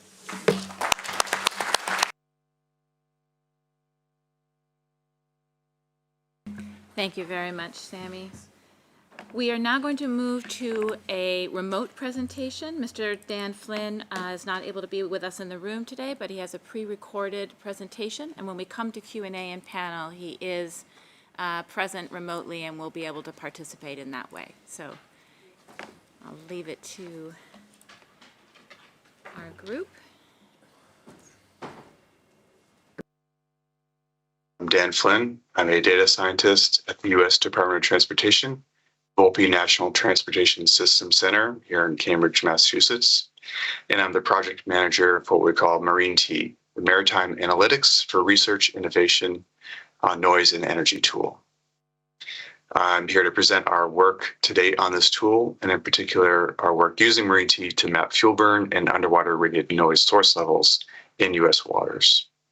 This presentation will focus on technical aspects of the model and does not represent any policy or positions of the U.S. Department of Transportation. This work is in support of the U.S. Department of Transportation, Maritime Administration, and the U.S. Department of Energy. MARIN is aimed at having unified fuel consumption, energy usage, and underwater radiated noise source level estimates in one model platform for maritime activity in the waters of the U.S. This work supports MARAD strategies to facilitate innovation and efficient movement in the maritime transportation sector. And MARIN can be used to quantify and map energy usage, fuel usage in waters of the U.S., as well as underwater radiated noise. In addition to the baseline estimates, this tool can be used to conduct scenario analyses, which we've done several of, for different fueling and energy strategies. We have internal dashboards for fuel and energy usage and URN, as well as estimates of cost saving to shippers by using these different fueling and operational strategies. This is aimed at increasing energy efficiency to boost U.S. maritime competitiveness. Overall, we are aimed at providing greater capacity for data-driven decision-making in the maritime sector. The MARIN model approach builds on approaches pioneered by others at this workshop, where we take vessel movements and vessel characteristics to output in the ultimately both the fuel and the URN using consistent data inputs at consistent time steps and spatial resolution. So for the vessel movements, we rely on automatic identification system AIS data. I'll talk about the source of that. We do validation, interpolation, and operating mode assignment using the combination of the AIS data as well as the vessel characteristics. The vessel characteristics data, we rely on a large commercial database as well as best available science lookup tables, which have been developed for international and U.S. federal use. So taking those same data inputs, we then apply two paths. First is for the ship-specific power propulsion model, and then the fuel burn associated with that power using the specific fuel oil consumption for the main engine, and the estimates for the auxiliary engines and boilers involved for those ships. Similarly, we take those same data and then we estimate the underwater radiated noise source levels using the best available science, statistical relationships between the vessel type, the length of the vessel, and the speed that it's moving at, using a modification of the Johan-Bosschers ECHO model. So we have, for the same data inputs, we've got the fuel burn, and we have the URN source levels for the same spatial resolution at the individual vessel ping, which we can then aggregate up using consistent timescales and areas. For the AS data, we do rely on inputs from our colleagues at Volpe using the Maritime Safety and Security Information System, or MISIS, which combines satellite and shore-based AS data at a global and real-time level. We are using the historical snapshots with 2022 as our base year. We've as well used other years of data to do additional exploration, and we've used global data for the validation, where we have, for individual vessels, their annual total movements, which we can compare with other outputs. The Marine team methods have that vessel characterization, like I mentioned, combining the AS data with the vessel characteristics database. For the AS processing, just showing a little bit more detail on that. The validation interpolation to make sure that we have the same minimum level of temporal resolution for each vessel. And then assignment of operating mode. So this visual shows the assignment of operating mode for container ships, in this case for 1 day of 2022 in the Port of San Francisco, where in pink we see the results of assignment to the anchorage operating mode for those vessels. For the energy usage and fuel burn, we do have some outputs, in this case a dashboard, where we can look across the month of 2022. We can look by the source from boiler, auxiliary, or the main engine. We have additional filters for vessel types and operating modes and other filters of interest. For the noise methods, we have applied at this point a relatively minor modification for the Johan-Bosschers ECHO model, where we're looking for dredgers, tows, and tugs. We apply a proxy speed because the speed over ground alone wouldn't fully represent the noise source levels for when these vessels are in their working operating mode, actually tugging, towing, or dredging. So this visual shows outputs for 1 month of 2022 for selected vessel types and operating modes, the speed over ground versus noise source levels at 63 hertz. So in our first phase of work, we did complete our base year analysis for the U.S. exclusive economic zone, which is the contiguous 48 states, the inland waterways, Great Lakes, as well as all the waters of U.S. territories. This involves over 600 million AS points after our validation and interpolation methods for 70,000 vessels. I'll briefly describe as well 3 regional scenarios that we completed for fuel burn and noise outputs. And importantly, to emphasize, it's consistent data inputs and consistent metric outputs for the same time steps and the same areas. So looking at just a visual representation of our fuel burn across 2022, each pixel here represents approximately 1 square kilometer. We have a number of different dashboards where we allow internal users to then scroll through and look at different outputs by region, vessel type, time step. For the noise, just show 2 visuals where we're looking at individual ping for vessels for several days of 2022 for the 63 hertz decadecade band. We have different accumulations of the noise outputs by vessel type, time step, and operating mode as well. Just to show what that level of resolution looks like, looking here at container ships across the port of Los Angeles and Long Beach, we have the capacity to look at this fine-scale noise impacts for noise in different areas and time steps.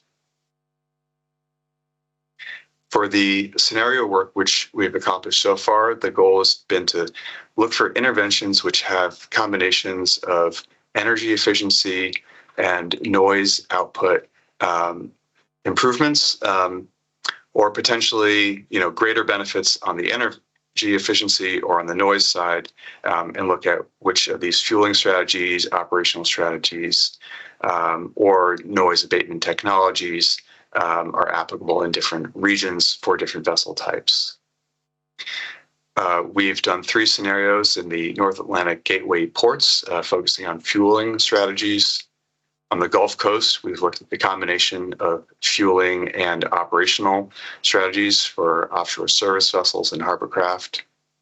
And what we call the West Coast Innovation Corridor, we've looked at combination of fueling, speed management, and noise abatement technologies for ocean-going vessels in that region. So our ongoing work, we are finalizing some validation with colleagues at the American Bureau of Shipping on fuel use and on underwater radiated noise with the UC San Diego Scripps Institution of Oceanography, which you'll hear about a little bit more later today. Specifically with our colleagues at Scripps, we're looking at applying US-specific modifications to the JE model based on the comparison between measured and the JE model estimated noise outputs. We're doing some preparatory work to move towards propagated noise in addition to the noise source level in our next phase of work.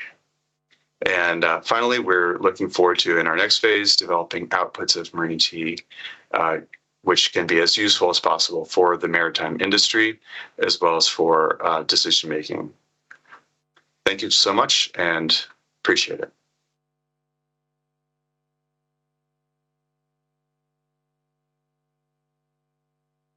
Thank you, Dan. We're going to move now to Tomas Vologo, who's going to be our last speaker on this group. Thank you, Leila. And thank you for the invitation. So as it was recalled yesterday, the first IMO workshop a couple of years ago stressed the need for tools to support prediction of both energy efficiency and underwater radiated noise baseline and scenario results for fleet, routes, regions, and country in order to reflect the results of changes in ship designs and operations. So that's what we did with my colleagues from CNR in Italy. We worked on the feasibility to integrate underwater radiated noise and ship efficiency into ecosystem-based marine spatial planning. We've done that in the framework of the EU-funded Saturn research project. So since 2014 in Europe, a key piece of European Union legislation establishes a common framework for maritime spatial planning across all EU coastal member states, the so-called MSP directive. The directive aims to promote the sustainable use of marine resources by organizing human activities in marine areas in a coherent, transparent, and ecosystem-based way. So the process behind MSP follows a risk assessment methodology where an initial cumulative baseline is evaluated regionally for a range of anthropogenic pressures. So not only noise. And the baseline risk is evaluated. If there is no risk, the process stops. If there is a risk, for the ecosystem, mitigation scenarios are developed iteratively to reduce the risk down to an acceptable level. When this is achieved, a marine spatial planning strategy can then be implemented through voluntary or mandatory regulations or incentivization. So one of the objectives of the Saturn project was to develop an operational platform to facilitate the integration of underwater noise into the marine spatial planning process. It gave birth to Ocean Planner, a digital platform assessing the regional baseline and the cost and benefits of regional mitigation scenarios. The regional analysis of shipping provides fuel consumption and emission of CO2, while the noise is evaluated through two metrics: the sound pressure level, that is a good indicator for disturbance and stress to marine species, and the excess sound level, which is basically the amount of anthropogenic noise that is above natural sound levels, which is a fair indicator for masking, leading to potential effects on foraging and reproduction.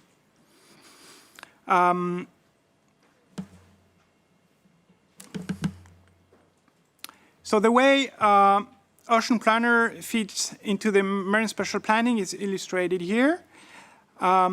Each anthropogenic pressure is described by an index ranging between 0 and 1.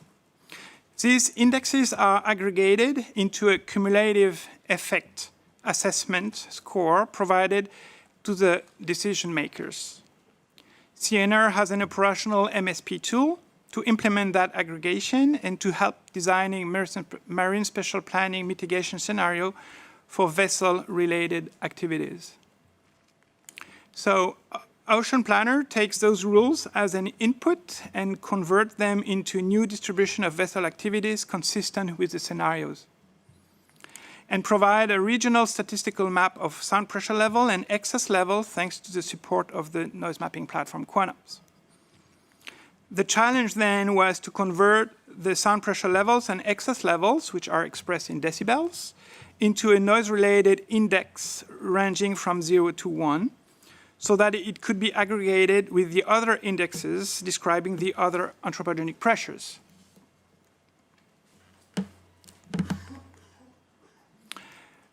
This one is a little bit technical. Okay. The index we created summarized the temporal variability of sound, taking into account the maximum acceptable sound level for the target species into values ranging from 0 to 1. So 0 being fully acceptable and 1 being not acceptable. The result is a relationship between acceptable levels and time of exposure,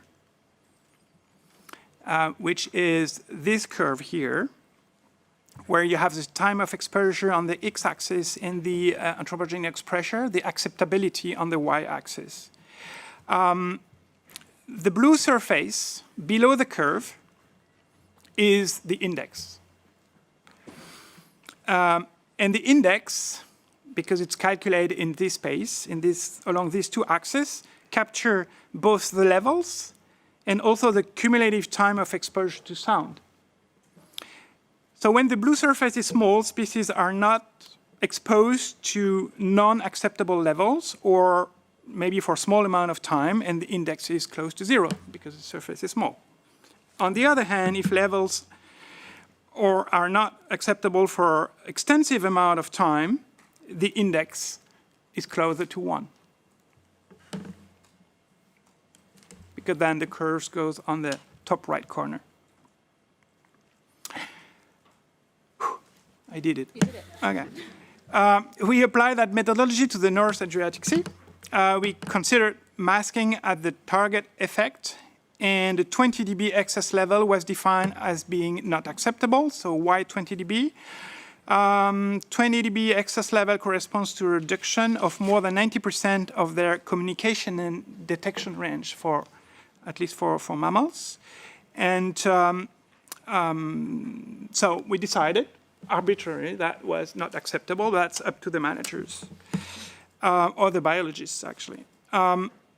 And the map here is an example of the cumulative effect assessment score obtained for summer 2020, considering 30 human uses, including shipping, fishing, tourism, pollutants, etc., and including noise generated by those activities, and 17 environmental components such as seabed habitat, fish habitat, and the spatial distribution of 3 target species.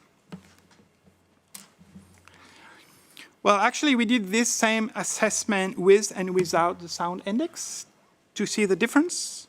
And interestingly, we found out that under the assumption mentioned earlier, underwater sound was contributing for up to 15% to 20% in some places of the cumulative effect assessment score, and that's for the Adriatic Sea.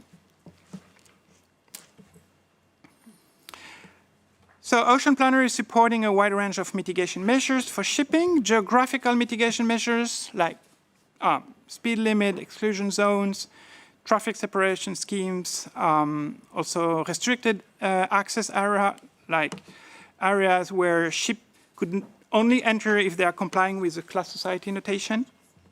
Other type of mitigation is vessel design mitigation, such as propeller design, bubble injection, in the propeller or over the keel and the sides of the hull with a nice collaboration with MARIN.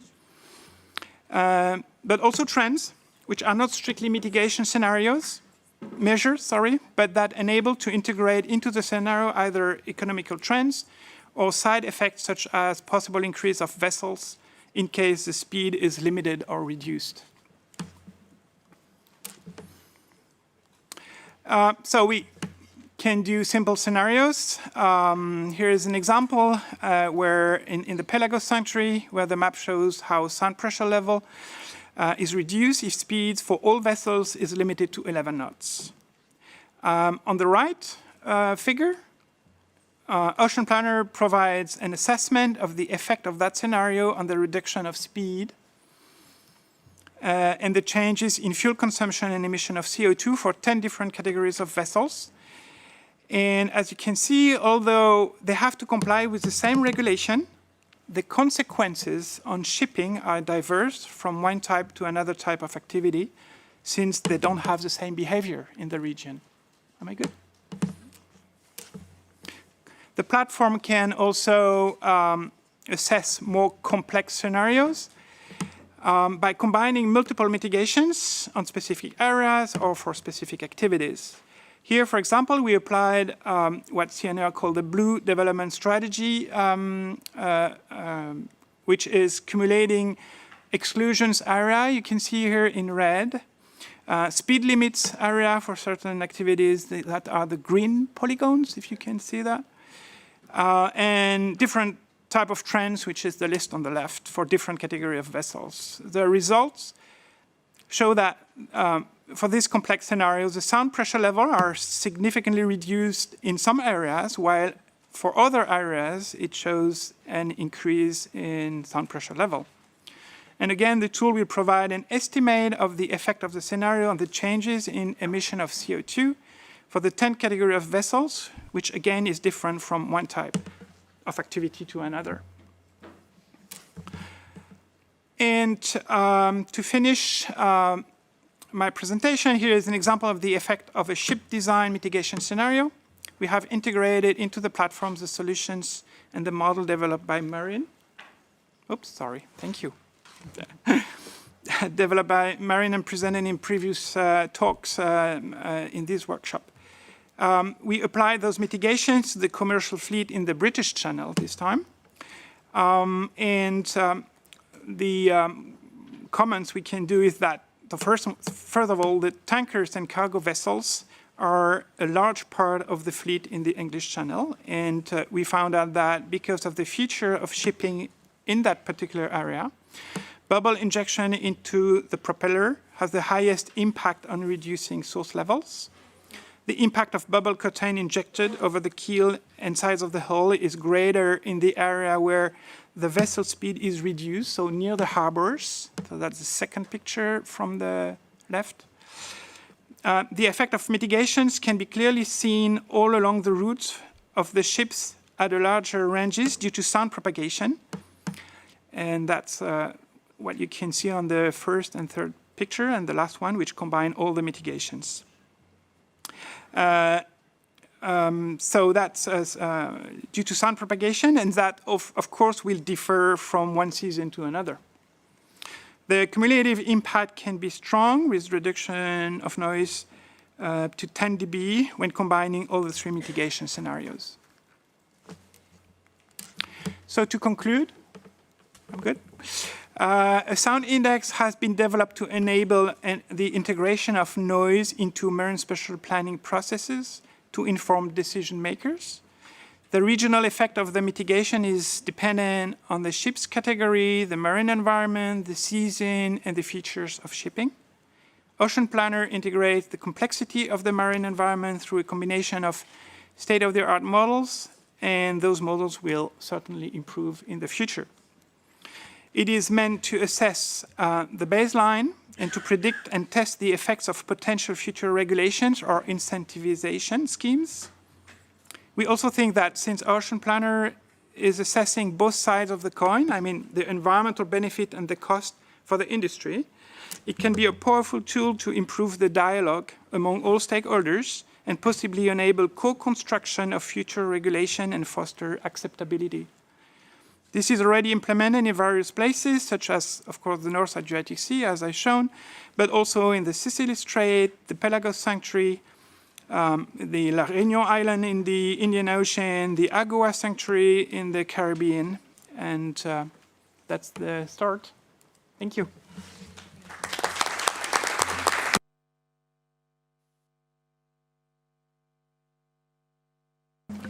Okay, thank you very much. We're going to start a Q&A period. We recognize we're shifting a little bit in time, so we do have a full period here for folks to ask questions. So I can take anything from the room. Go ahead, Frederica. Thomas, question for you. How did you implement the slowdown scenarios? I mean, did you make the vessels go faster outside of the speed reduction areas? Or did you maintain a constant speed and just slow down in the target areas? Sorry, I didn't have the headset at the start, but I think I understand the question. I wasn't sure it was for me. No, we only apply the regulation in the polygon where we want the regulation to apply. We have a kind of buffer zone so that we integrate the fact that it will take time, a certain distance to slow down, and to accelerate then when the vessel exits the regulation. And so there is no changes outside that regulation box to try to compensate, because we don't know, we can't assume anything about how the company is going to operate the vessel for that. Yeah. Matthias? Matthias Anshan from Swedish Defence Research Agency. And I won't repeat my question from yesterday in literally, but it's almost. Because what I was after yesterday is not a forecast. For you, you can add 20% of the ship has air injections. But what I'm after is how many of the real fleet has air injection. So can you envision the future? How can we get that kind of information to feed into the actual hindcast maps so we can make new projections forward? Thank you. Yeah, anyone? Yeah, I understand that. That your concern is the current assessment, and I already understood that yesterday. And, well, I don't know, but yeah, it's true that we need to, I mean, that information would be great if that information could pop up at some point. Maybe the AES has still some space, as far as I know, yeah. I mean, to get that kind of information if the ship owners are willing to share. Yeah, Samy, you want to add to that? Yes, so we use quite an extensive ship characteristics database, but you're right, Matthias, we don't know to the full extent, you know, how the ship is operating. And I believe that one of the added values, in fact, it's what I told you yesterday. One of the added values of getting together is the dialogue that begins when we start asking these questions. So while we can't rely only on a database with the vessel characteristics, being able to understand how the shipping operators are operating their vessels, when, under what conditions, is clearly fundamental. And then we have the possibility of inputting these operating conditions within the models and then doing the hindcast. So it's not something that we can do on our own. It is something that has to be done together. Just to respond to that, and I agree, and it's those databases I want to go back to, because it's those databases that all the people doing the modeling is picking information from. So it's there, the information from the ship owners needs to be updated. If they add measures that reduce their noise, and we have not talked about these databases before, but I know it's a gold mine for information, but how are they created? Who owns them? And how do we access them? For me, that is quite a big question, but I know it's a lot of secrecy in those databases, so it's difficult, I know. Thank you. So I heard your question yesterday, and I was raising my arm a lot yesterday, but nobody cares. So now I'm here, I will talk. So what you see and what you're asking is the mixing, what is missing is the combination of the work of yesterday with the work of today. You heard a lot of people speaking about CFD, cavitation for the design phase. So you can quantify the mitigation efforts and successes during the design with very difficult calculations. And then you have the databases of people that, like you said, in EU projects, or like ECHO, or Yamopans, or now Piano, or the American guys, that have databases from real-time measurements. And something is missing, is the combination of these things. So imagine you could combine some CFD or even less high-fidelity calculations inside this propagation stuff that you see today. Then you will not need the databases. Or then you could feed the databases. So it's missing is the combination of these three things. The guys of design, the guys that have the databases, the owners of the ships, and the people that are doing this underwater propagation stuff. Once these three combine, I think your question is answered. Can I just add a little bit to that? Because I do agree this is a sweet spot. I also agree that models are going to be in a forever position of becoming stronger and more accurate. And sometimes that in getting that right, in feeding them and validating them in the most important ways, we do need to put that pressure on prioritization, and models can also help us do that, which is instead of providing us with a laundry list of everything that we're not getting right, they can show us what the biggest areas of concern and uncertainty are that we care about. And go all the way to if I fed the model better information on that vessel type in Pelagos because I want to move the ships and I need to know it there, right? That gives us a much more concrete feed the model problem. So I think at a global level, we share this problem with our energy efficiency and GHG databasing colleagues, many of whom are in the room. All of us would like global databases that provide us with up-to-the-minute information about what people are doing to their ships, period. Say we don't have that.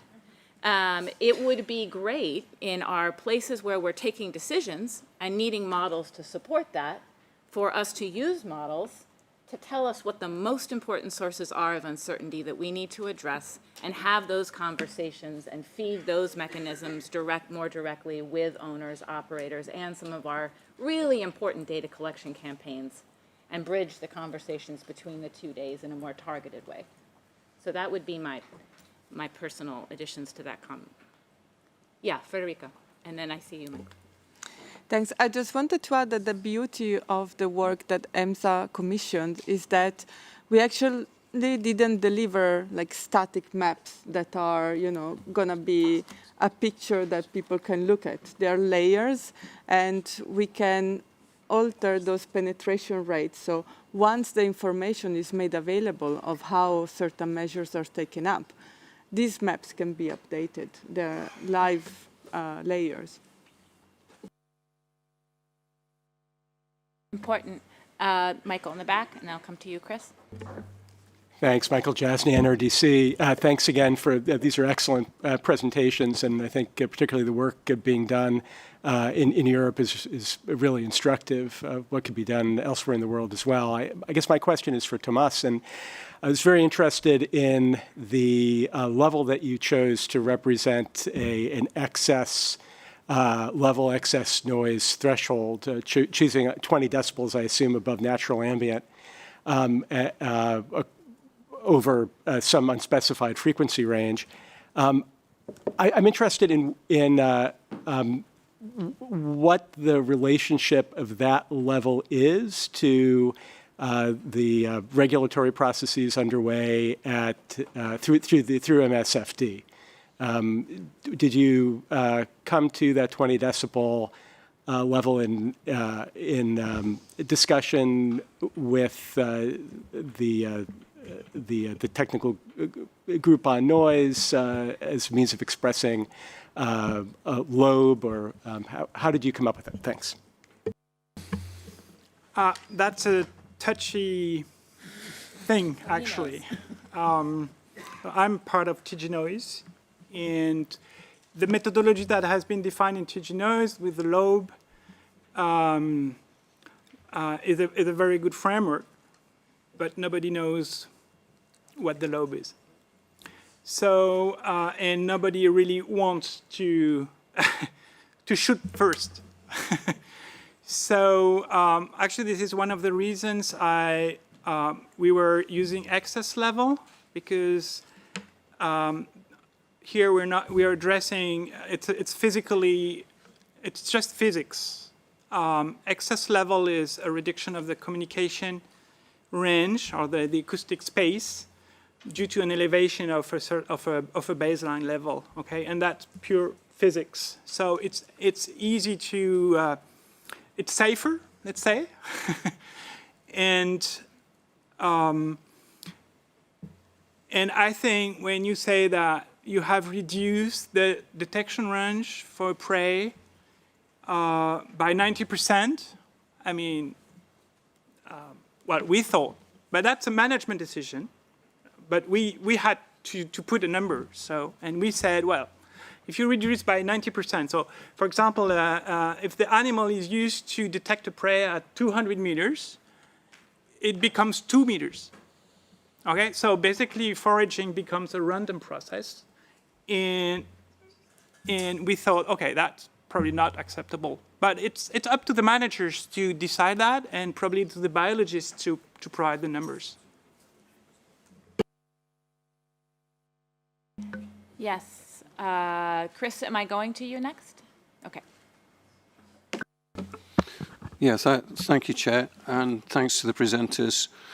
Yeah, the idea that we've discussed within the correspondence group on URN of doing periodic forecasts of global levels of URN, perhaps to align with the IMO greenhouse gas studies. I fully support that. I think that's an excellent idea. But we would suggest going a step further. In June this year, there was a report published by JASCO and the National Physical Laboratory of the UK and St Andrews University, where they took actual hydrophone measurements, real measurements, which covered a very large proportion of the world's oceans. And from, I think it was 2003 to 2021, they were able to plot actual ambient sound levels for these huge areas of ocean. And I spoke to the authors about it and asked them how much it would cost to repeat that study. And it wasn't that much, you know, because the data already exists. Research organizations can access that data free of charge. So again, I would suggest let's build on that as well. At the same intervals that we're doing the global forecast, repeat the measurements. Let's track our progress, actual progress. Thank you. Can I say something on this? Yeah, I think it's a very good point. And in fact, the ingestion of data, well, we are living in the data, era, right? Digitalization. So the ingestion of the real-time data with the numerical modeling, so these noise maps with the numerical data, it's very important. We are doing that in Portugal. We're creating a digital twin of the Portuguese area where we will have 240 devices underwater sending the data in order to pick up the noise sources of with or without mitigation efforts, measures, and to do the propagation maps real time. But for that you need the data, and in this case it's a Portuguese initiative with a lot of sensors there, so the ships can also pass there. And this ingestion of data, it's really what nowadays everybody's doing. I mean, in aerospace, in the automobile, the digital twinning, so ingestion of data with modeling, it's the future. So we need both, and we need to combine it fast. Yeah, in Portugal it's happening. Thank you. I do see one more question. We can take it to a panel. We are at a time where we need to break for coffee. Yes. Whose hand was up? Yes, that's what I thought, Vanessa. Can we be quick here? You kind of just answered my question, though, but for these mapping tools and the European sound maps that have been made, are there in situ sensors in the water right now that you're using to validate those? What's the agreement like between the model and the measurements? And I was going to say, are you going to be incorporating those into your tools in the future so that people can see it and tune the models accordingly? Yes, but as you know better than me, maybe, one of the things that is missing, it's water temperature, salinity, and the speed of sound, which is something that for all these noise maps, I'm sure it was like that, you know, where's the wind? So once you have those data real time, you know, temperature, salinity, you can have the speed of sound, which everybody here military knows is very important, and then you can compute the maps and you do the measurements, and then the uncertainty decreases. There's still some level of uncertainty. But when you put the data and using AI, you can improve the maps automatically. That's called surrogate modeling. That's called digital twinning. So you have the difference with the AI, you improve the model. Next time, it's improved. So that's the future, using both, combining fusion, improve with AI. Samy, do you want to address the question of informing the European maps? Actually, can I add a comment to this question? Guillermo talked about the Portuguese digital twin, but the program to build the digital twin is at European level. It is based on an open and free data policy, just the same as you might be familiar with the Copernicus program. And also the data that Guillermo was saying is missing is actually available. It's currently in a different platform. We have to feed it in. There's the IMO.net, there's the Copernicus MARIN. I'm sorry if I'm getting into much jargon, but the data is actually there. But it's our understanding and willingness to put it together for some specific applications. But I believe we are at a stage with the development of the digital twin of the ocean that this is a use case which is, you know, shouting to be fed by this. Sorry, Chris, in answer to you, I don't believe it's an either-or situation. So it is definitely both. So, you know, I agree. Well, that's a good place to end for today, particularly because another card up is the rest of this group, which we're now hearing as a joint discussion. I think you're seeing linkages. So if we take a break, become slightly more caffeinated, come back. Michael, I'll hand it to you to give us a better timing. Yeah, I think this panel is now finished. Is that correct? And then we're going to have Vanessa and Yuka. So it's in order for us to sincerely thank this panel. Great presentations, and thank you for all your hard work.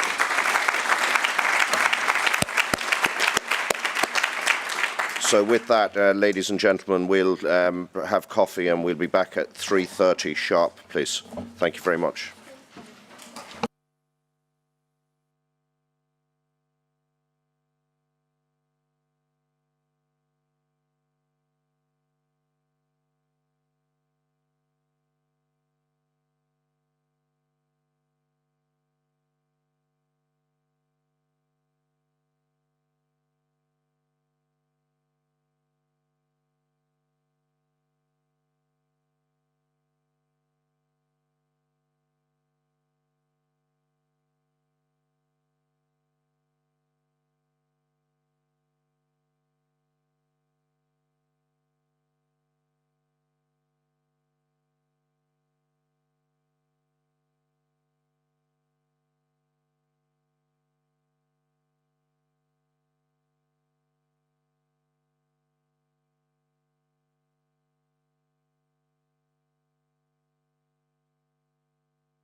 Do you know?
Thank you all. I'll give you just a minute, or I'll talk slowly as you find your seats. We're going to come back together for a few more presentations. And like I said right before we broke, although this is a new panel, it very much continues the conversation that we were having through the Q&A. Our first presenters, co-presenters, will be Ms. Vanessa Zobell from Scripps and Ms. Frederica Pache. I'm going to say Pache. Thank you. From JASCA. Thank you.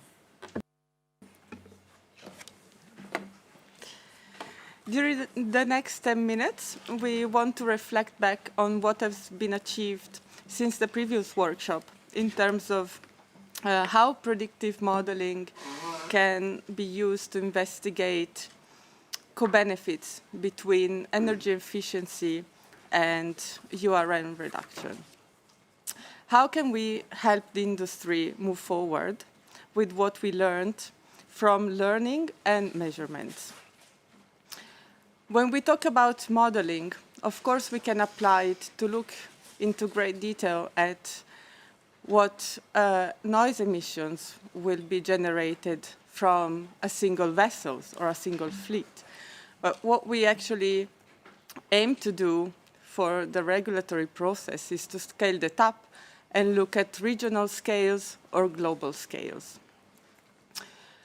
Modeling may be used to look at multiple pressures combined, so underwater noise with, for example, eutrophication or CO2 emissions. Or we can generate future predictions, taking into account how vessel numbers will change over time or the type of vessels that we're using. What's important to understand, as was already mentioned earlier and touched upon yesterday, is that we need to gain a great understanding of the baseline and how it's changing. It's no secret that the baseline in terms of sea surface temperature is rising, and temperature and underwater noise are very interlinked. So we would also like to encourage to keep looking at global trends, as Chris pointed out earlier. The work mentioned by some of my colleagues at JASCO and MPL use the city BTO stations that are permanent stations that have been out there for several decades to look at global trends. And one of the points that they were able to highlight is that at most of these stations, we have seen a decrease in natural sound. Only one of these stations was more representative or could be related to shipping noise levels. So we would like to encourage to do this trend analysis on more stations, and you can see that there's a huge gap in the North Atlantic and Europe in terms of coverage of these permanent stations. So we need to try and leverage other permanent stations. Looking at the specifics of a modeling process, we need to predict what the emissions are from the source, place them into the environment, and then estimate the propagation loss. The propagation loss can be simply between your receivers, so where you're conducting your measurements, to estimate the source level, or if we want to create sound maps, we need to extend the propagation loss on a global scale. The last step would be the assessment on marine life and any receptors we're interested in. So what do we actually need to build a reliable model is the verification and the validation of all of these parts. And there was a recent special issue in the Acoustic Society of America journal that was dedicated purely to the verification and the validation of source and propagation models for underwater sound. And this is the topic of the talk today, so we only focus on the source and the propagation aspects. Vanessa, can you tell us more about the source part? Sure. So modeling underwater radiated noise is essential for understanding how different operating conditions, designs, and vessel sizes influence URN. And we use it in our noise map, so it's really important to get it right as possible. As measurements are collected from a diverse range of vessels, these data enable the development and continual refinement of these models to reduce error and better represent real-world conditions and improve future predictions. So a variety of source models have been developed over the past decades, and some of which have been talked about today. There's more than this, but these are just, a couple that we pulled out. Some of these models rely on the same source databases, while others use different ones, enabling for cross-verification between models. And this verification process involves comparing models that predict URN outputs against each other, helping to assess both the accuracy of the model frameworks and the influence of the underlying data that are being used to train these models. So these are just a couple of the ones that we're going to go into more detail on. The JOMOPAN's ECHO model, which uses the ECHO database, and it's super user-friendly. It comes as an Excel sheet, and it's with AIS-derived inputs that are easily accessible when detailed vessel characteristics aren't available. The Johnson model was developed this year by our lab using the Scripps database from the Gulf of Mexico, which I'll talk about in a sec. It's a multi-output AI-based model that offers two different models based on what you have access to, just AIS-derived inputs or AIS-derived inputs and vessel characteristics, depending on what people have access to. And then the piano model, which also uses the ECHO database and includes a larger set of input variables, which has been discussed already and will be discussed in more detail in a moment as well. And as you can see from these verifications that the overlapping spectra, or realizing that the spectra in some cases don't overlap, even when they're supposed to be predicting the same thing. And that is not only because of the model frameworks, but potentially also because of the underlying data sets. So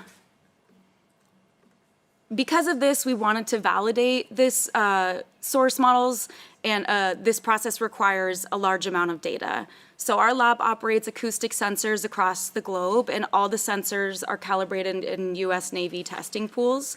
The 3 sensors located in Southern California have been there for about 20 years, and so they would be good to include in these CBTO long-term ocean sensing studies. The sensor is positioned within the main shipping lane, smack dab in the middle of the shipping lane, really similar to the ECHO program. With the bottom, these are all bottom-mounted devices ranging in depths from 600 meters to 1,500 meters. And this one in the Santa Barbara Channel is used by the Protecting Blue Whales and Blue Skies program, and it's been used by shipping companies like Maersk and CMA CGM. We just got a couple URN measurements from the new methanol-powered Maersk ship, Ltd Maersk, which we're really excited about for a future fuels situation. And then we also maintain a network of monitoring stations throughout the Gulf of Mexico, several of which have been there for over a decade now, and 4 of these are located along shipping lanes, and we've gathered a lot of URN measurements for tankers in this region. And these compile the very large database from United States waters and Mexico with over 50,000 URN measurements from over 8,000 unique vessels and multiple repeat transits. So in collaboration with the Department of Transportation, Volpe Center, we conducted a project to validate the JE model, which is what they're using as part of their Marine T program, using our URN databases from U.S. waters, and then we optimized the model based on these measurements. So we did this for all the ship types, but I'm just going to show a couple examples here. Container ships on the left and tugs on the right. Looking at the top panel first, we have our measurements in blue. are our mean measurements in blue, the original JE model in the orange dashed line, and then the green dashed line is our optimized model, where we used a derivative-free optimizer to iteratively tune the JE coefficients to minimize the error between the model and the measurements.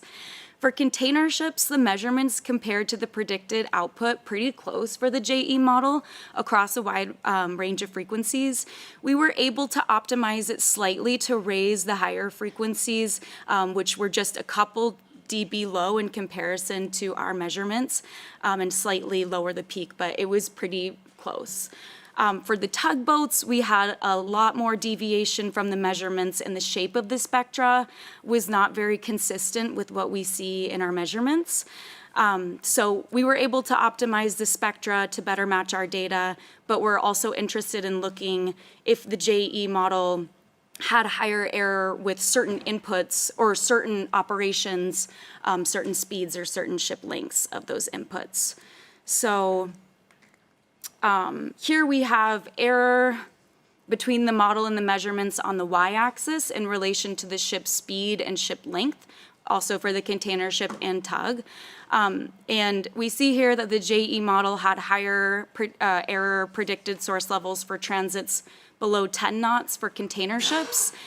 We have a lot of transits going at 10 knots for container ships because of the Protecting Blue Whales and Blue Skies program. Our target speed is 10 knots there. The ECHO program has a target speed of 14.5 knots, which you can see had the lowest error. So I think that these super slow speeds are just a little bit underrepresented in the ECHO database. For tugboats, it looks like the lowest error was at around 8 knots, which was like an average speed, and then had higher error at the more extreme speed, both higher and lower, which is potentially because there are not as many examples of vessels going at these extreme speeds in the underlying data sets. But all this highlights that measurements are really interconnected with the models and the model frameworks themselves, and compiling diverse data sets that capture a wide range of vessels, operations, and designs will lead to more comprehensive models. Federica? The piano model that was used in the Navison project is more involved, but it allows us to separate the propulsion components from the machinery components. So this opens up the possibility to incorporate those mitigation measures one by one or in combinations for building our future scenarios. With regards to the propagation, over the past 3 years or so, there was a lot of progress. And this resulted in a big verification exercise that was conducted to understand the comparability between different propagation models, but also understand the sensitivity of different models to changing parameters, for example, the soil composition. And this work, I would say, culminated with the production and publication of the ISO standard for shallow waters. The beauty of the standard is that it incorporates a fairly simple equation to calculate the propagation loss that can be applied to any project. And it's all a matter of how much uncertainty you want to allow in your estimates.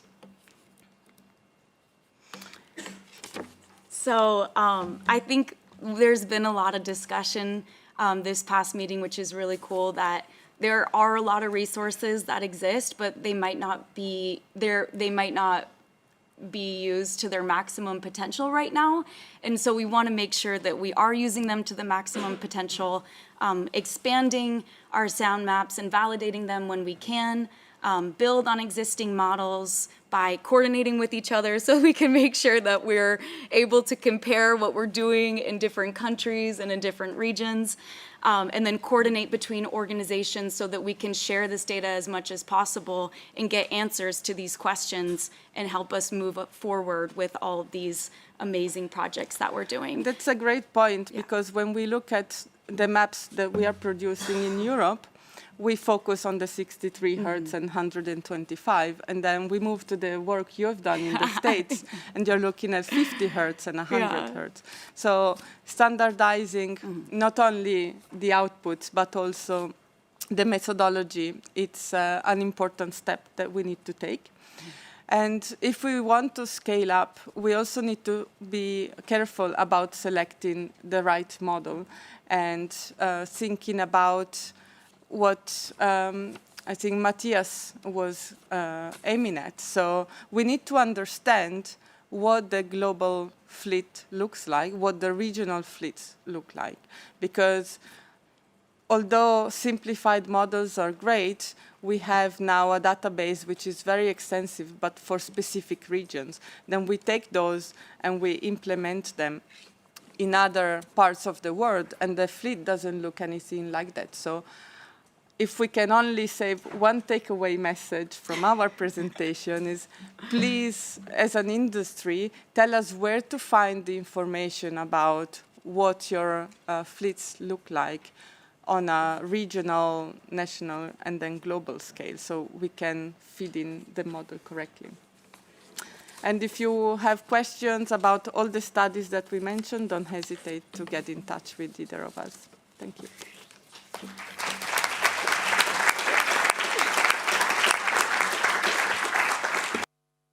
I'd just like to say that there are not many situations in this workshop where we've actually created a collaboration for the workshop, and I'd just like to acknowledge these two people for bringing together a very large amount of experience for the benefit of providing, looking at the synergies and what they're doing.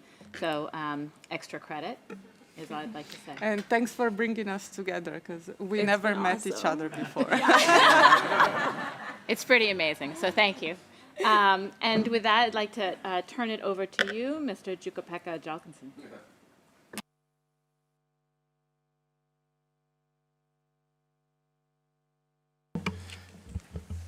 Thank you, Chair.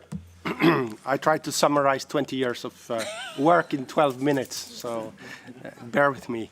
What I'm going to introduce you to is the global modeling of ship environmental pressures.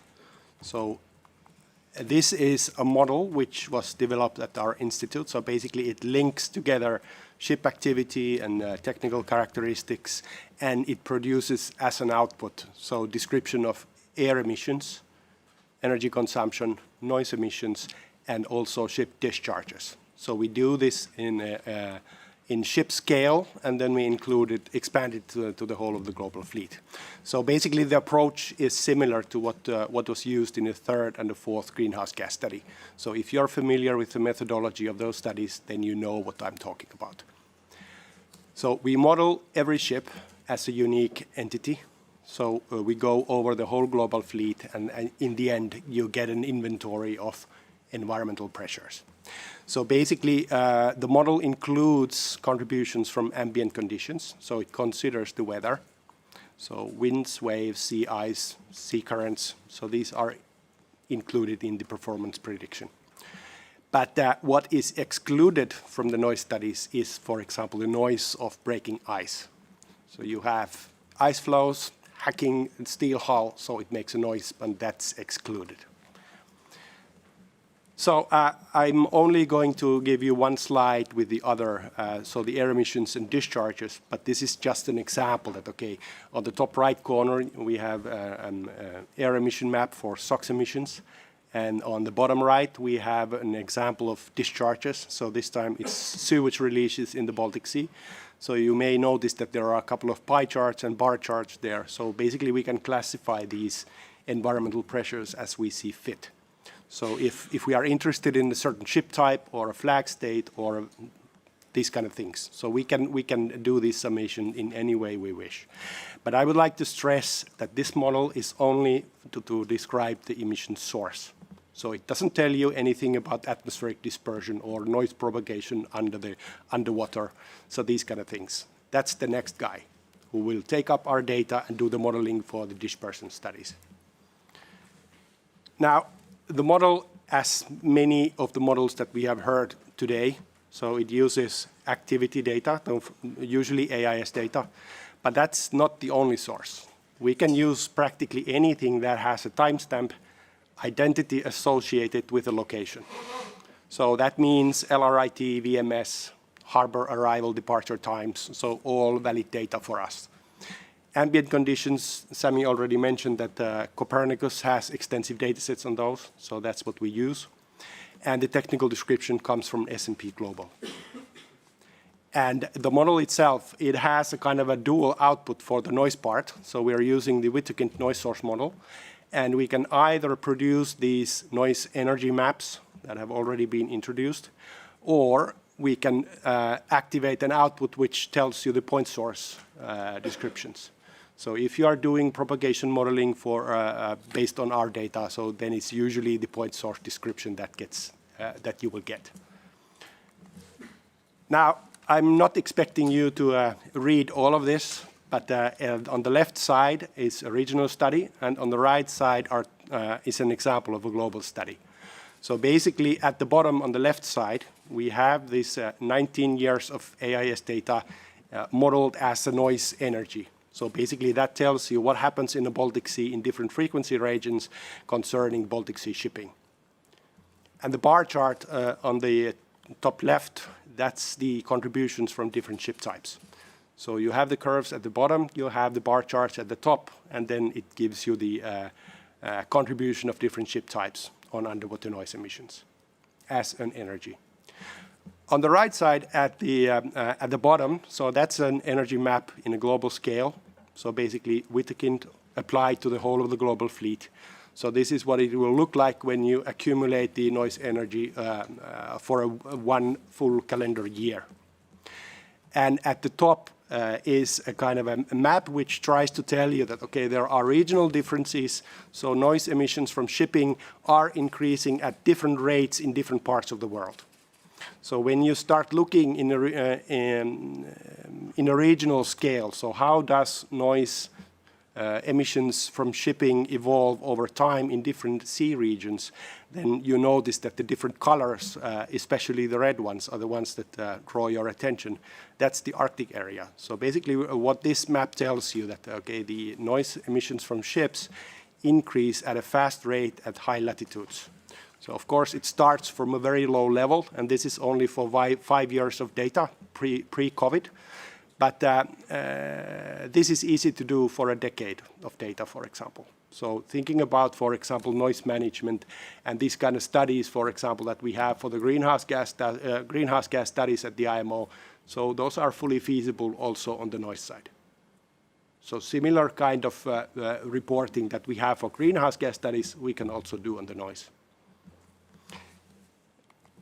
And we have already heard about scenarios. So there are some common things, regardless if you are interested in greenhouse gas emissions or underwater noise, but there are some common things that you need to consider. First of all, you need to have a business as usual scenario. So that's the usual development over time until, let's say, 2050, for example. That means that you need to be able to predict the transport need of the world fleet, usually comes from these global trade models. You need to include energy efficiency improvements. You need to include ship fleet size developments. You need to include the ship size development. All of these can be taken into account. And of course, these are all ship type dependent. So you have different rules for container ships for energy efficiency than some other ship types. So all of this can be built in. So that's fully feasible. Of course, on the air emissions, then fuel mix starts to play a role, not that much on the noise part, but then the climate change also. So it changes the ambient conditions for global shipping, and that's something that we can also consider. So if somebody comes with a data set which tells you that on 2050, so what does the sea ice cover look like during that time? Now, we have some options, for example, consider scenarios where we change ship operation. For example, looking at slow steaming, that's currently possible. But what we are missing in the model currently is the technical measures which reduce underwater noise emissions. So in order to include that component, we would need to know that, okay, how the technology is going to work. Is it going to dampen, let's say, for example, the machinery part of the noise? Does it reduce the propeller noise? How much? Does it work over the whole frequency range? So these kind of things. So for example, we heard yesterday that the air lubrication system kicks in at a certain speed range. So these kind of things are crucial for us to understand that when we are developing these kind of scenarios, these technical scenarios, that we get the details correct. So that it actually reflects how the technology works. Okay, I'm moving on to conclusions. So basically, what I said that is that we already have at the IMO the greenhouse gas studies, so we can do the same thing with the noise studies. So it can be either a regional or a global view. So we are now discussing on the greenhouse gas side that whether there should be a focus also on the regional greenhouse gas emissions. But that's from the modeling point of view, that's okay. So looking at these noise emission trends, so we can group ships as in the greenhouse gas studies, or we can do something different. It depends how we want to define the problem. So that's not a problem. But what I would like to emphasize is actually the last point on this slide. So basically on the greenhouse gas emissions, we have CII, so carbon intensity indexing. And that's CO2 emissions divided by ton kilometers of cargo carried. So something similar could also be considered for the noise. So you have energy and then divided by ton kilometers. But then it is a discussion of details, so what to include in this energy. So do we include the whole frequency range? Do we look at specific bands, or how do we do it? But we don't have to reinvent the wheel. So there is basically this kind of indexing already on the greenhouse gas side. So something similar could also be thought on the noise side. And actually those who are interested in how the model works, so what do we assume in all of this and how do we do the energy mapping? So there's a whole list of references here. And if you want to have a full list of the things that we do, then you just click the link at the bottom. So that's my part. Thank you.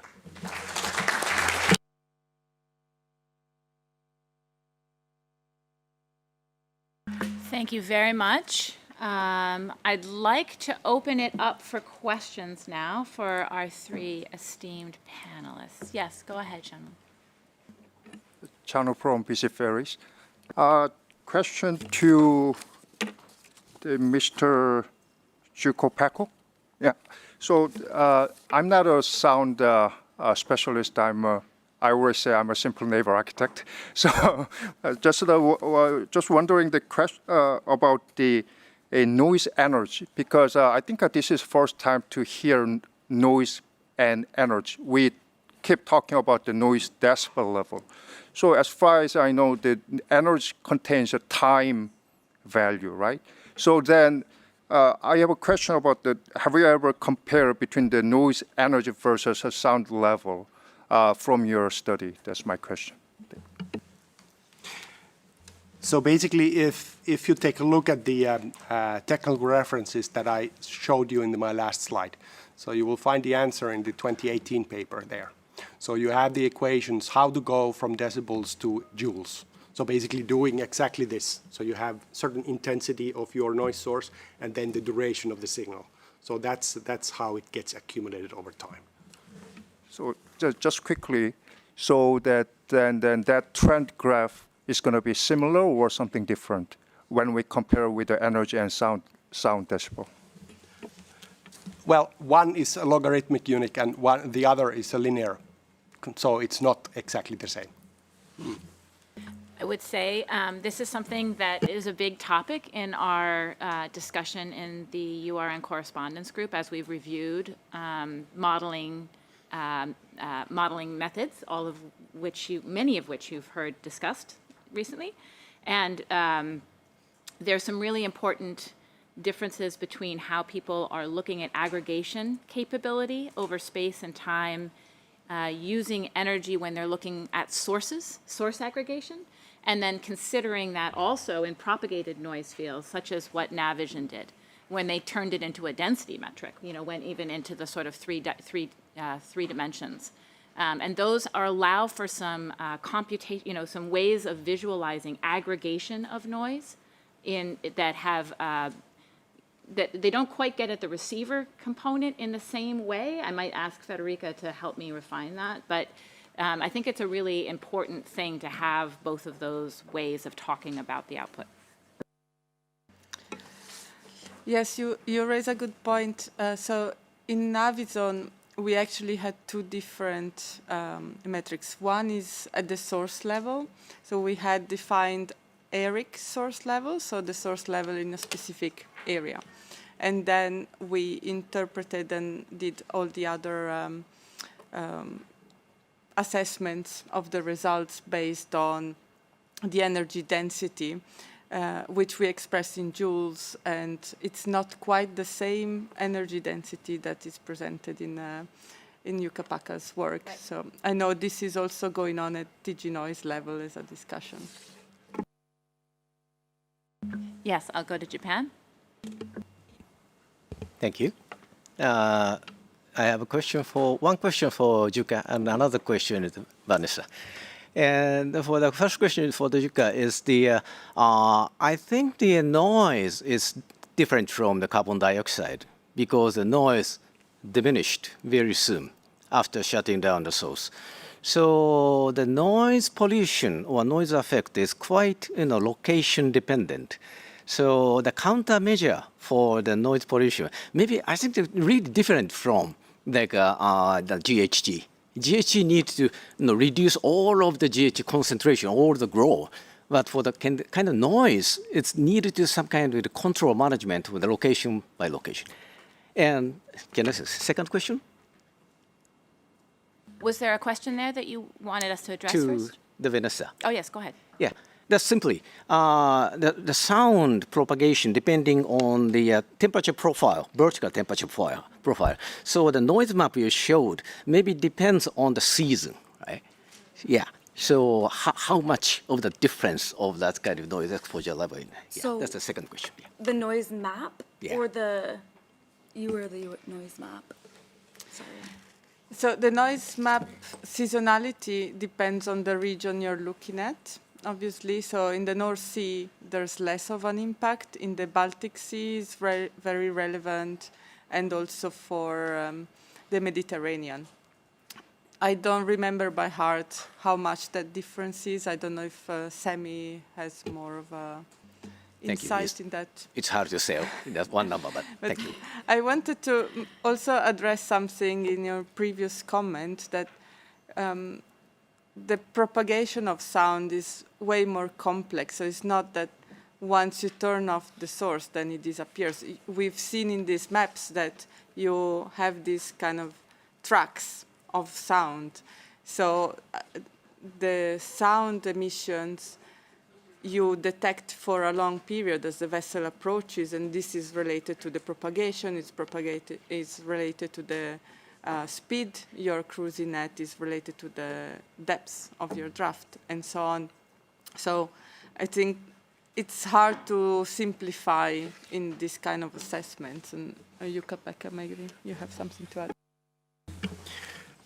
Yeah, so the question of the location dependent of noise, that is correct. So it doesn't matter where you release greenhouse gases, so the effect is same everywhere. But with noise, you are right that there is a location dependency there. One way of addressing that would be that, okay, you put an emphasis on certain parts of the planet. So, for example, protected areas, you give a larger weight on the noise emissions on those locations. So that would make it location dependent, but it would still lead to a kind of an index that you can compare with your peers, with the different vessels. Yes. I made it. So, thank you very much. I want to ask a question to Mr. Jalkanen. So, within last 2 days, it was really very interesting and good to hear about the relationship between this fouling and the noise, and we can also include there this aging, I think, and the rest. And today, you said that you're omitting now this ice-breaking noise effects. And I was wondering, is there a specific reason to do that in that way? And on top of it, I was wondering about your thoughts with the propeller and ice interaction. Thank you.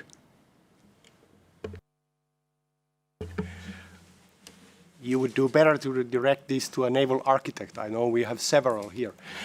Now, the reason why we didn't include, for example, the noise because of ice breaking, so that's something that I haven't seen yet. So basically, that's a component that would need to be developed at some point. It could be there, but I really wouldn't be able to say, for example, that how different the noise signature would be that if your propeller's hitting ice blocks or things like these. So, of course, I would advocate more measurements. So that's always you get out of a modeling guide, always saying that we need more measurements. But yeah, these kind of circumstances where you have exactly the interaction between sea ice cover and the ships, that's something that we should investigate at some point. Yes, go ahead, Matthias. Thank you, Matthias from Sweden. Addressing both two actually groups here with different kind of aims. One with some source models and some propagation one side, really good, useful for assessment, looking at impact. And the other one, looking at sources only. Only a pressure, not an impact. I think that is really important to highlight. And the Ukko-Pekka paper, and I think to thank you, those people who stayed at my post yesterday. It was on the wrong side of the bar, so we didn't get that many people, but anyway. We purely look at the pressure side there. And then you don't need to look into seasonality. You don't need to look into sound propagation. So we reduce the uncertainty in our estimation of the pressure. For me, that is really a big thing. So I hope we can continue to look at these kind of indexes for the future, because that will help us, help the manager to prioritize what areas to focus on purely on the pressure side, because the ships moves all over the place. So it's going to be different kind of impact depending on where you are. So I don't have a question. It's just more of go on both sides. We need both, but they will be used in different ways. You just stolen a tiny bit of thunder from a panel Sorry. moment. Thank you. No, but it's really important to keep those separate. And a little bit responding to your initial point, Japan, because you know, as we think about those things differently, it provides us with the opportunity to look at the source field, understand what it is that the IMO is interested in controlling sources, where we do know that mitigations would need to be applied in a more global scale, because you're not going to do them when you get to the area of importance, right? But it allows, when we get to the receiver field, which is where we are at the very end of Frederica's flow, and we've only started in this meeting to really unwrap what it takes to look at impact, truly look at impact, which is not only the propagation and getting the propagation right, inclusive of environmental consequences, but we talk about things like climate change, and higher acidity is going to lead us with changes in sound propagation, right? It's also going to very much change the receiver's ability to detect themselves. So we have animals who are part of the signal versus noise interaction, and that too needs to come into the picture. So by the time we get to impact, there are a lot more players to come together to understand whether a far field noise is still impactful at a local scale, or whether, and what has changed, right, in a different future scenario where we've changed the environment, in addition to seasons, right? There are bigger features. Yes, going ahead, Kevin. Yeah, I'd have to say the Japan's observation is quite impactful. This is feeling a bit more like a sulfur emissions control area or a particulate matter, just because the impacts seem to be so local. It really stands out. Yuka, I know you trying to avoid the ice question, but showing the Arctic in bright red there is compelling. Can you talk a little bit more about what increased pressure your modeling or your observations have shown in that area? What sort of reductions would need to be there? Yeah, can you share some more about that region? One of the reasons why the high latitudes were with such a red color was that the study starts from 2014. So if you start looking at ship activity at that time, at those latitudes, you notice that Since that time, there's been a lot of mineral extraction, gas and oil extraction going on. So in the Kara Sea, in the Milne mining colonies and stuff like this. So it really reflects the increased activity in these areas. So that's the reason why it is such a red color. So it would be even more so if we add the noise from ice breaking and things like these.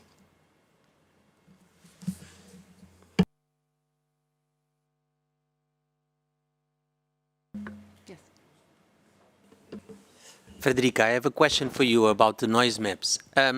As you know, maybe better than anybody here in the room, this noise maps propagation theory that we are using, it's from the 80s, 1980s. So we're talking about normal modes and all these kind of things. I think you are using these tools also.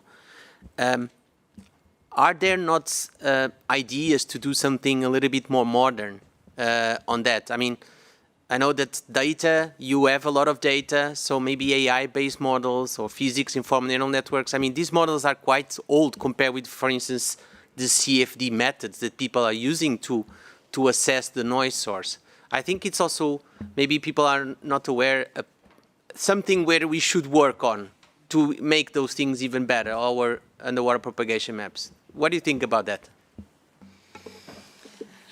Well, I wish some of my colleagues were here. They are far more expert than me in propagation. However, what I can tell you is that the model we are using for propagation over large ranges, they need to be applicable for a variety of situations. And what we used, I think, here is the parabolic equation model. And that's applicable for the range of frequencies that we were modeling. And the only reason to try and switch model would be to make it faster. And yes, we have a plan for that. There is the energy flux modeling that's been developed by some of my colleagues, and I think also TNO. So that's one of the advancements. So making the modeling run faster so that we can start to be more interactive, bring that real-time feedback loop into it, and also rely less on computing effort, because that also has an environmental impact. Can I add? Thanks for that question. I think that this whole topic is super cutting edge, and people are doing really cool things. Something that where our lab is interested in, and I think this is what you were talking about on your question too, is, and it's similar to the optimization problem that we were working on with source levels, but instead optimizing the sound map from the sensors when you have a big array like that, so that you can iteratively improve your noise map in a more automated fashion. I'm asking that because it's also for people to understand there's a lot of simplifications in this noise map propagation, okay? Yeah.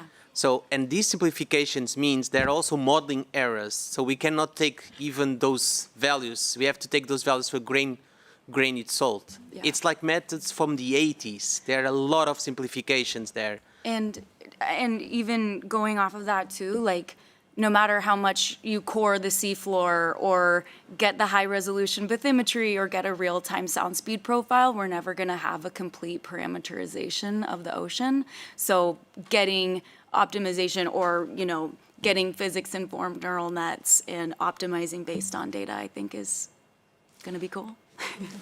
However, I like to add that actually, I mean, you mentioned simplification as if it was a bad thing.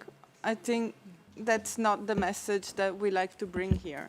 So there has been an incredible amount of effort put into the development of the standard. We need something that can be easily applied by people, no matter what their background, and that is still reliable. And this is what was proven through the Saturn project, the MMP2, and that was included ultimately in the ISO standard. So we also need to make the distinction between the short-range modeling that you use to backpropagate from your receiver to obtain a source level of a specific vessel and building those global maps.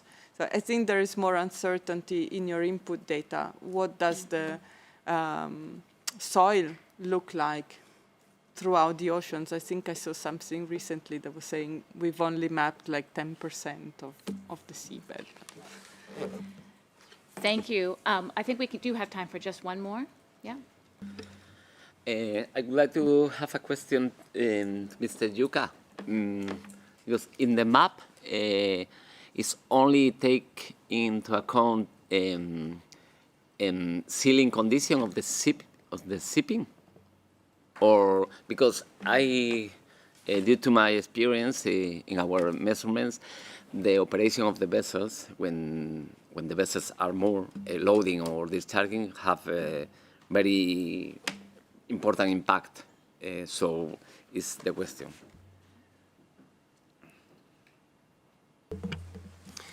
So if I understood correctly, so basically looking at the conditions on laden versus ballast, or is this what you are after?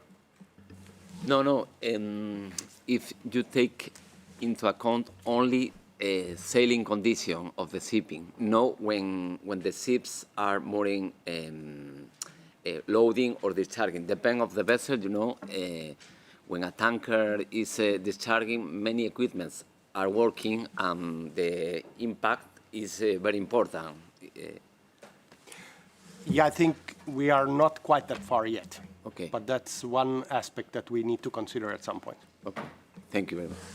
I might underscore that that is what Dan talked about a lot in the US-based model. And this is why we had wanted to show you a diversity of resolutions where people are sort of honing in on different pieces of the problem and trying to get at, you know, what, and obviously application very much matters, right? Yeah. Okay. With permission, I'd like to close this Q&A so that we can move towards the next component. And a lot, if you're still quite anxious that I've done that, we're going to have a plenary discussion where we can get into some of these points again. Thank you very much, Leila. I think you'll join me in thanking this panel for their great contribution.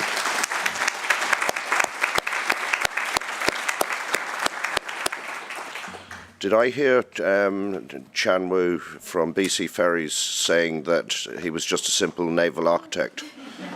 I don't think I've ever come across a simple naval architect. Anyway, very good. Naval architects are the key to all of this and very important people.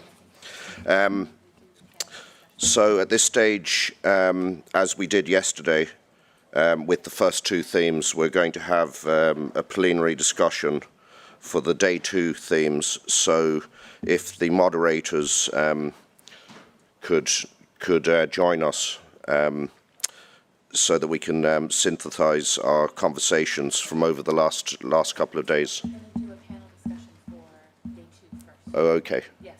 Okay. So we'll do that first. So we'll do, okay, and once we finish that panel discussion, we'll take a 5-minute toilet break and then we'll move on to the general discussion with the four moderators. Okay, thank you, Leila. Okay, so over the course of the day, you guys are looking very alert. We've got this. We have been tackling what were themes 3 and 4 for this meeting, which was to dive a little bit deeper into some of the parameters for the design stage. Where are we with integrated underwater radiated noise and energy efficiency planning and moving into design?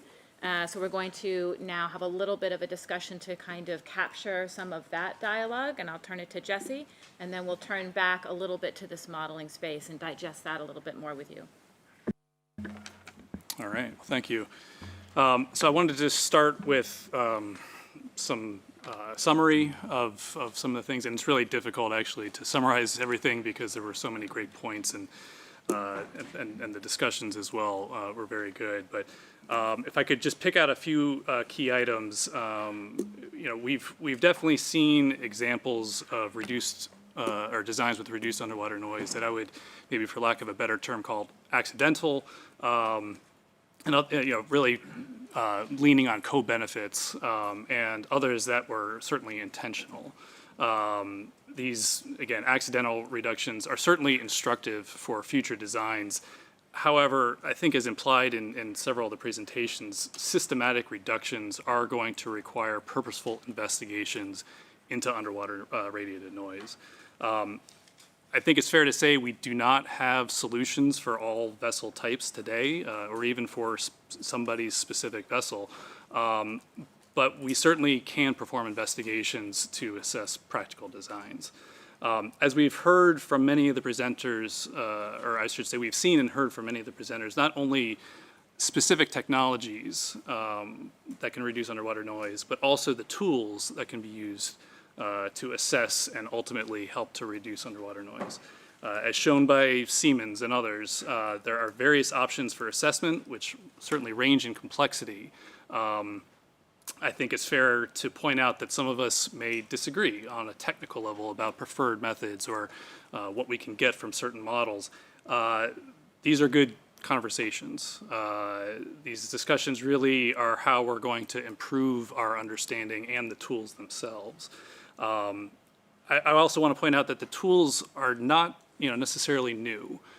Many of these tools and the concepts, at least the greater picture of the tools, have really been around for a long time. And there are experts that are available to use those tools.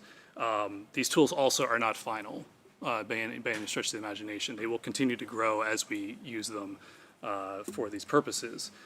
We've seen that there are processes for designing vessels with reduced underwater noise.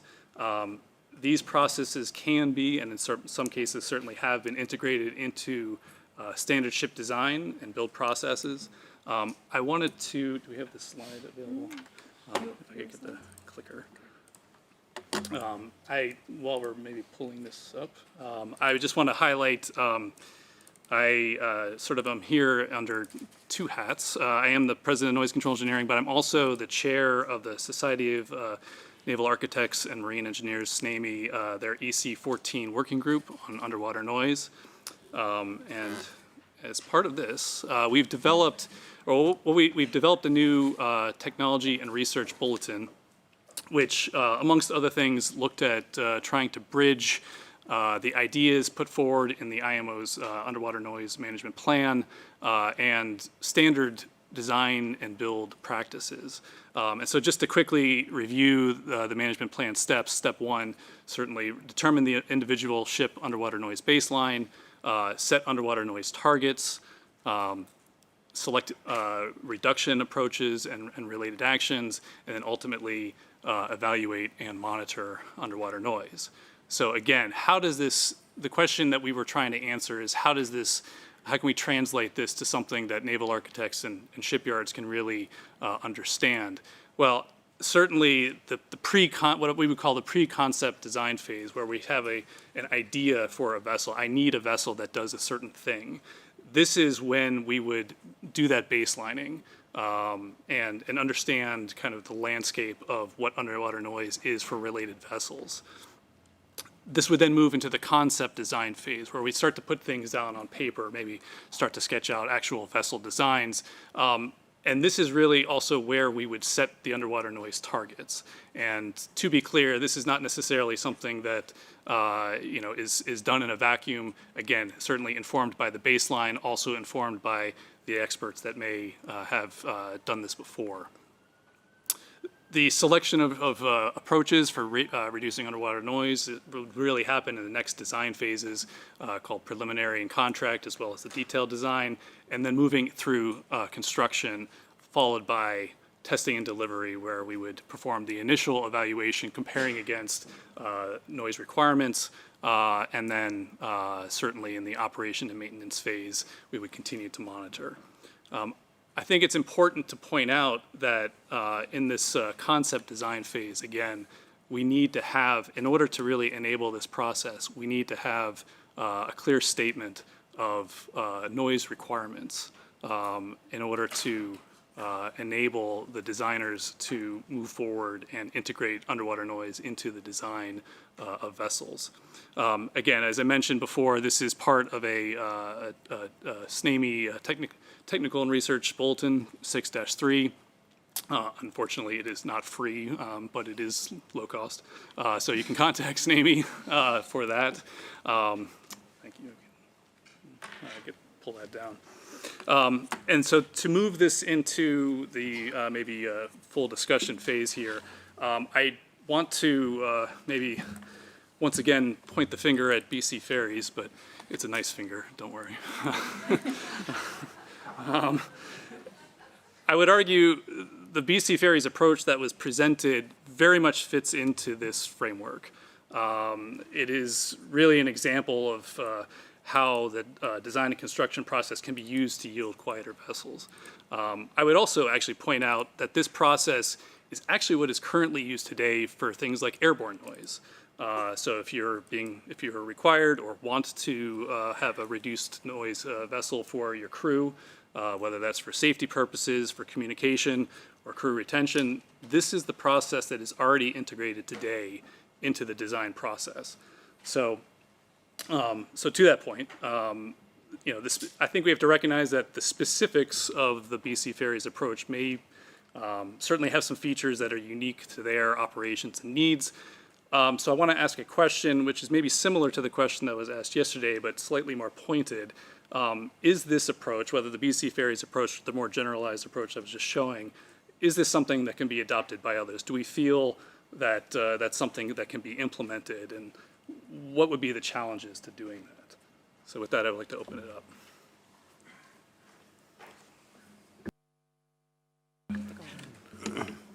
Yes, Hi, Jesse. Dave Williams at FedNav. Have you, has SNAME received feedback from the major shipbuilding nations and the top yards, which are largely in Asia for the commercial ships, on that process? Have you engaged with them in the preparation of it? Have you engaged with them in their feedback of it? So we have not heard from those shipyards, and I'm hoping that we can get that feedback, certainly. As I mentioned, this process is not something that is completely unique. I'm sure there are some unique elements to it. It is very much based in, again, what is done today for other noise and vibration assessments. But the direct answer to your question is no, we have not received that feedback directly. Yes, ICS. Thank you, Chair, and thanks for the question. I'd just like to refer back to a couple of the earlier presentations, and the word silent appeared in two of them. And of course, the definition of silent is the complete absence of sound. Now, in the context of a ship being designed for a navy or research vessel, that's appropriate. You know, the objective there is to get as close to silence as possible. The navies of the world go into this like their lives depend on it, because their lives depend on it. But my understanding of the objective here isn't silence. It's merely to reduce the level of underwater radiated noise to where it's tolerable for marine life.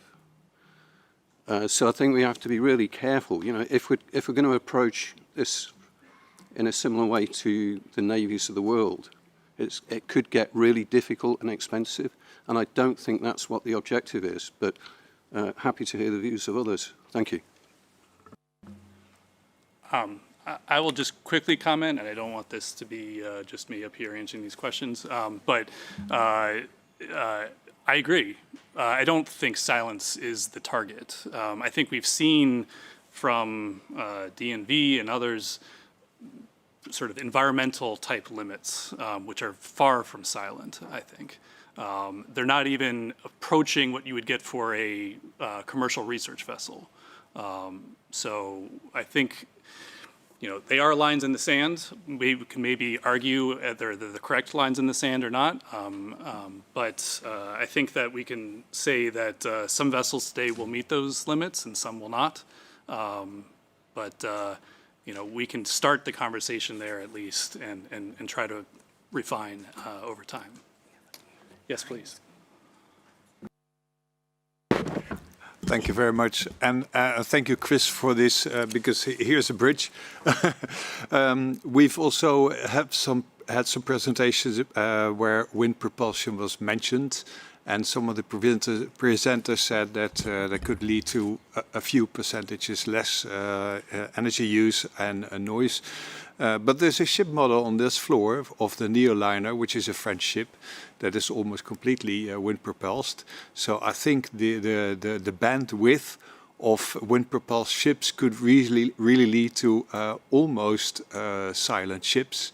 And I also, a few days ago, we organized a conference on this issue, and there were predictions that in about 4 years' time there would be about 1,000 ships using wind propulsion. So that is getting really mature now, and could be a welcome addition to reducing underwater radiated noise. Thank you.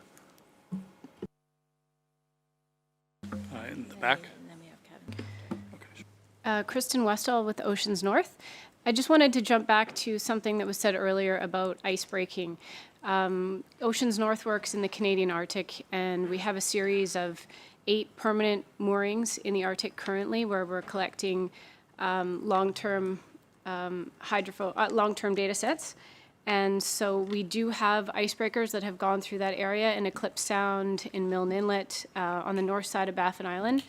So we're happy to collaborate. We work with Indigenous and Inuit partners in the north, so our data is shared with those communities, but we're happy to collaborate with anybody on modeling and other interests on research fronts. Thanks. Kevin. Yeah, thank you, Jesse. And it's tricky. I mean, for Glosten, over the years, it has designed many research vessels meeting the near silent notation requirements. And in those cases, including vessels that need to go into the Arctic, those requirements are set. And then it's quite a very significant effort to design the vessels, in particular the propulsion system, so that it can meet those notations. Thankfully, in those cases, it's not that their lives depend on it, but it's actually the mission of the vessel. So it's very different than what we consider when we think about a bulk carrier or a container ship, whose mission is not underwater acoustic measurements, but instead is moving cargo.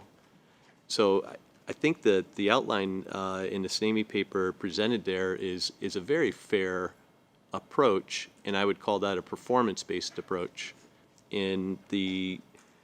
When taking a performance-based approach, it becomes a very challenging contracting piece.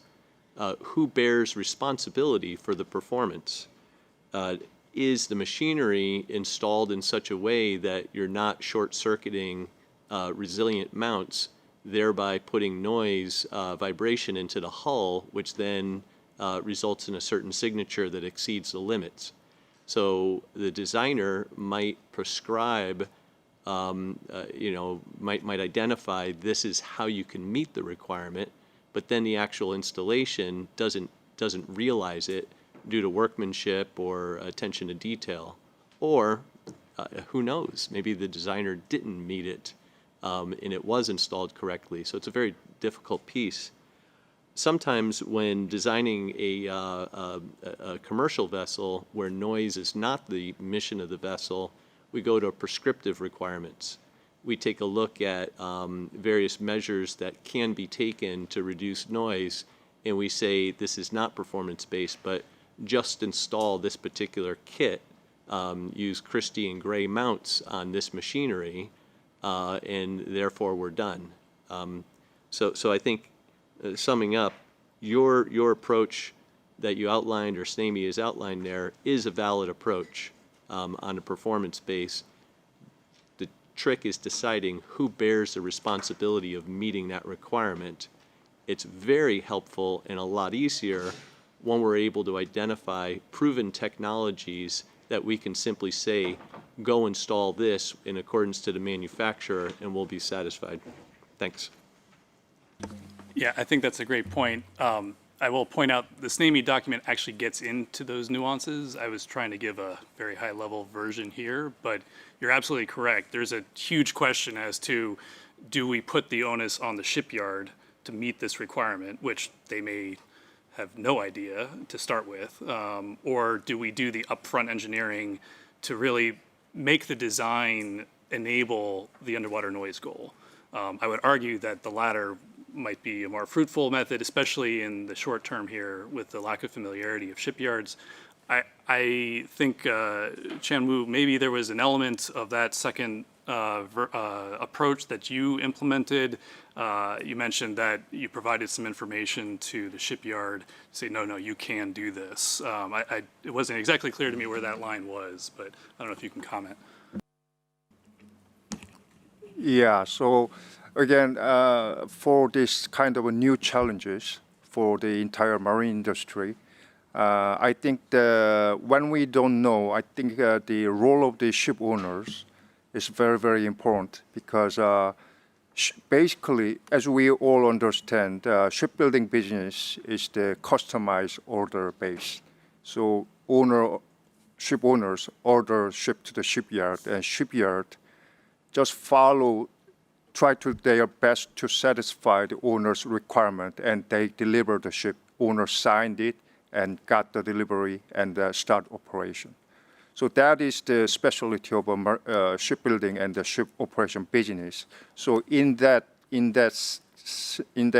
like a category, if something new comes up like a underwater radio noise, shipyard is actually usually passive mode.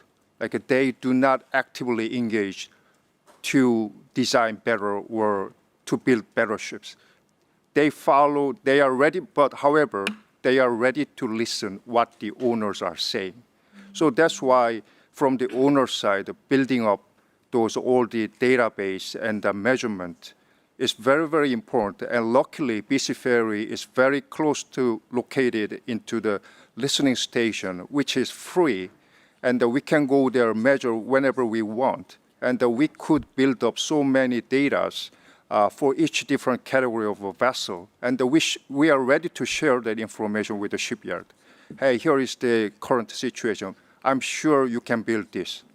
So that's the open discussion and the key to the open that the shipyard, the requirement. So I would like to share that kind of propose that shipyard needs to be actively engaged more into the URN, and please measure as much as it can, and then please share with this marine community.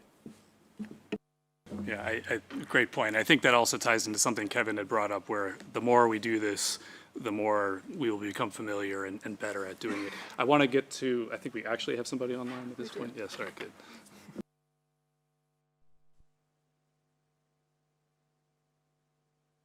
Hello, you hear me? Go ahead. Yes, thank you. Nicholas Bertfield from Stena. I'm here with the delegation from Sweden. What I would like to get out of this workshop is really an objective. I think we touched upon that a little bit. There's been parallel made with the greenhouse gases reduction rules, the CII, for example. And I'd like to encourage the audience to think a little bit in defining targets for ship owners to meet in the future. That we need this clarity. And my way of thinking is that there are evidence that the underwater noise power doubles every 10 years. So there's an increase in URN by 3 decibel every decade in shipping intensive routes. And I wonder if that's a track that we could use to sort of define a level where we could come back.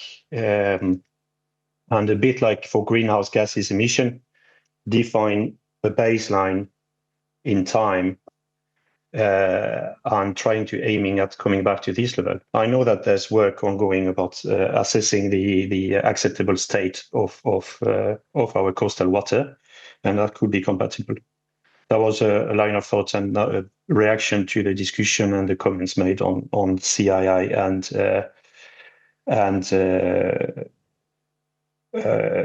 other analogy in that sense. hope I was clear. Yes, you were very clear. I think there's a bridge point between target setting and limits in the design space, which are interrelated, for sure, with some of the target exploration that is happening in the modeling field. And that was very much a part, it's something that has been asked for throughout our IMO discussions of how to be able to interrelate those two spaces. What are the types of global reductions that we're looking at, realized regionally, differently, affected by different ambient noise profiles as well, and how do those interrelate and all the way down to individual ship source levels and what we're trying to do with limits at the source level. Because ultimately, it all has to come back to the source, yeah? So we have to be able to do that relationship building. What do I get from limitations that are different, can be different, that I might select in a design phase? Yeah. What are those going to mean when I scale them up in different types of them? And that's why these two themes interwove with each other today, so that we could take a look at that interrelationship and what it is we need to build tools that help us answer those answer that question at different scales.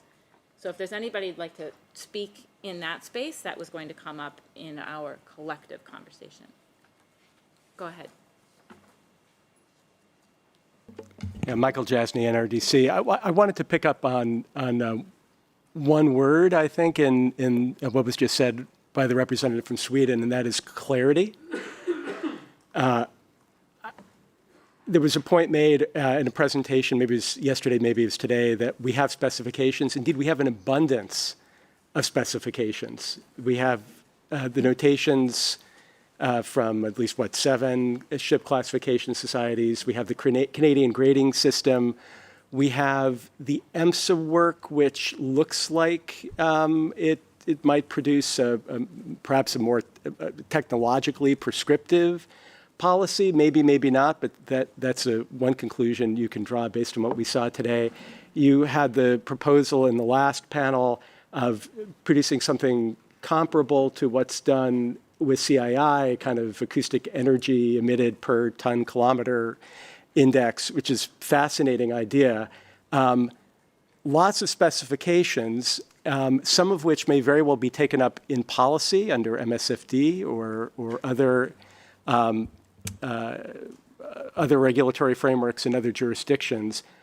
I think that it will be important, it would be very helpful if the community can begin to coalesce around a certain target or approach to setting targets in order to provide the kind of clarity for ship owners, shipbuilders that the representative from Sweden, I think rightly suggested was important.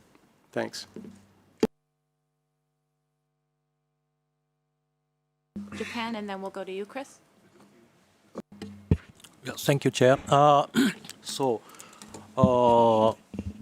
regarding the mitigation measure, I agree with design measure is effective if the protected area and the ship route is like as Vancouver, because the all region should be protected. In such case, we have no choice. We should mitigate based on the design measure. Yeah, but if the long route, the ocean-going ship case, maybe we the operational measure like a slow steaming at the local region is effective. So and in case of cruise ship or the twin scale ship, the propeller design, there is some room to mitigate the noise level reduction by the propeller design. And I'd like to point out for each the route and the kind of ship, the effective the mitigation measure is different. So therefore, important point is we can select each measure. Operational is okay, and the design measure is okay, and both measure is okay. We can freely select to mitigation measure. At least we need the baseline how to say, baseline definition and noise management plan. If noise management plan is well established, of course, 100% is done by operational. It's okay. And the 100% mitigation is done by design. It's okay. So therefore, I'd like to point out we can have the freedom to use each mitigation measure. Thank you. Yes, and is a running theme in this meeting. So I appreciate that clarity, because I think it is tending to be moving away. We do need clarity, as was said in our last comment. And some of that does mean looking at different approaches, but at least matching them to scale. And I appreciate, Japan, your clarification about where that variation might need to come from. There's somebody behind. There was a hand. Chris, who you were next. Yes, Chris Stickney, Soul Tankers. I'd like to add another C word, caution, for all of this. Because yes, we are building ships, but also we're dealing with an aging fleet. So we're looking at retrofits. And how do you realistically look at energy efficiency and underwater rated noise at the same time? And how do you find that balance? Because as we discussed earlier, sometimes you have to sacrifice energy efficiency for URN or vice versa. So that's something we should consider. And coming out of this workshop, I think the idea is to find out best practices. It seems like we have no problem measuring. Now we're looking at best practices on how to reduce URN overall.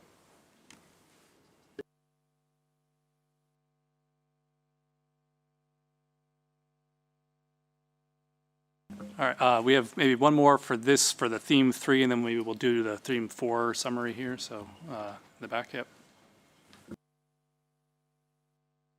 Hi, Lindy Wildgard, Ocean Care and Pacific Environment. Just wanted to alert, I'm not the best person to say there are better people in the room, but just TG Noise, the technical group under the MSFD, has put together a document on targets and measures, and that subgroup is trying to get at how advice for European Union member states on what particular measures they can take for various noise sources, among them shipping, to reach their good environmental status. So just to alert that we are trying to tackle that. Thanks. All right, thank you. One more from Michelle.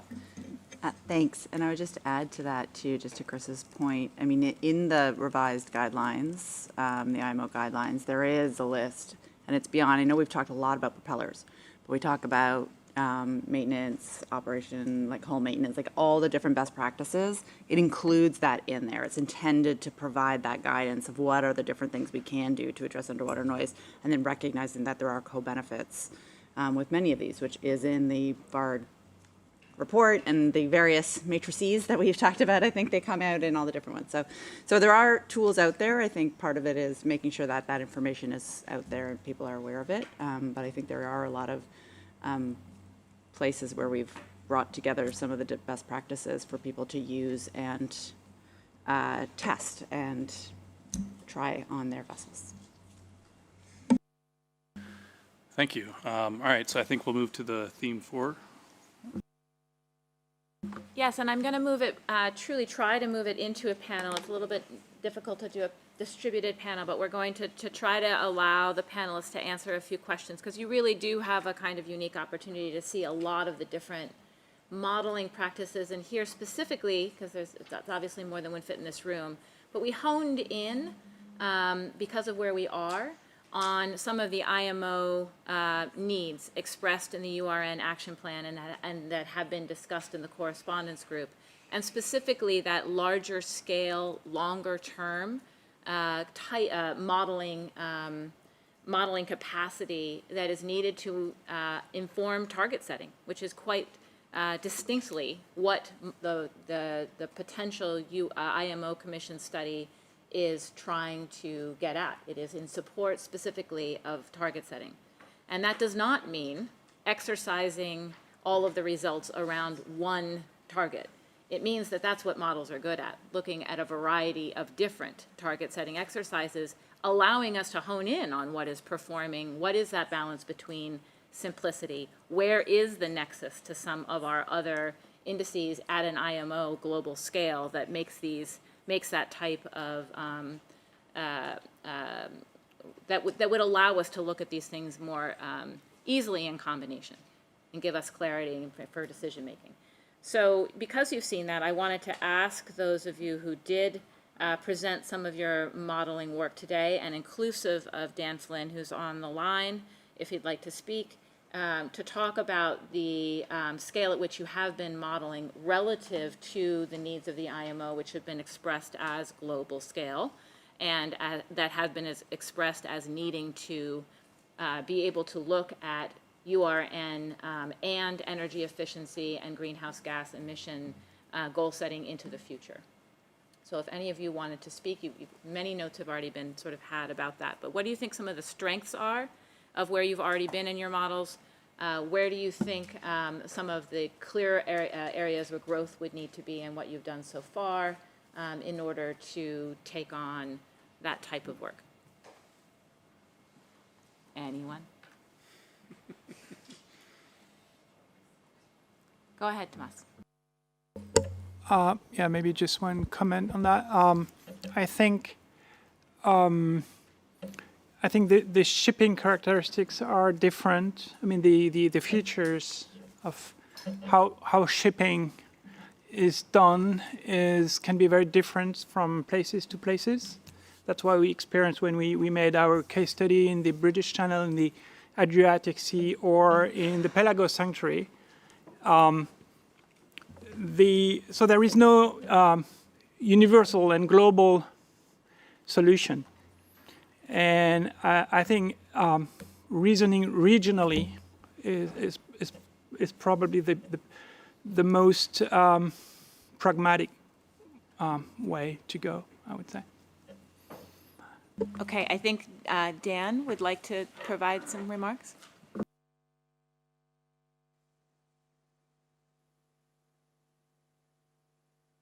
Yes, thank you, Leila, and thank you all. I would say that I think that in terms of needs, we've heard a bit about the data needs, not just for knowing when a specific technology that can be used for noise abatement, and same goes for for emissions abatement as well. Not just that when it's which vessels have it installed, but when it's being used, and so that's that sort of cooperative data sharing about operational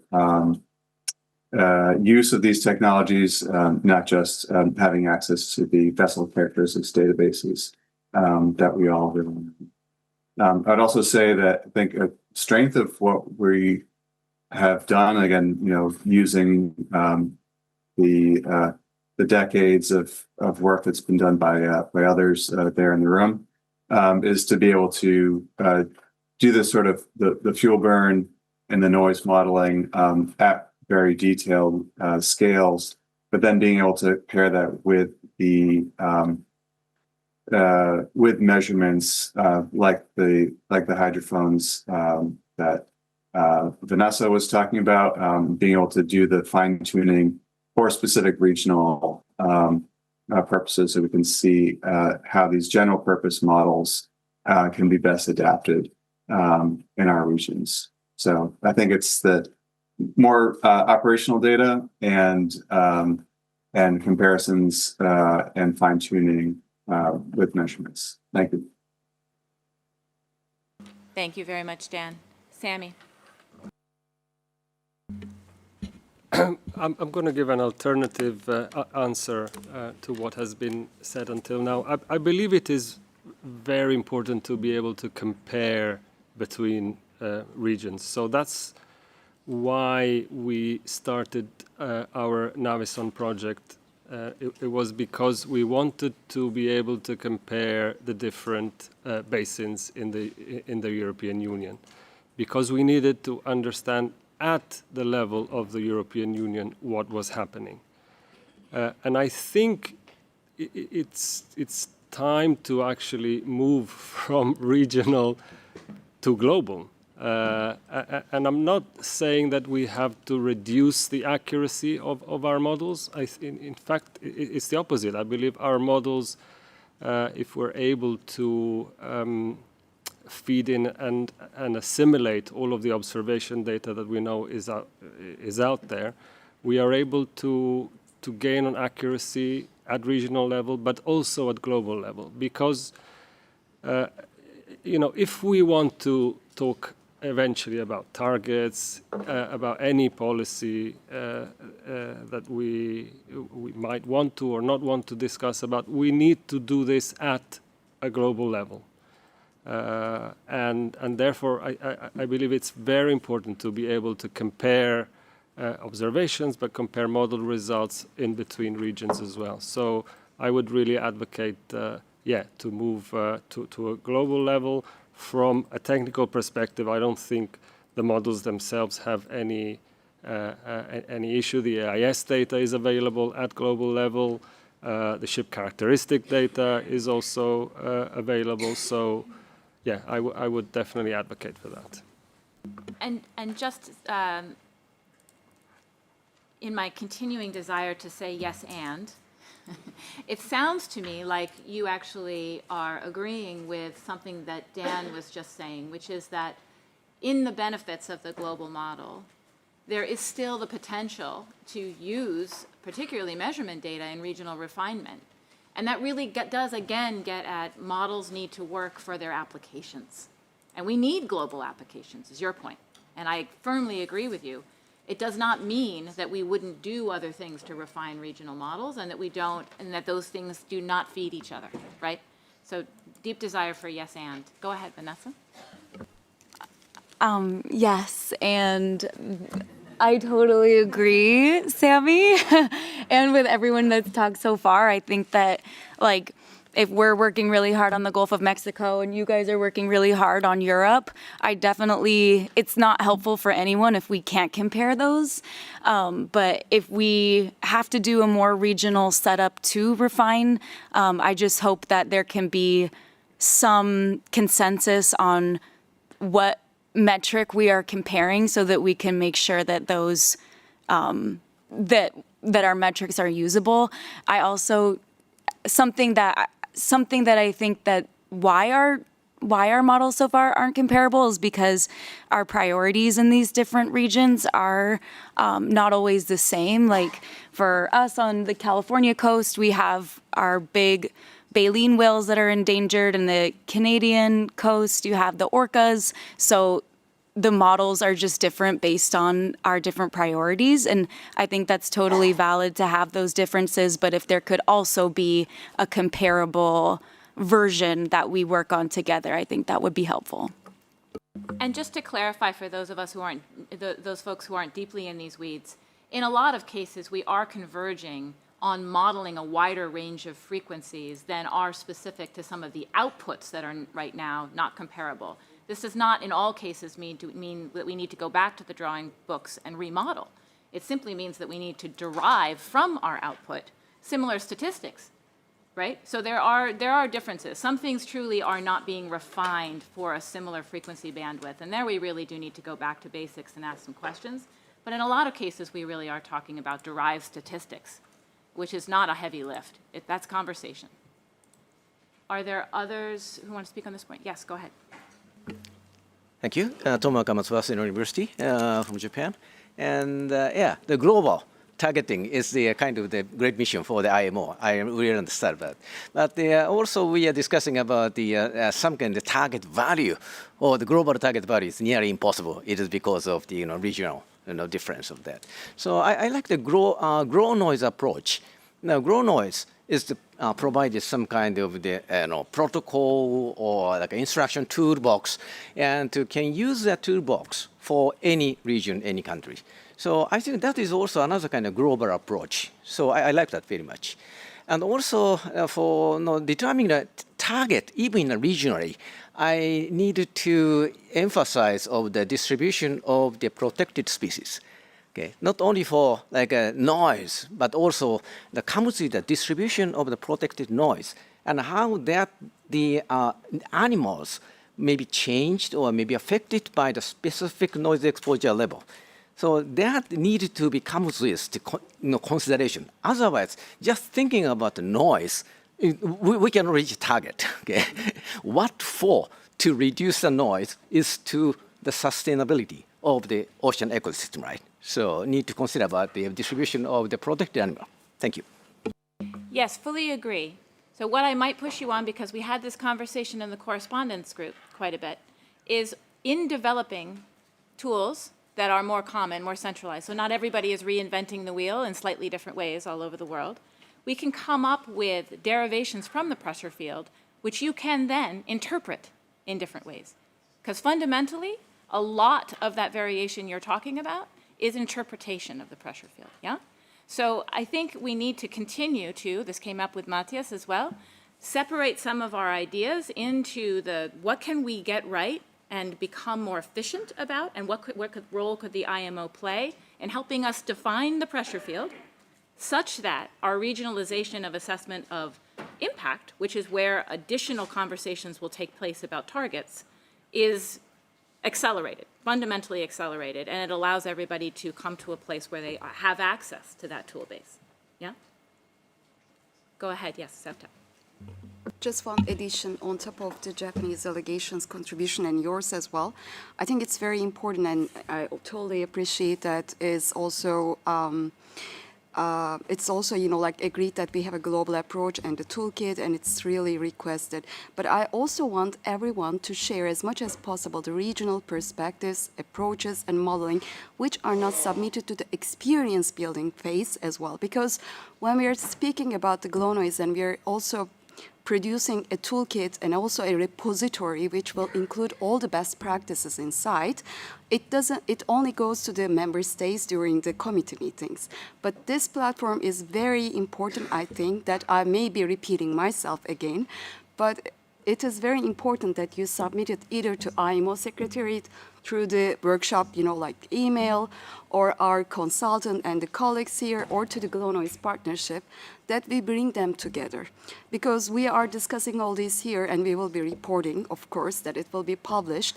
But next time we gather together, like in 2 years' time, hopefully, so that we can progress based on what we have come so far and take it as a baseline, so that we can give the regions, which are also maybe like similar to each other, to choose among these best practices and the modeling as well.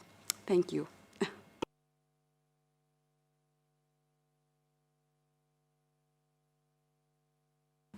Go ahead, Chanmu. I'm going to ask one more quick question before we go to our next thing. Go ahead. Chano from BC Ferry, Canada.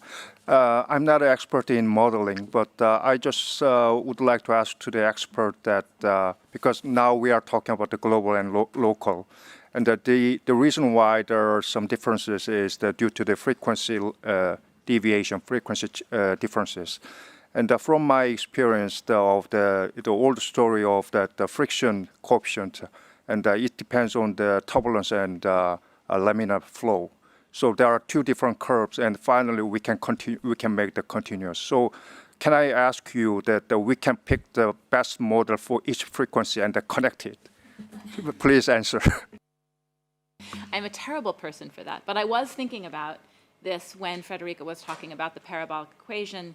And there was some actually phenomenal work done in JOMAPANS that looked at some of that matching of propagation modeling, and really took a look at where, in relation to measurement data, where exactly do some of our traditional models fall apart? Literally, what environmental and where does that model no longer generalizable in the pressure field? And those things are well known.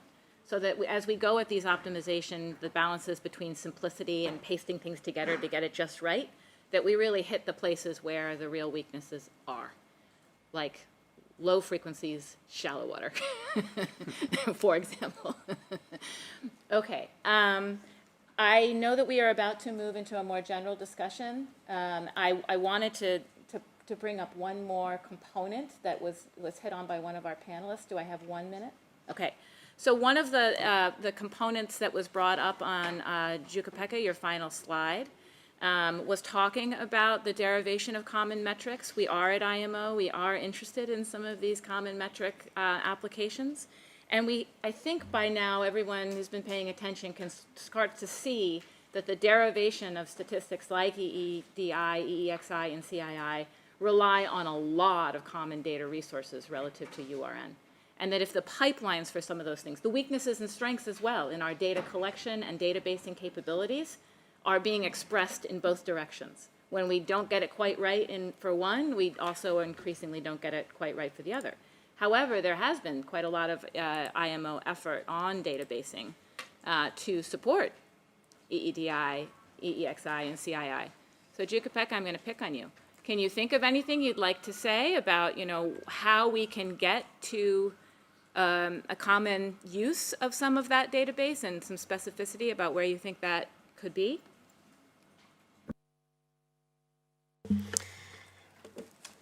I was thinking about this difficulty of handling anything that has been retrofitted.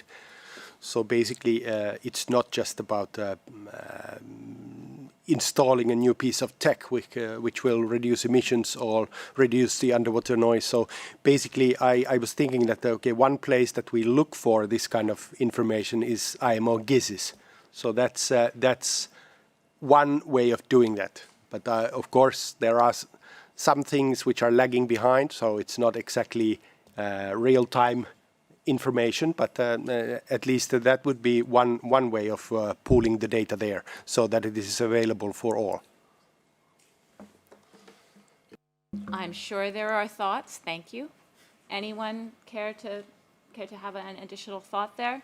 At least even if we're getting exhausted by thoughts, we can remind ourselves that these database questions and how we derive this information and the lagging, as you're talking about, and how realizable it is at any one moment in modeling, that these are common problems.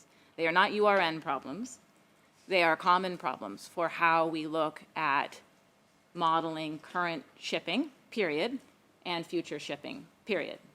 Yeah? Okay. Yes, in the back. Hi, Russell. Thank you. Russell Leeper from the International Whaling Commission. It strikes me that possibly the URN noise management plans could be a way of drawing together a lot of this information that you've just been talking about, in particular to answer the question from Matthias and others on which ships have had various different modifications. So we can, the management planning is still subject to a lot of discussion, but it could be worth looking more into how that could be used as a tool to collect and collate this kind of information. Thanks. Thank you. Okay. Michael will kill me if I don't pivot. Go, Michael. That's the last thing I'm going to do, Leila. You're the foundation block, or one of them, for this work.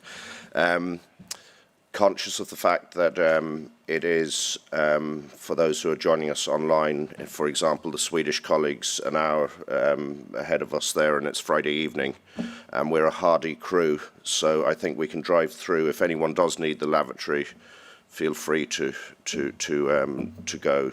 go there. The next section is probably the most important part of the workshop after all the hard work that's been done. To echo the theme that Sevtap was just talking about collating things and getting things together and ideas.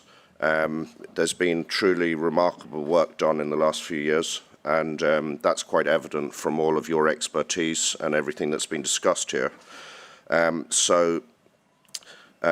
We've got a report from this workshop to prepare, which will be submitted to the Ship Design and Construction Subcommittee for consideration. We need, in the next 15 minutes, I'm going to start closing at 5:25.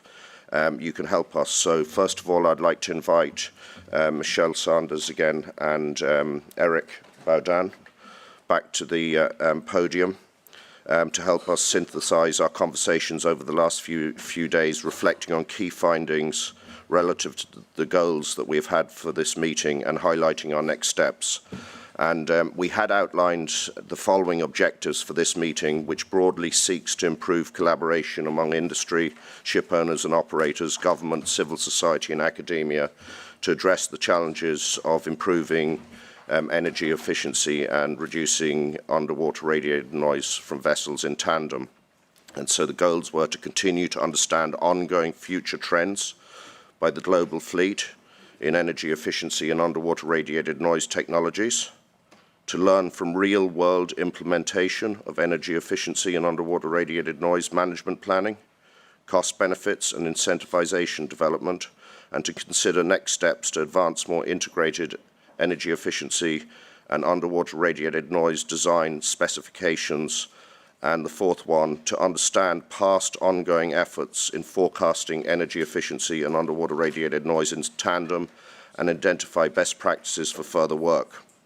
Now, to do this, for this workshop, we sought engagement from participants who work in energy efficiency and URN technology, regulation, policy spaces, and we'd hoped for representation from member states, naval architects, marine engineers, ship operators, shipyards, classification societies, national policy makers, civil society, NGOs, and academia, to include a breadth of expertise with diverse viewpoints and to lead a more complete and accurate assessment of the current state of and opportunities for innovative designs and technology in the areas of URN and energy efficiency. And we hoped for experience with a variety of vessel types and from all regions of the world. Well, I can genuinely say that we have exceeded in this workshop with your help and participation, both here and online, in exceeding our expectations. Around 290 people registered for the workshop physically, and with 150 registered online. So that is a success in itself, but now we have to collate and collect everything that we've worked on in the last few days. And as I said, our next step is to support the drafting of a report for the SDC subcommittee. And that will be for consideration at that meeting in providing recommendations to the experience building phase for the reduction of underwater radiated noise from shipping and the advancement of actions in the URN action plan. And so as this meeting is fast approaching, each of the panel moderators is going to summarize some key points that they think emerged from the conversations that their theme was seeking to address. And we'll then look for you all to consider these points and any others you think should be emphasized in the report. So we have 10, 12 minutes. We don't have a huge amount of time, and obviously this can be an ongoing contribution which you can contact us afterwards. But first of all, Eric is going to deal with theme 1, and then Michelle theme 2, Jesse theme 3, and Leila theme 4. Over to you, colleagues. Thank you very much, Michael. My key takeaways are not only the result of this excellent workshop, but also keeping in mind the previous one and the progress since this one, this first one. So first, the dual evaluation of energy efficiency and underwater noise for several technical solutions at model and full scale is clearly on track.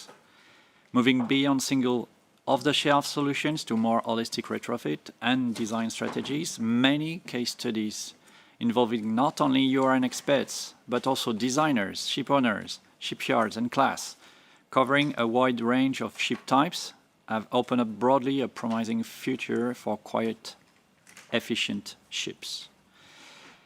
The development and the use of robust measurement and modeling methodologies and their standardization have evolved significantly, enabling people to carry out more baselines, which I guess is now well acknowledged as being a critical first step.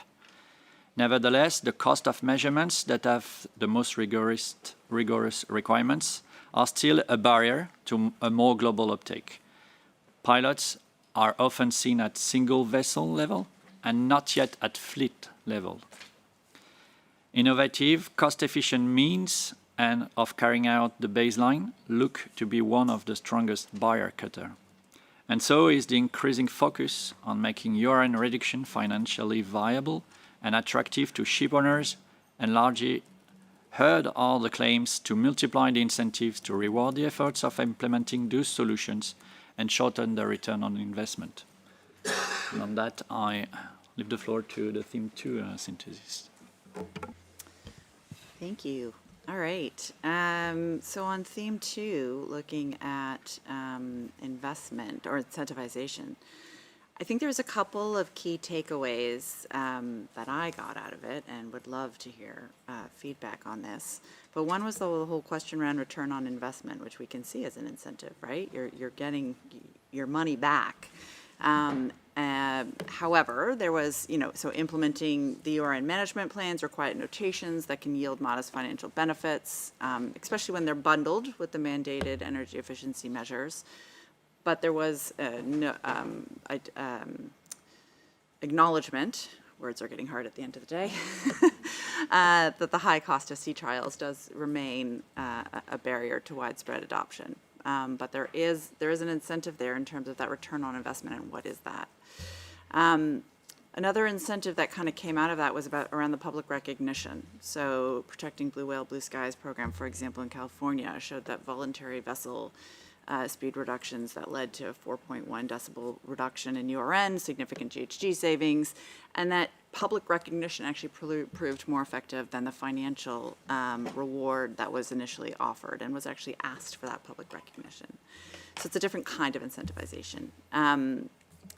Spatial temporal planning, so kind of weighted noise maps that help identify when and where to apply interventions like slow steaming and stuff to kind of incentivize action in certain places. So in a way, knowledge, like that knowledge and understanding of where to help target things can actually act as an incentivization.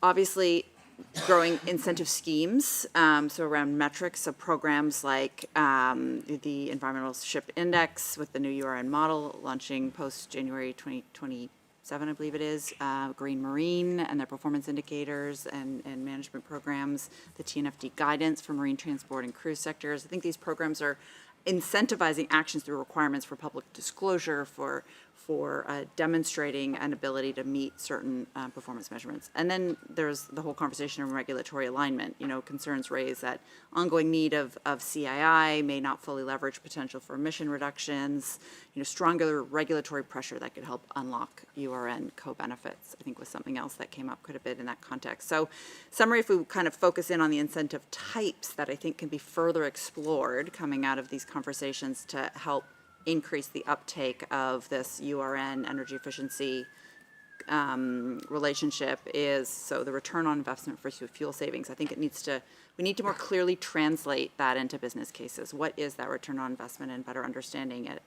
The public image incentives, so recognition programs that can drive participation and action, and then the whole issue around financial support. So to de-risk the technology adoption. So this is kind of going to the heart of what a true financial incentive would be, which, de-risking the technology adoption, but also the deployment. So it's not just the investment in the actual technology, but then deploying that on a larger scale, and how do we test that on a more fleet basis, including expanding access to measurement tools. So that was very clear that, how do we increase that availability? So I'll leave it at that. So for theme 3, I've already given a bit of a long-winded summary, so I'll try to keep this brief. I would summarize that I don't believe we have a technical capabilities issue at the moment. We have tools, we have processes, all of which can be used to design vessels with reduced underwater noise. Certainly, those aren't the final tools or the final processes. Everything is going to continue to evolve, but we certainly have a starting point. Something I want to bring up, which results from not only the discussions here, but from my discussions with various people during the breaks, owners and operators do not need to be acoustic experts, just as they don't need to be naval architects or hydrodynamicists. There are experts that are available to help design these vessels, and there are also experts available to help with the underwater noise components of the design. What the owners do is serve a critical role in terms of enabling those experts and bringing the right experts in, and that the primary way that I see that's going to happen is through putting a specification, an underwater noise specification or requirement in the vessel specification. And the impetus for doing that may come from the incentives that were just discussed, but regardless, nobody's going to design a vessel to something that isn't part of the specification. And so that the underwater noise component needs to be there.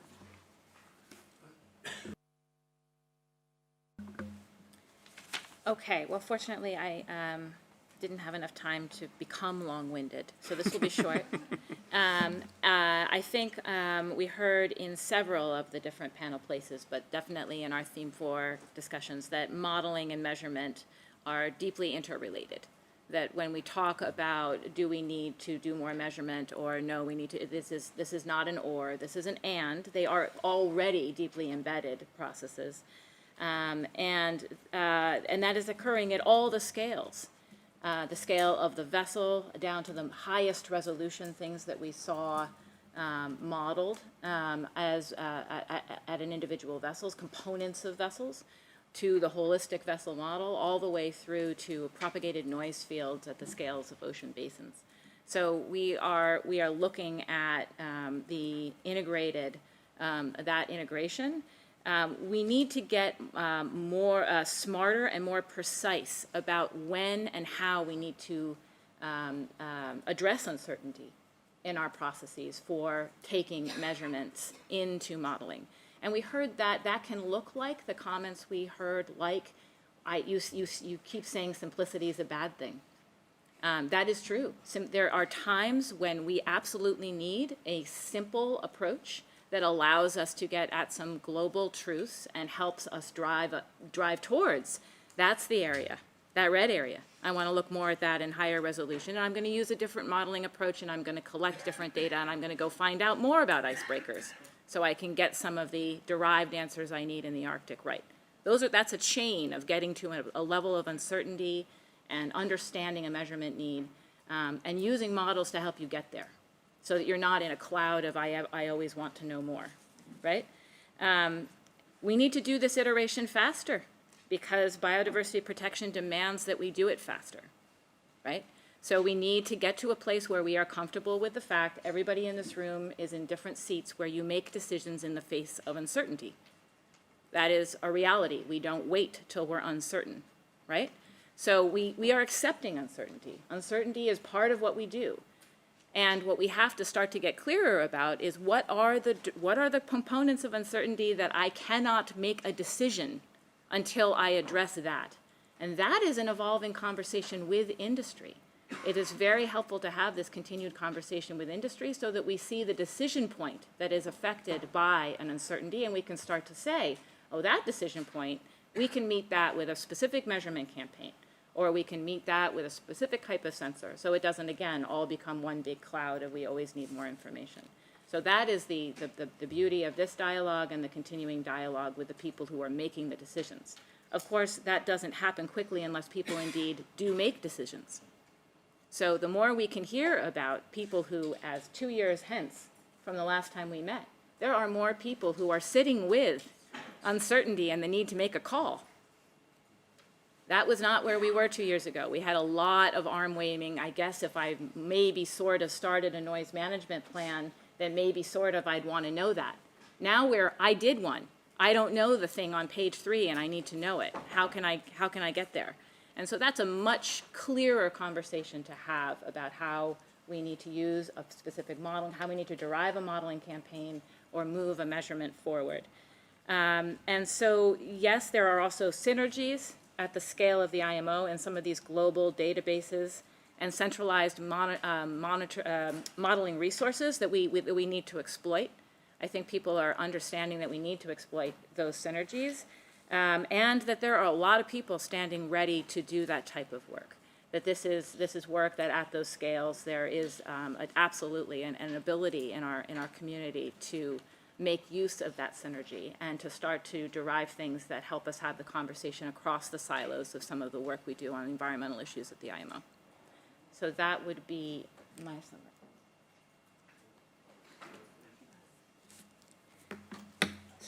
So I think with that, go ahead, Michelle, yeah.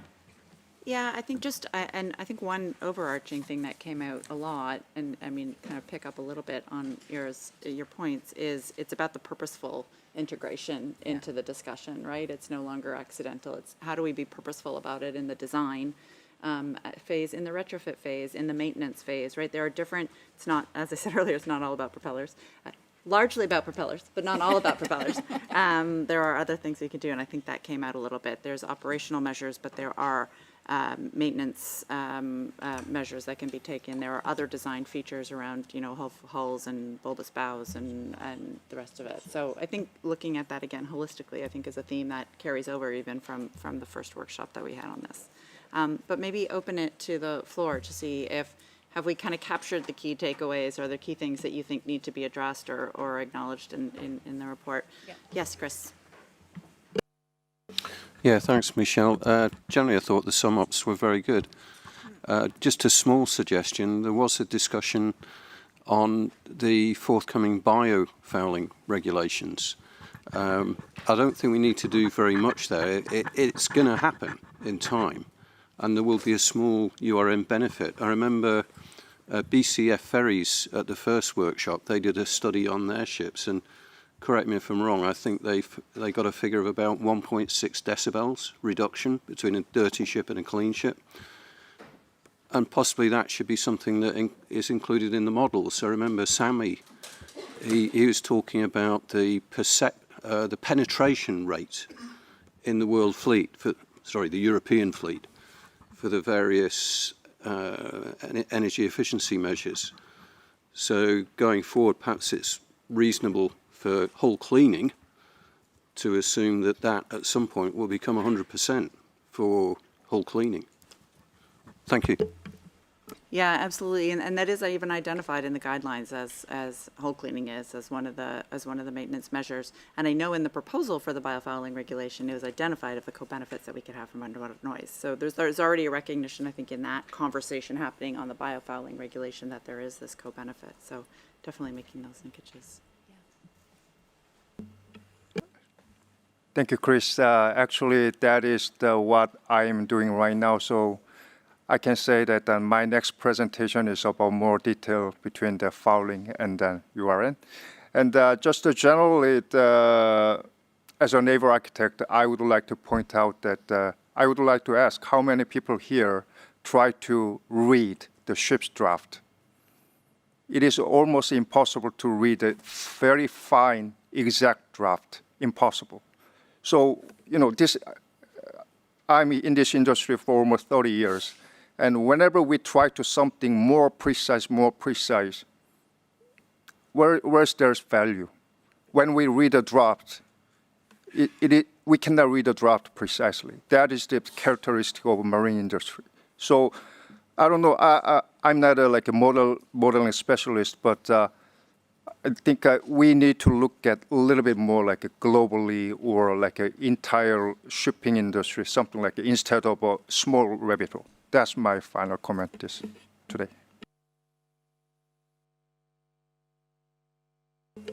Thank you for summing it up, and I think it was very clear to us, lots of takeaways. I just wanted to maybe in the final report also have a mention of something which has stayed in my mind since yesterday.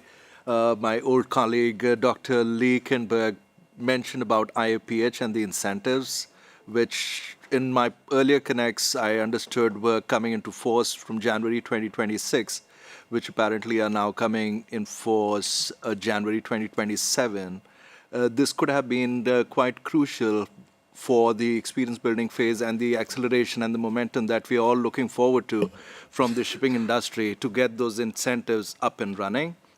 So we also had a brief mention by some of the people here that what could member states do more as part of IAPH also. If you really look at it globally, the number of ports where ships call versus the number of ports which actually do use ESI.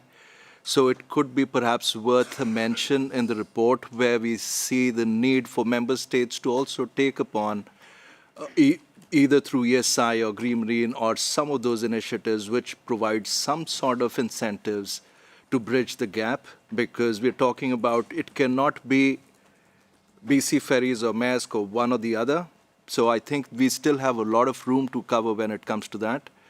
And the second aspect, I think we did cover quite extensively around modeling, and it's very encouraging. That's been a great learning for us as well. But I think at the core, we as ship owners and the shipping industry are still struggling to get the baseline, which means that the strategic positioning of these buoys and the measurement facilities and availability is quite crucial, and it has been underlined several times. So if we could move in that direction, and of course we've discussed alternative methods, transfer functions and other things, also another crucial aspect is the data collection, and if we can have a repository, GSIS could be a solution. When we look at CII, we talk about the anonymized data and all of that. I'm not saying that is it. But on the same token, I do think if we could put our heads together and have also the member states and the IMO help us define this more clearly, then I think we get ourselves a decent roadmap to make better progress in this experience building phase. So I'll stop here, but thanks very much for everything.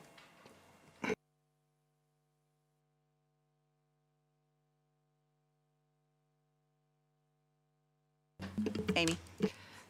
Thanks, Michelle. I wanted to build on some of the, or I think Deepak stole my remarks, so thank you for that. No, but I wanted to mention the ESI, the fee relief, although I heard in your summary too, Michelle, the importance that maybe other factors have in terms of that summary, but didn't want to lose sight of that. And then similarly, we heard threaded through the discussion how energy incentives do have some regulatory signal on them, and how that is driving some of the co-benefits around reductions in URN. So I wanted to make sure, and by all means, not arguing that you put in there was a groundswell of a call and a hue and cry for a stringent regulation, but I did hear it certainly discussed and mentioned as an approach that merits our consideration in an ongoing way. So just want to make sure and put that oar in the water and put that in the report. And then similarly on data management and data collection, I also wanted to give Transport Canada and Maersk, I think it was the Maersk Transport Canada partnership, credit for the double curtaining approach that was used in the pilot study to manage commercial sensitivity. So just acknowledging that there are those approaches underway. And so maybe I'm just one-plussing Deepak's comments really at the end of the line. And thank you again to the organizers for this meeting and the presenters for a pretty hefty, content-rich program that we'll think about for a long time. Thank you. Thank you, Amy. Any final? Yes. Hi, this is Prashana from Equal Roots, and sort of echoing Amy, thank you everybody. There's been a lot of interesting discussions overall on reducing underwater noise and the advancement of actions. As we come to the end of the workshops, you might have seen these postcards around the table. Just to think about the future, I just wanted to remind everybody, if you can, please fill out the survey and share your insights on how URN reduction can be meaningfully and equitably achieved. Thank you. Thank you very much. Any final comments? Oh, sorry, Sahan. Thanks, Michelle. Very quickly, I think I noticed there's probably a notable absence of two key stakeholders in the last 2 days, if you allow me. One thing is the structural aspect. the ship's hull as a receiver. So this is very much coming into the yards beyond the ESDs and retrofits, and also maybe to a certain extent of the airborne noise and the crew welfare, how we can learn from a different segment like passenger ship. And the second part is the propulsion plant, the engine manufacturers. I think really crucial at this point because this is an area where we are going into a different fuel mix. So we don't know what the resonant frequencies and the vibration characteristic would be on the alternative fuel.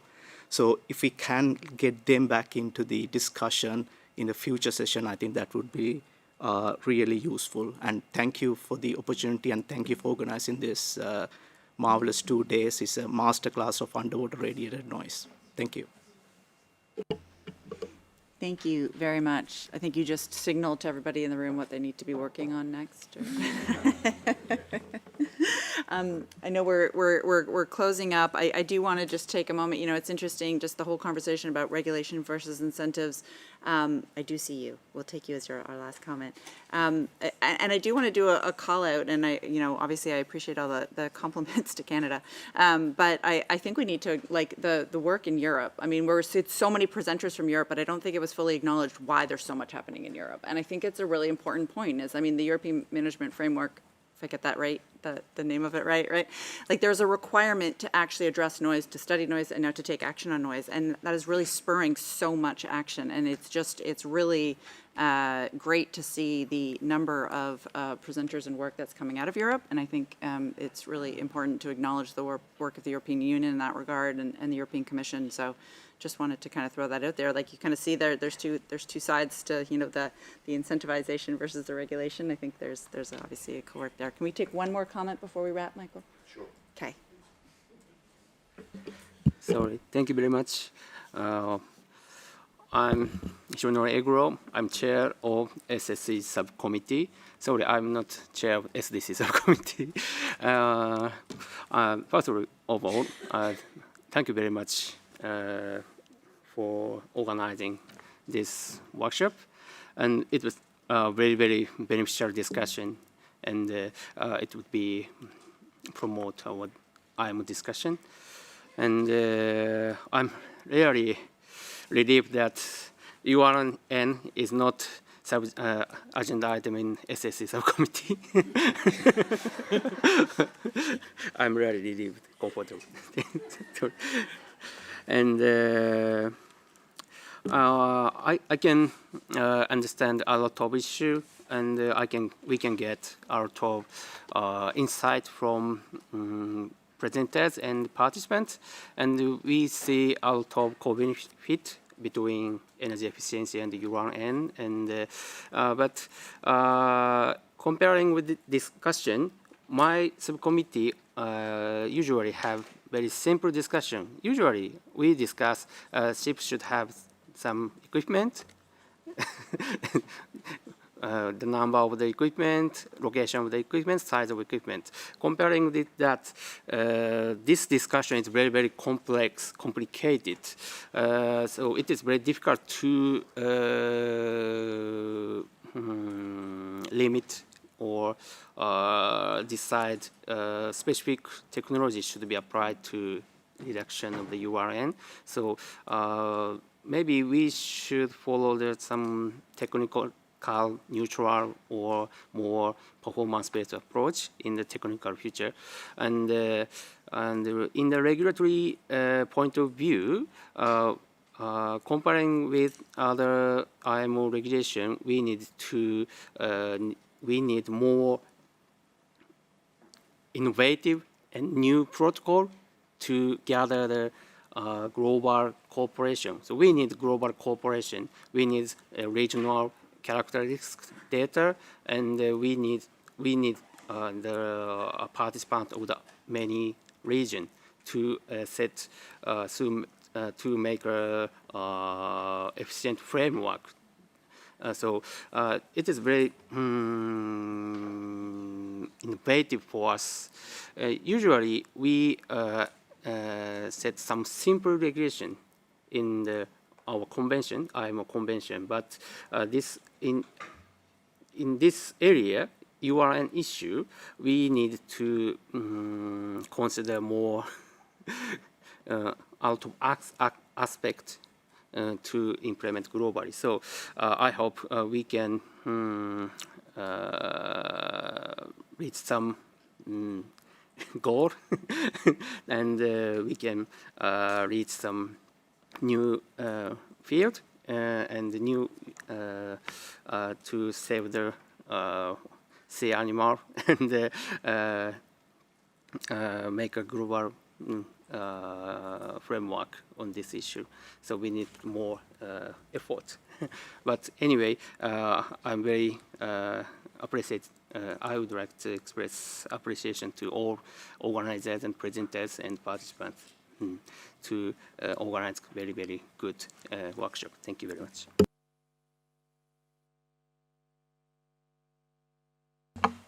Thank you very much, Japan, for those kind words.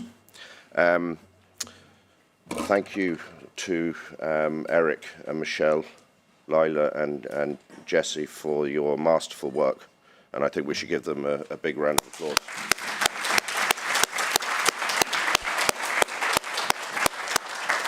And also, I'd like to single out Max Marie, who's been up here for 2 days running everything.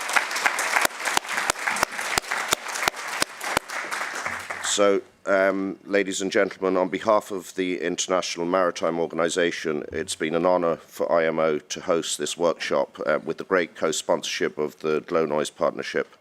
And I think, well, for me personally, it's been an honor to be in your distinguished company and to hear your incredible expertise and really brilliant work.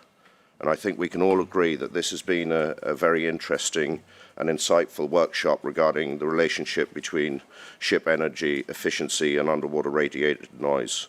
I won't do a recap here of all the various sessions that we've highlighted, but they are clear from the agenda and from the impactful talks by the speakers, which will be posted on the IMO event site soon. And additionally, we're going to compile a report, as you know, and it may or may not be circulated, but what I would encourage you to do, given the importance of this report, and it's going to the SDC subcommittee, is to send in any suggestions, such as the ones we've just heard, and you can send it to the organizers, but you can use as a default the email urnworkshop@imo.org. Your expertise is key to this report, and so it's really important that we follow up in that manner. Nothing happens without input, enthusiasm, and indeed dedication to help highlight such important issues. And it's incumbent on me, on behalf of the IMO, to thank each and every speaker, moderator, panelist, and poster presenters for your fine work, but also you, the participants.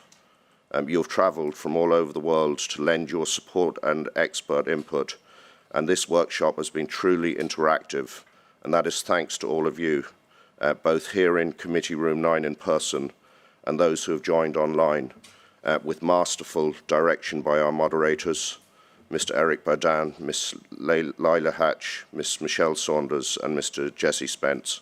And IMO deeply appreciates and thanks you all for making this seminar such a success.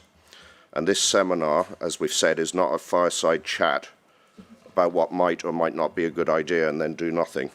It's about identifying the defined achievables, some of which we've just spoken about, setting objectives and going out and finishing that work, as well as building on the great work that has obviously already been done.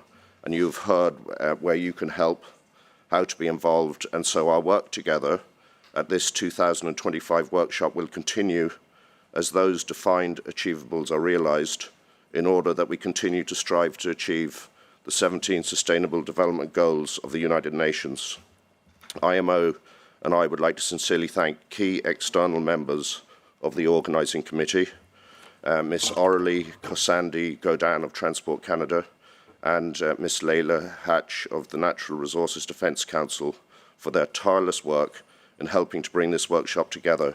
And personally, it has been an absolute pleasure to work with both of you and to witness your hard work and enthusiasm. I would also like to mention and acknowledge the hard work of Marie-Lucie Sassini of Belgium, and thank Belgium for their sponsorship today and lovely waffles. And thank you also to Eric Baudin and Jesse Spence for supporting us over the last several weeks. And within IMO, what a pleasure it has been to work with colleagues, David Osborne, Director of the Marine Environment Division, and Hiro Yamada, Director of the Maritime Safety Division, for their vision, leadership, and direction. Head of Pollution, Lucas Contagianis, Chari Kuchikildas, Ricardo Batista, Seftap Ozdogan, and the support of Erica Turchi, Patricia Santos, Martina Fontanet Soleil, and last but by no means least, Max Marie, who I've mentioned. And there are so many good people that work in the IMO Secretariat, and it's really important to remember that. So many inputs of kind enthusiasm that make something work properly. This involves media and external communications, conference assistance, printing, security, catering, IT, translations, the technical divisions such as the Marine Environment Division, the Maritime Safety Division, the Technical Cooperation and Implementation Division, administration and others. No obstacles, just dedicated positive assistance for which I and colleagues working on this workshop and others involved are deeply grateful. And it's clear to me that since the 2023 workshop, a lot of work has taken place with a lot of progress, and those of you involved should be very proud of that. And I've been most impressed by the collective approach between government and industry. The Canadian example working with Maersk that we heard about today springs to mind. Samy's work at the European Maritime Safety Agency, for example. There are so many other examples, and we must continue that fine vein of form. So with that in mind, finally, ladies and gentlemen, this concludes the 2025 workshop on the relationship between ship energy efficiency and underwater radiated noise. And I wish you a very safe journey home. And IMO looks forward to continue that fine vein of form, working with you together to achieve the defined achievables that through our hard work together, we have identified at this workshop, which we will now go out and achieve. Thank you very much and have a safe journey home.